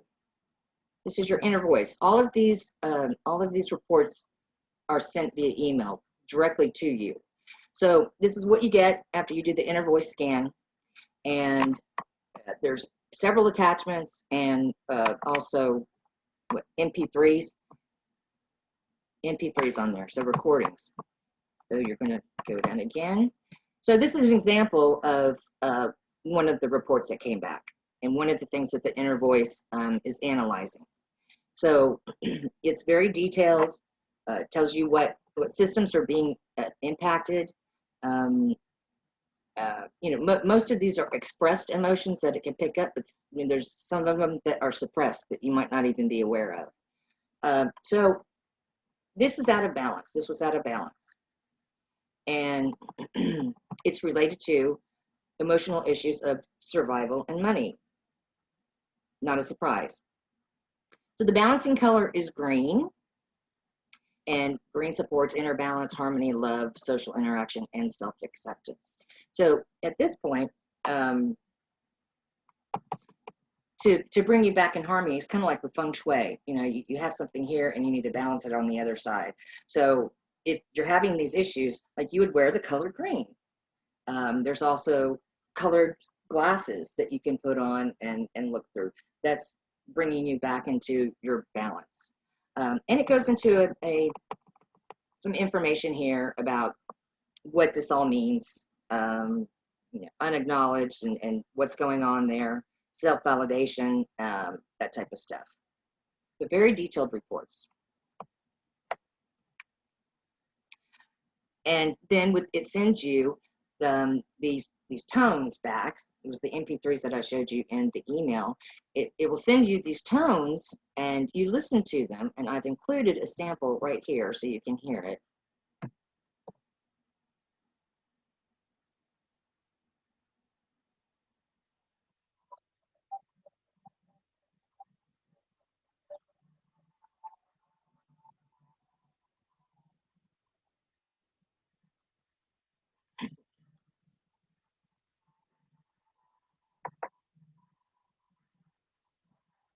Okay, so this is your treatment. It analyzes your voice, comes back and says, this is what's going on, here's your issues, and we've emailed you your treatment. And there's one of these MP3s for each one of your reports, for each one of your areas of issue. And your homework is to listen to these over the next period, you know, several days, and gradually it brings everything back in balance. So it's a really valuable tool. I'm going to come back up here for a minute.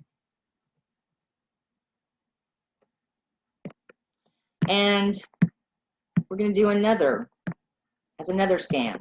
Oops. Second scan is the vital scan, and it's basically a blood test, but more. You know, when you look at your blood test results from your doctor, you know, it shows some of the basics, but this thing goes into full level detail.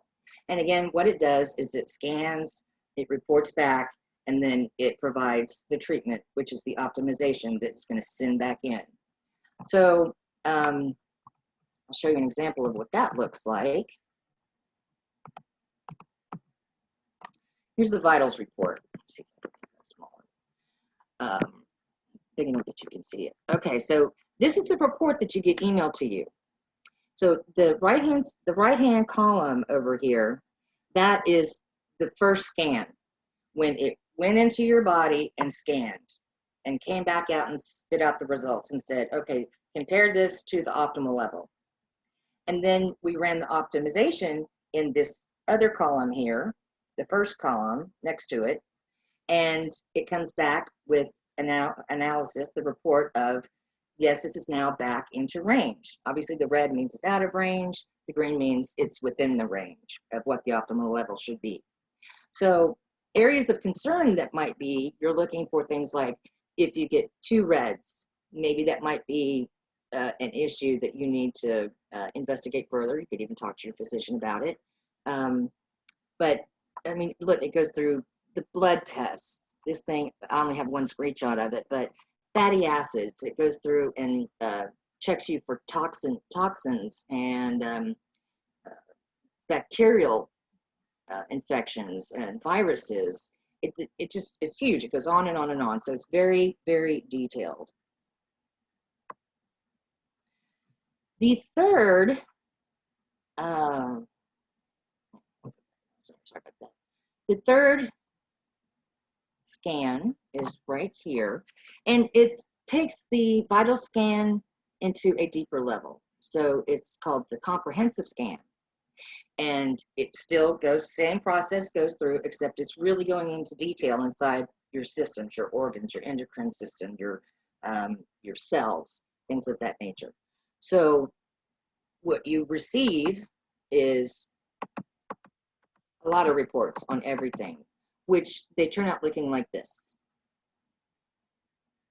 So it will give you, for every system that it scans, it goes through, and the number outside of the box, going on a scale from 1 to 9, 5 being the optimal level.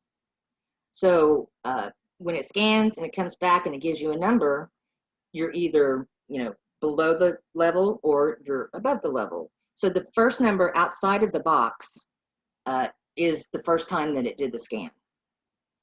The second number inside of the box is after it went through and optimized and did the treatment.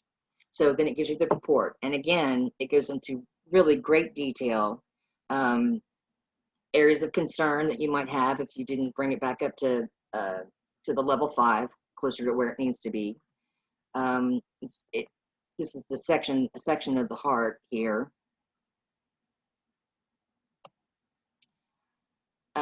Nodes, your endocrine system.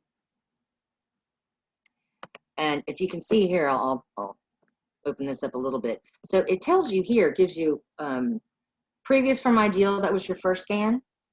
And when you did the optimization, it brought you up to 36% from the optimal, from 100%.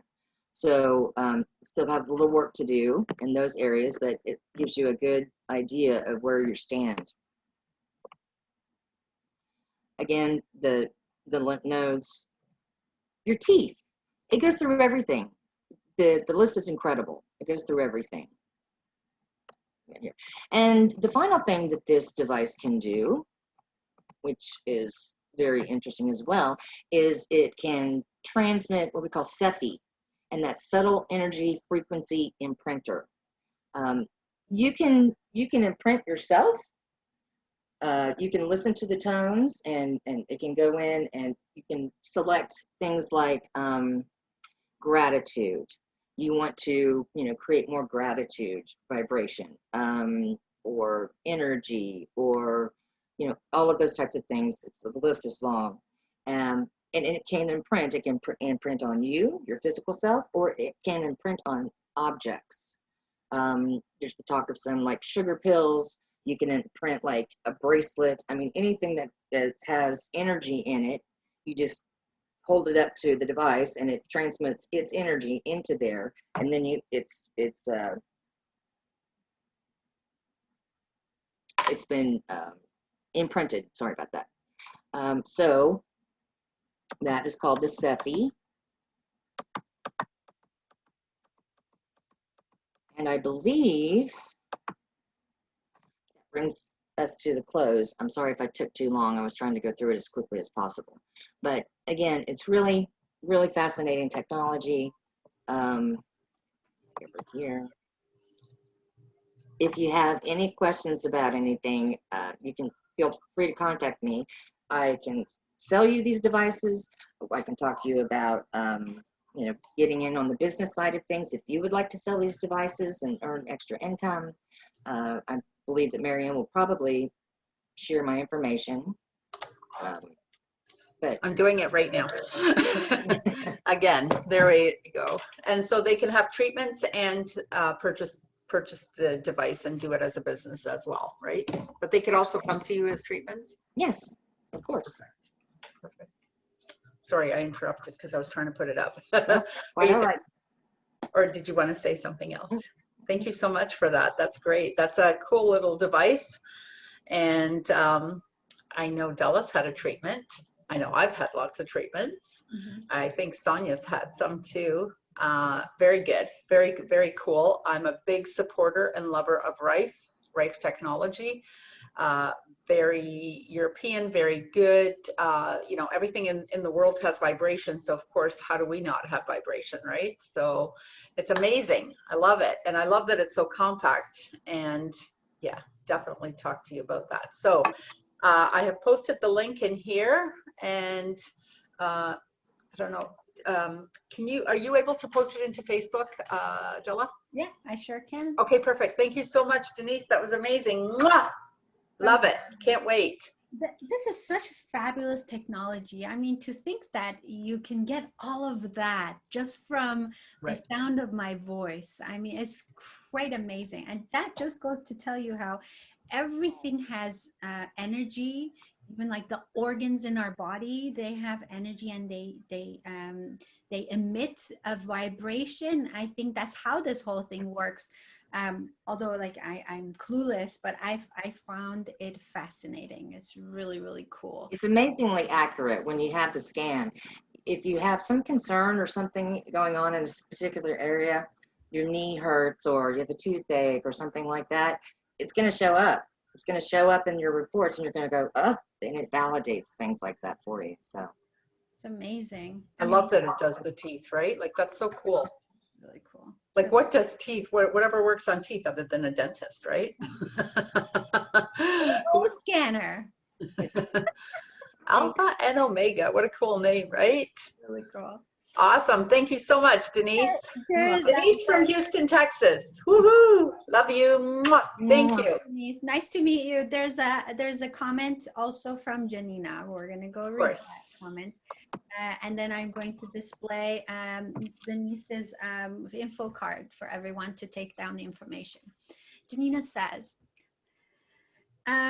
this speaker today promised not to make anyone cry. Some of the speakers impacted our emotional sides. Denise Naidoo introduced a new device, an AO Scan Mobile, a digital body analyzer using frequency technology. You can have an MRI, X-ray, PET scan, and psychologist in your hand in one device, used for personal or business reasons. It is a 3-step bioresonance recognition, bioresonance comparison. Where am I? Oh, this device measures okay, who is this Janina woman? Seriously, who are you, Janina? Like, you know everything. This device measures I've lost this comment here. Okay. Measures the optimal levels of frequency readings and your personal levels by comparison to help you bring these readings into balance. This complex report can identify the condition of your health very precisely in all areas. You can have an instant doctor at your fingertips. So accurate. Can we just— Isn't that amazing? Can we just give Janina a round of applause? Yes. Yes, and Denise. Okay, here is wonderful Denise's info card, and I'm going to share that so that everybody can take down all the information they need. We're going to keep that up for a few seconds. Can I just mention one thing? I'm not sure if you mentioned it, Denise. I apologize if you did.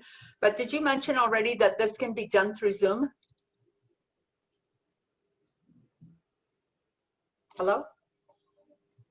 She's muted. Oh, Unmuting, sorry.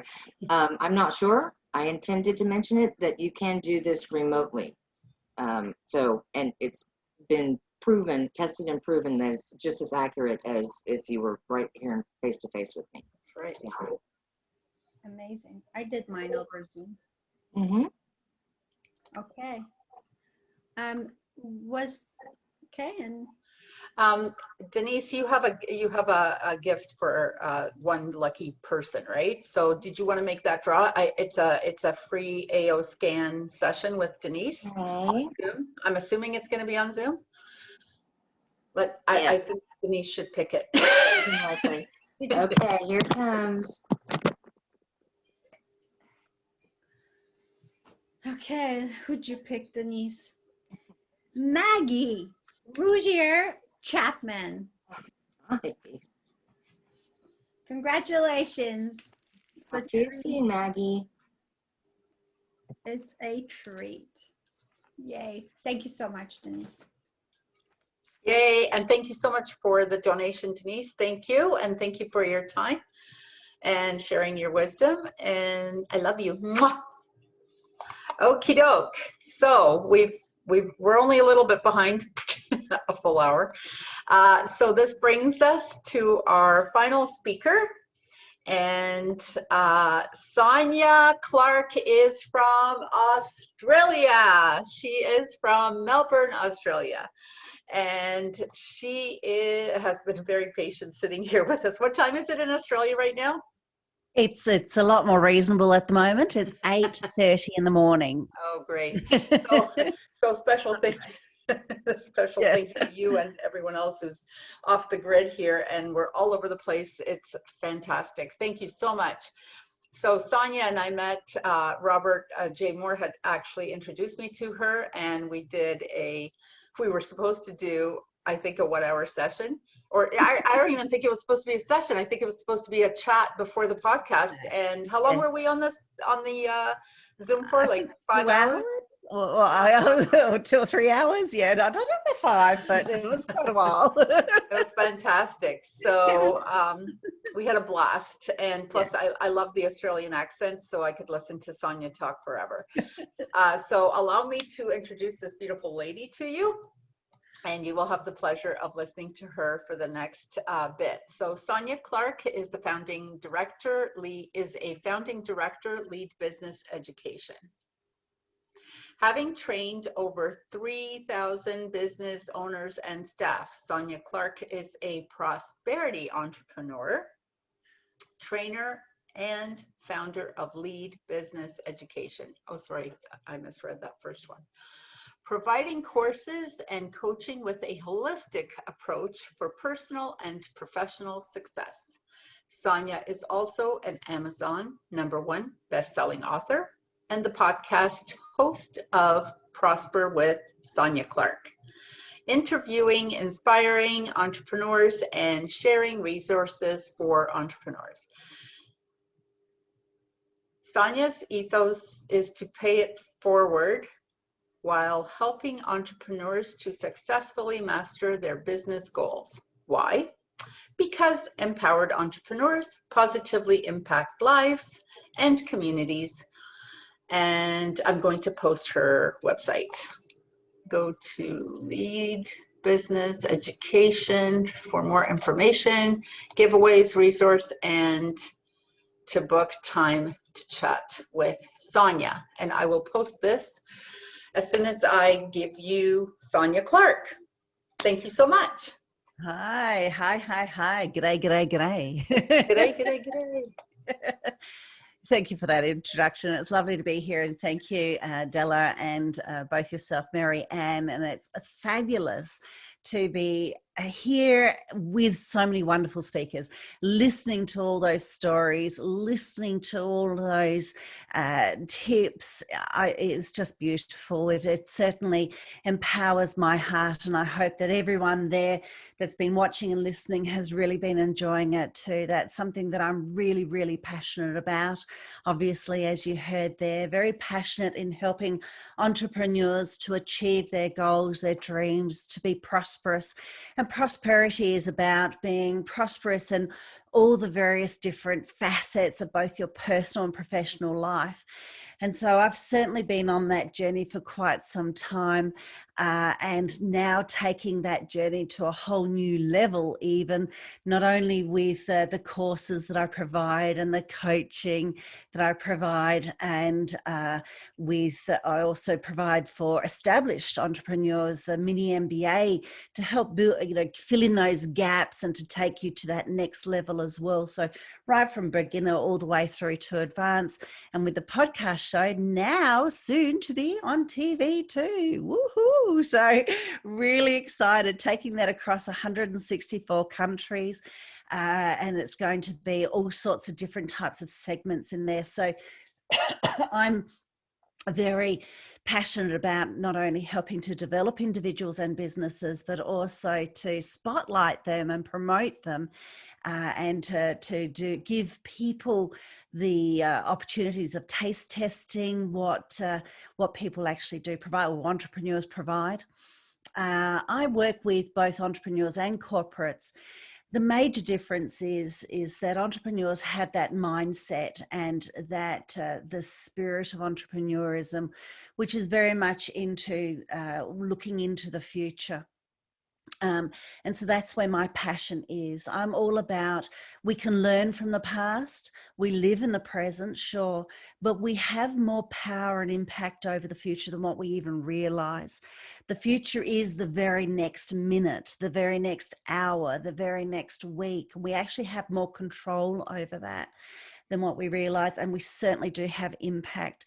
And I get so passionate, as you can hear, because entrepreneurs, you have more impact over people than what you probably do realize. And that's not just your end user, that's not just your customer or your client, and it's not just the staff that you work with, but it's also suppliers that you work with the contractors and freelancers. It's also about with other colleagues that you know, colleagues that you don't know, other associations and industries. And all of this means that you really do become a role model. You really do have a strong emphasis with your leadership, which is ultimately what this summit is about, is with leadership and with resilience. So my story, and gosh, when people say, what is your story? It's like, well, how much time do you have? Because I have so many stories. It's not just one story. It's so many, because I feel like I've lived a good 3-4 stories already, lives already within this one life. So what I've realized was, as you do get older, is to be able to look back and go, okay, well, sure, what's the learnings that I can continue to work on and improve upon, so I can help others as much as possible. And it's looking at, wow, look at how I've evolved. With all of us, we will find that we do evolve quite a lot. And I wanted to just say to you that, I have worked with and trained and coached over 3,000 business owners and staff for very many years, both as an employee, as a contractor, and for myself, and as a sideline hustle whilst I was having children and having different businesses. You may also find that you'll go through quite a few different types of evolutions, both personally and professionally.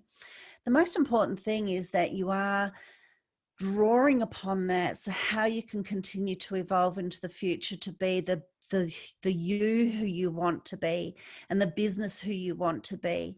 And I love how Sahana said that when you release a lot of the things that are holding you back, then more things come to you. Then you can actually really step into what you're wanting to do. And it can be very challenging to drop those baggages and to release those things. And I certainly know about that. And then, of course, life throws you curveballs. Ultimately, I found that when I've looked back, a lot of the major fundamentals, there's communication that underpins everything, absolutely. The next strongest thing is leadership. You must have the right mindset and therefore the right perception to help you them with all of this. And then the right mindset and perception then of leadership and the different levels and types that you can go through. And it doesn't mean that it has to be a sequential order to then have success. It depends on where your path is in your life, on your journey. And that is the fun thing. So it's about finding the joy. It's about two choices when life has thrown you the curveballs, but ultimately then it's for the resilience. So mindset and perception, leadership and resilience are the main fundamentals. But I too have gone through a lot of challenges like everyone else. You know, we all have our challenges in life, and then life will throw you those extra curveballs about that as you go along too. And it's about how you bounce back, and certainly the mindset you have around that. Yes. And I certainly don't mean to be coming off as being lecturous or to be telling you, but I'm here as a guidance to help how to connect all those dots and how to map out your future, how to map out prosperity, to be prosperous in all of the facets of your life, to therefore for ultimately your business. I choose business because it's a very powerful platform or vehicle, and it does help you to impact those lives a whole lot more than what you realize. With business, it means you are impacting everyone that I had mentioned before, your end user, your clients, your customers, the community. Instead of playing victim and thinking, well, I'm just a little fish. Seriously, what can I do? I'm not as good as them, or I've got all these things that I've been told, that I've been disempowered and held back. Believe it or not, you actually can have a lot more impact than what you realize. And it's at least starting on those little steps, those little baby steps, and keep moving forward. Two choices in life. And I've certainly gone through this after 23 years of depression, clinical depression, medications on and off, abuse, disempowerment by everyone other than my children, but everyone else, to be disempowered, to be told no, to be quit on, to be told everything horrible and derogative under the sun. Even as you grow older, to have been brought up with that's the right thing to do, is to let people walk all over you, to be forced to give up your dreams constantly. A son with autism and ADHD and suicidal since quite young, and to still see and help him through that. And then, of course, losses of finances due to sort of things like recessions and bad businesses, and to feel like you're still, living some of that stuff, that baggage in the background, and that you maybe are really a failure, maybe you are disillusioned. And then to have PTSD, post-traumatic stress disorder from the loss of my mother. It was absolutely traumatic. And how do you pull yourself out of that? I'm not really going to get into the really deep stories of all of that and have the tears, because we could be here forever. I have two choices through all of this. Thank goodness. I think really when people say, well, Sonia, really, what is it? I think ultimately it's because I'm stubborn, and I thank goodness. I think if you can tap into something that can give you that something, some sort of hope to hold on to. I made I had two choices in life, whether to be here on this planet or not. And if I was going to be on this planet, then what am I going to do about it? What am I going to do about it? And I found I couldn't do it really for myself, but because of how I was brought up. During all of this time, I threw myself into work, and I loved helping others. And I found that through that servant leadership, which tends to be the end result for a lot of people, I found that I had to tap into that, because at least that gave me a little bit more hope, because I found that I could bring joy to others. And then ultimately, finding the joy. I always wanted to find happiness. Happiness is a hard thing, but at least find the joy in, even if something that really sucks or something you really don't want to do. Find the joy to find then how to at least get through it and then move forward. And certainly then it's all about the tools of how to move through it and how to to get to where you want to get to. 2 choices still through this. And then at the end of that, there's another 2 choices, victim or victor. And then when you start to find yourself, you go back through into that victim stage and you don't realize it. It's about the victor. How can I keep moving forward to be victor? And it can be a heavy burden or cross to carry sometimes, because sometimes you feel like, well, why is it me that I'm always having to step up to the plate and be the leader? Why does it have to be? And I've heard all sorts of different stories of all the different professionals that I've seen over time, both in a traditional sense and a non-traditional sense. And I highly, highly recommend it. Keep finding what works for you. But don't fall into the victim. I know that sometimes it's exhausting, and I look at it like it's this massive iceberg, and that you've got the ice pick to keep, to just keep chipping at it. And sometimes it's okay to put down the ice pick. If you're actually doing everything really, really well with your leadership, someone else will go, you know what, you don't have to ask. I'm actually going to go pick up that person's ice pick and pick away for you. That's when you know you're doing a really great job with your leadership. And, when I reflect back and all the people that I've worked with and all of their journeys and all of their stories and and my stories and my journeys, and I've dealt with a lot of people to build them up as an individual as well as with business, because business at the end of the day, sure, it puts food on the table, but it impacts communities, it impacts lives, it helps our microeconomy. If we really want to make a difference with our economy and with what should be happening in society and with all of those politicians, and all of those sorts of things, we might not be able to do that. But when we have more of a collective consciousness and we help each other, we pay it forward, we actually have a whole lot more power than what we realize. And I started to learn this when I realized in my 30s that I actually was being a really poor role model for my children. I was actually then repeating the pattern and teaching them how to be trodden all over. And boy, thank goodness, I suppose I stood up and I started to make a big difference before I then got my third son with his challenges. Even now with his challenges, through time, he's 19 now, he's actually starting to help others. And that is something that if I couldn't really do it for myself, how could I do it then for helping others, so that I had more hope to be tethered to everything that I'm talking about and really start to walk my talk? How can you really fill someone else's cup if yours is still half empty? You might think that I am actually being better with this, but how full is the cup really? And it's through filling up your cup. If you're someone like me that I need to do it a whole lot more collectively with others, well then do it, because it's through that you actually find beautiful self-empowerment, self-leadership, then to actually even be that better leader for others. Resilience is about the experiences that we go through. Resilience is about mindset and perception. It's about change. And then leadership. Leadership is threaded throughout all of it constantly. And I certainly found through going back and formalizing a lot of my education and training so I can be even better for others, to be as a qualified trainer assessor. And rather than even blaming, I had hated the education system, and rather than blaming this and blaming that, you know what? Okay, I'm a little fish, but I'm going to go in there and try to make a difference. I actually then went back.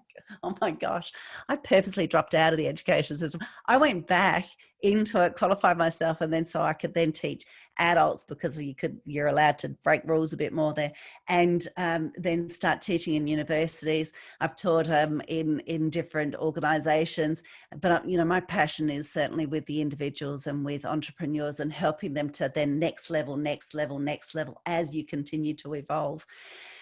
It's amazing. Again, these things that I've mentioned keep coming back again and again and again. It's how then we can continue to go back to self-leadership. You have to be better again for yourself to then be able to help others. Okay, I've got to go back and fill my cup a bit more so I can then go out and help others again. If I want to keep helping them level up, I've got to level up myself in so many different ways, all the different facets. And then, yes, sure, all these opportunities. When you really know you won't know it until it starts to happen. When all of a sudden these opportunities start dumping on you and happening to you, go, oh my gosh, okay, I'm doing something right. Keep going, keep going. Yes, it can be exhausting. What are the tools to help myself through this exhaustion?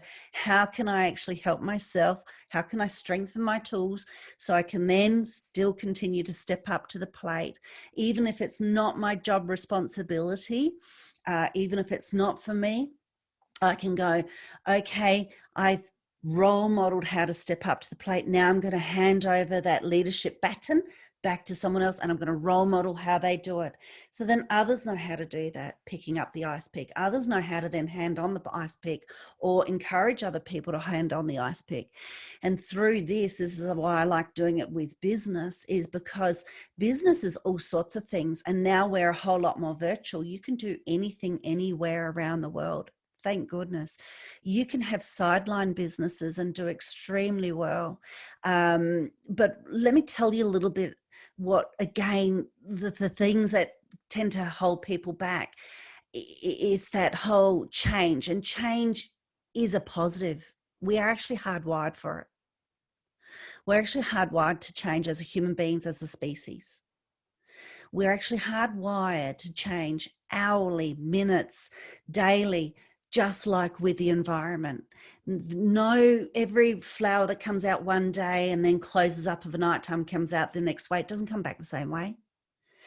Every single time, and all the hours, it follows the sun and it changes. So therefore it changes with the future, which is the very next minute, the very next hour, the very next day, and so can we. And it's been proven now with neuroplasticity that we can continue to change and evolve, and to continue to improve and to help ourselves and help others keep moving forward. We must change our mindset and our perception. We must change our dialogue. So therefore, a tip with that is certainly to change your inner affirmations, your inner go-to talk, that inner dialogue. When this little voice starts going, well, actually, I'll do it this way. You know, and then the back, you know, the negatives start coming up, or who do you think you really are, or you know, or you can't really do that, or gee, they're a whole lot more better than you, or all of these sorts of things. You must turn up the volume on this and have some go-to phrases up your sleeve, especially if there's a curveball that's been thrown at you and you go, I don't know how to do this, and people are expecting me to do this. I'm going to go back into myself. Well, no, I need to be here. I need to be doing this. How can I do this? Whether you want to do it in the moment or whether you want to do it for the next day, you need to have a couple of go-to phrases like, I've done this before, I can do this again. Or I've done something like this before, so I can figure out how to do this now. I trust and have faith in myself that something will come up. And if you don't have anything and never experienced it, again, the whole thing, I trust and have faith in myself that I will be able to figure something out. You can say, I have trust and faith that I'll figure something out soon, so I'm just going to put this on a break and come back to it. So you can see how you need to work with that inner dialogue and with the whole trust and faith in yourself. And to me, what that represents is to have some very proven methods, some proven tools, and to constantly be aware of it and constantly work on it daily. I often say to people, you know, in business, when you reflect on what has worked and why, as well as what hasn't worked and why, how can we create some automation around that? How can we create some tools around that? So we allow space for our creativity, we allow space for our trust to grow. Then a lot of people tend to do that, say more every couple of months or once a month. If you're actually been in a position where you've been responsible for a lot of people and to some very, very quick turnaround of types of projects, you really should be doing that daily. I've even done that in some of my past experiences where I've had to be effective immediately. I've had to do that hourly to see, am I on track or not? Let me give it to you in this in a different way, because I help people map out prosperity for their life and their business. So let me give you an example in a different way of how the compounding effect of being regular with something. And I'll give it to you this way, like it's a did you know? So did you know if I was to take you out to a massive, massive football stadium and I asked you, look, I want you to walk from this goalpost to that goalpost, point A to point B in a straight line, but I'm actually going to put a blindfold on you. And I'm even going to walk beside you, coach you. I'm going to walk beside you and help you and see if you can stay and walk us that straight line. Do you think you can do it? Did you know that in a very physical sense, if you were actually to do that, you would actually walk a circle? A complete circle. And I say to people, why? And some people say, oh, is it an ear thing? Oh, it's because you don't have your sight of reference and all those sorts of things. It's a physical thing that you put more weight on one foot compared to another. Yeah, so cool. Yeah, circle. You put more weight on one foot than another. So every step forward in business and in life, one step is just that bit more weighted than another. One step, one step, one step, one step. It's a compounding effect. And if you're not checking in with yourself and your processes, your system, everything, then the distance gets wider and wider and wider. And if you check in with yourself a lot less regularly than daily, then now you have to have a contingency plan to put into play to come back. And that is time. Time is a resource you can't get back. You can make money, but you can't make time. Well, sort of. I teach other people how to do that a bit more, but it's more leveraging. You can't get that back. How much time are you willing to waste? How much effort, blood, sweat, and tears are you willing to waste to be on track to achieve your goals, to achieve your objectives? Whereas if you do that regularly, it's not a contingency plan, it's just tweaking. It's just tweaking. It's just tweaking, and constantly. And it can be difficult. And sometimes when life throws you these things, well, it means, oh, you know what? I actually have to go this way a bit more before I go that way. And even so, you can be at the point where life can go, okay, you're ready for that. Let's give you opportunities. Oh my gosh. Ooh. Okay, well then that's a curve, but it just means how are you going to leverage that to not only come back onto play, but also with others. And it can be extremely powerful. Can you see I like getting passionate about it all? And the educator in me starts coming out. But when it comes to then leadership, there's the self-leadership, then there's the leading of others.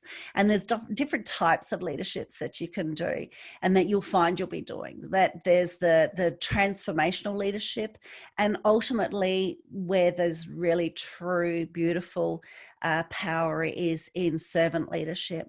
If you find yourself at servant leadership before you've done the other types of leaderships and then the transformational, you will find you'll go back on that circle just like me. And that's okay. How can we continue to help ourselves and help others along the way?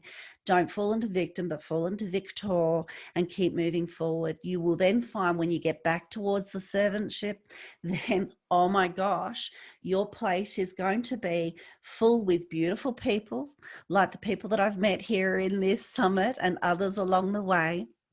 And also with other fabulous opportunities. So that then there's certain fundamentals and principles in all of that we now actually call entre leadership. So that entre leadership, and Dave Ramsey coined it, and it's starting to take off a whole lot more. Entre leadership is about taking entrepreneurship and entrepreneurism and leadership, combining the two wonderful principles and abilities and methods and tools, and now taking it more into the future. Where, like I said, we need to be living more in that near future and being ready for it, and then also the further future, because that's the way it is. It's not going to stop.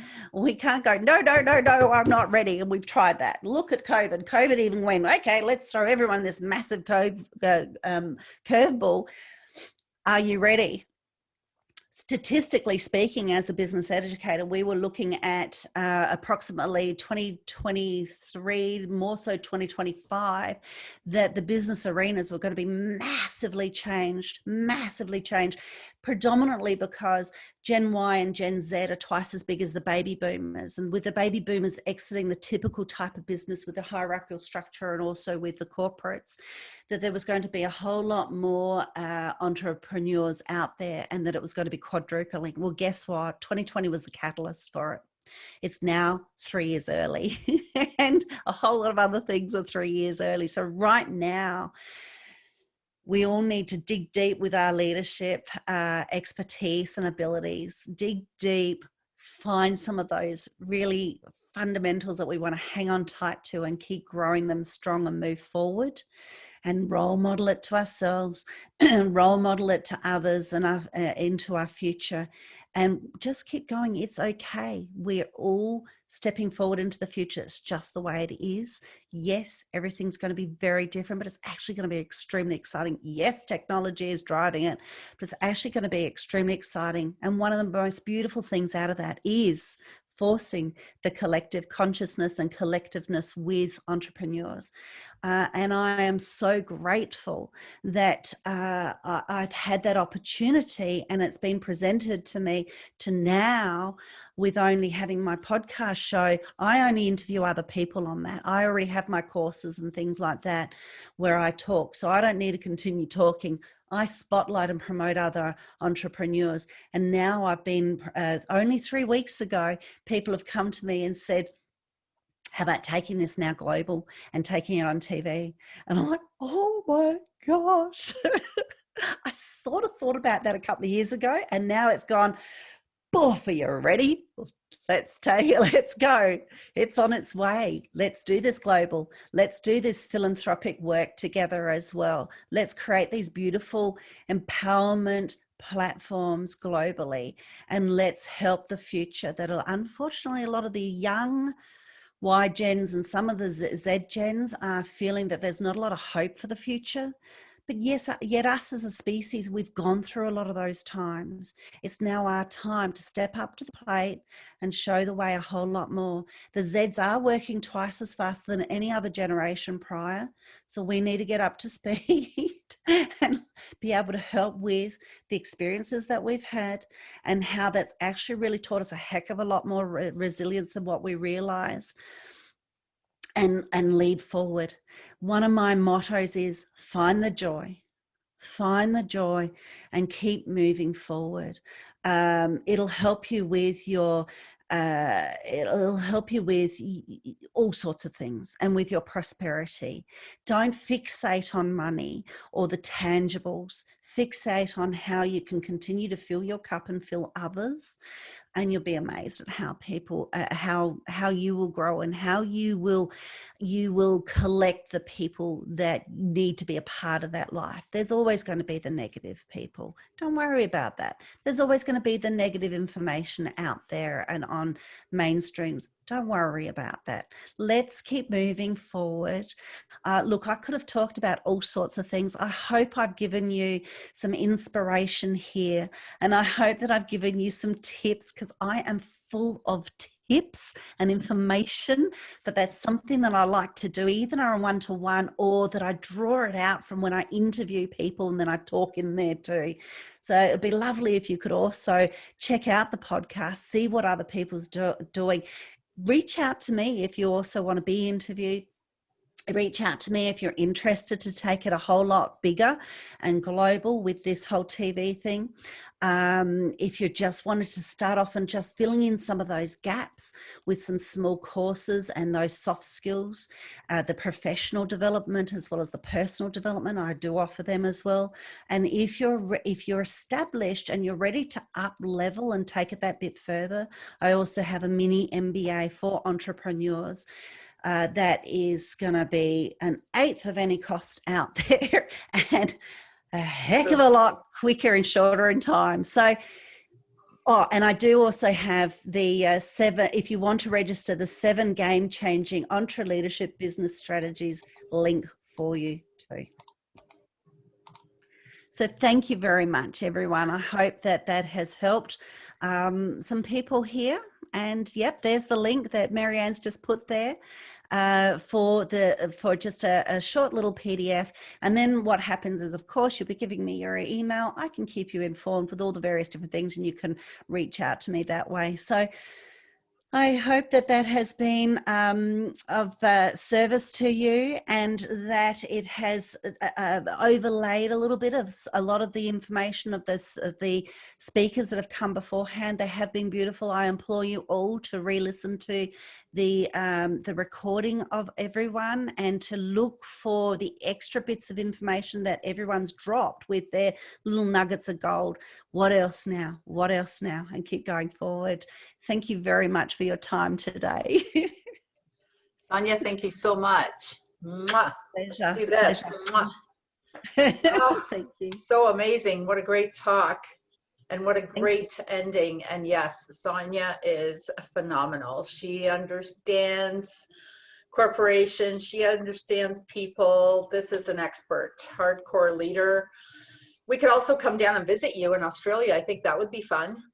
Yeah, definitely. Look, come over. I can show you. I'm a foodie. I can show you all the best places to eat, to drink, to relax. And then actually, I would love to even go over there and caravan around. I'm just about an empty nester now. So I was even thinking maybe take the TV show on the road. So I might come in and be in your driveways as well, people. Tell me, where are you? Let's hook up. We could go on a tour. Look at all the girls that are here. All the ladies. I know. How cool. Totally go on a tour. Awesome. Yes, Thank you so much. And I just want to do a special shout out and thank you to your new TV show. So super awesome. Good luck on that. And of course, you're professional, so of course you're going to do amazing. No doubt about that. And wow, that brings us to the end. Oh my gosh. Okay, so before we end this, we need to go back to our commentary from Janina and to recap. Thank you, Sonia, for an amazing presentation. You are awesome, actually. Just every bit as Marianne had described you. So thank you so much for being here and sharing your knowledge and your expertise and your personal life with us. It takes a certain amount of courage and vulnerability and honesty, and you came through so powerfully. So thank you for that. So Janina says, from Australia, Sonia Clark, a prosperity entrepreneur with a holistic approach, believes in paying it forward, in developing individuals and businesses to empower them so they will make a positive impact. Her theory, briefly: we can learn from the past, we live in the present, and we can control the future. She professes to have lived three-quarter lives in her one life and has worked in all facets of her work and draws upon experience, citing mindset and resilience as prime needs for developing leadership. Her advice is find out what works for you and don't be a victim, and find out how to move forward as a victor.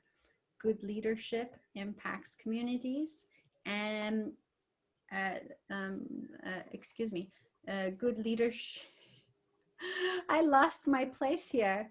Good leadership impacts communities and economies, and with everyone paying it forward, we can have more power. You can be a better leader if you, my chat box is really small, so I keep having to go down, which that's why I keep losing my spot. Sorry. Okay. Here. We did pretty good all in all with technology. We didn't have that many issues. There we go. You can be a better leader if you connect with others. Self-leadership is important to develop skills. How can I help myself to set up to the plate? Incorporate change into your plans. Nothing stays the same. Change your inner affirmations and dialogue to deflect the negative and help your leadership. How did she do? amazing. I know, she's amazing. Okay, I have Sonia's info card, which I will display for everyone who would like to take down some information to reach Sonia. There she is. Thank you, Sonia. Mwah. Love you. Look at this picture. Hi. I'm so awesome. I love it.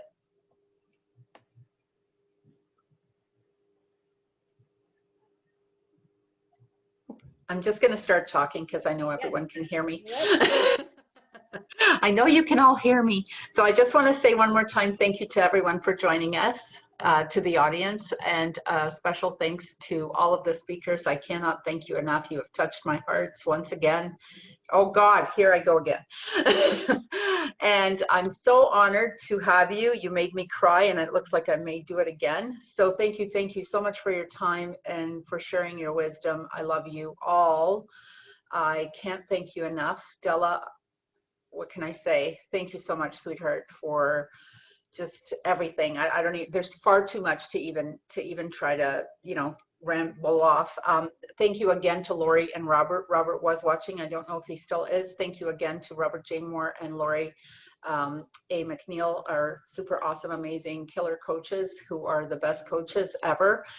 And I just want to say, look, we've heard a lot of you know, obstacles overcoming up. It was one after the other. I mean, far too many to even try to name. There was letting go, you know, learning my why. I mean, there were so many different things that we covered. It was emotional, well, at least for me, and it was absolutely amazing. I had a blast. I want to thank everyone for everything. And my final words are, you know what? Do not wait for that perfect anything. There is no perfect time for anything except for the perfect time is now. That's it. Do not wait for some sort of, oh, I need to do this and then I can do that. Do not, you know, don't think you need to be perfect in some weird way and then you can do something. Don't even wait. Life is far too short. Go and do it now. The perfect time is now. Thank you, Nike. Just do it. And on that note, I'm sure we have another prize or something to give away, because I gave two, but we only gave away one of my sessions. So I know we have at least one of my sessions. And I'm going to bring on all the speakers and all the participants on Zoom onto the screen so that we can all be here for the final moments of this fantastic day. So if you are ready to be on camera, please turn on your camera and be here with us as we say goodbye to everybody and actually announce the last winner. Okay, Marianne, you ready to draw? There we go. All right, thanks. I just did it. Oh, sorry. Okay. Okay, so what's the prize, Marianne? Another hour of coaching with me. Okay. So I'll get to spend an hour with me. Awesome. So we've got Jacques Vincent. No. Of this prize with Marianne. I look forward to spending an hour with you, Jacques. Awesome, awesome. And so there's one more prize, and that's a half hour of podcast coaching with me. So you want to draw that. If there's someone out there who, well, the winner will get to know how podcasting can help their business. And I want to win that. Can I win that? And here we go. I've got Juliet Gunden, if I'm saying that correctly. Juliet Gunden, G-U-N-D-A-N. So we'll be emailing Juliet and getting that to her. Perfect. Okay. Well, do you want to all just unmute yourselves and finish off this day with a big goodbye? And I want to thank you, every single one of you, for being here today. An amazing, amazing, amazing day this has been. So much sharing, so much. I'm going to play my drum while we're saying goodbye. Oh, let's do that. Play your drum. Thank you, everybody. Namaste. Namaste. Peace and love. Guru from Australia. Bye, everybody. Bye-bye. Bye, everyone. Oh, I like the Thank drama. you. Bye. Love you. Peace, love, and grooviness. Aloha. Aloha. I forgot that one. Good day. Bye.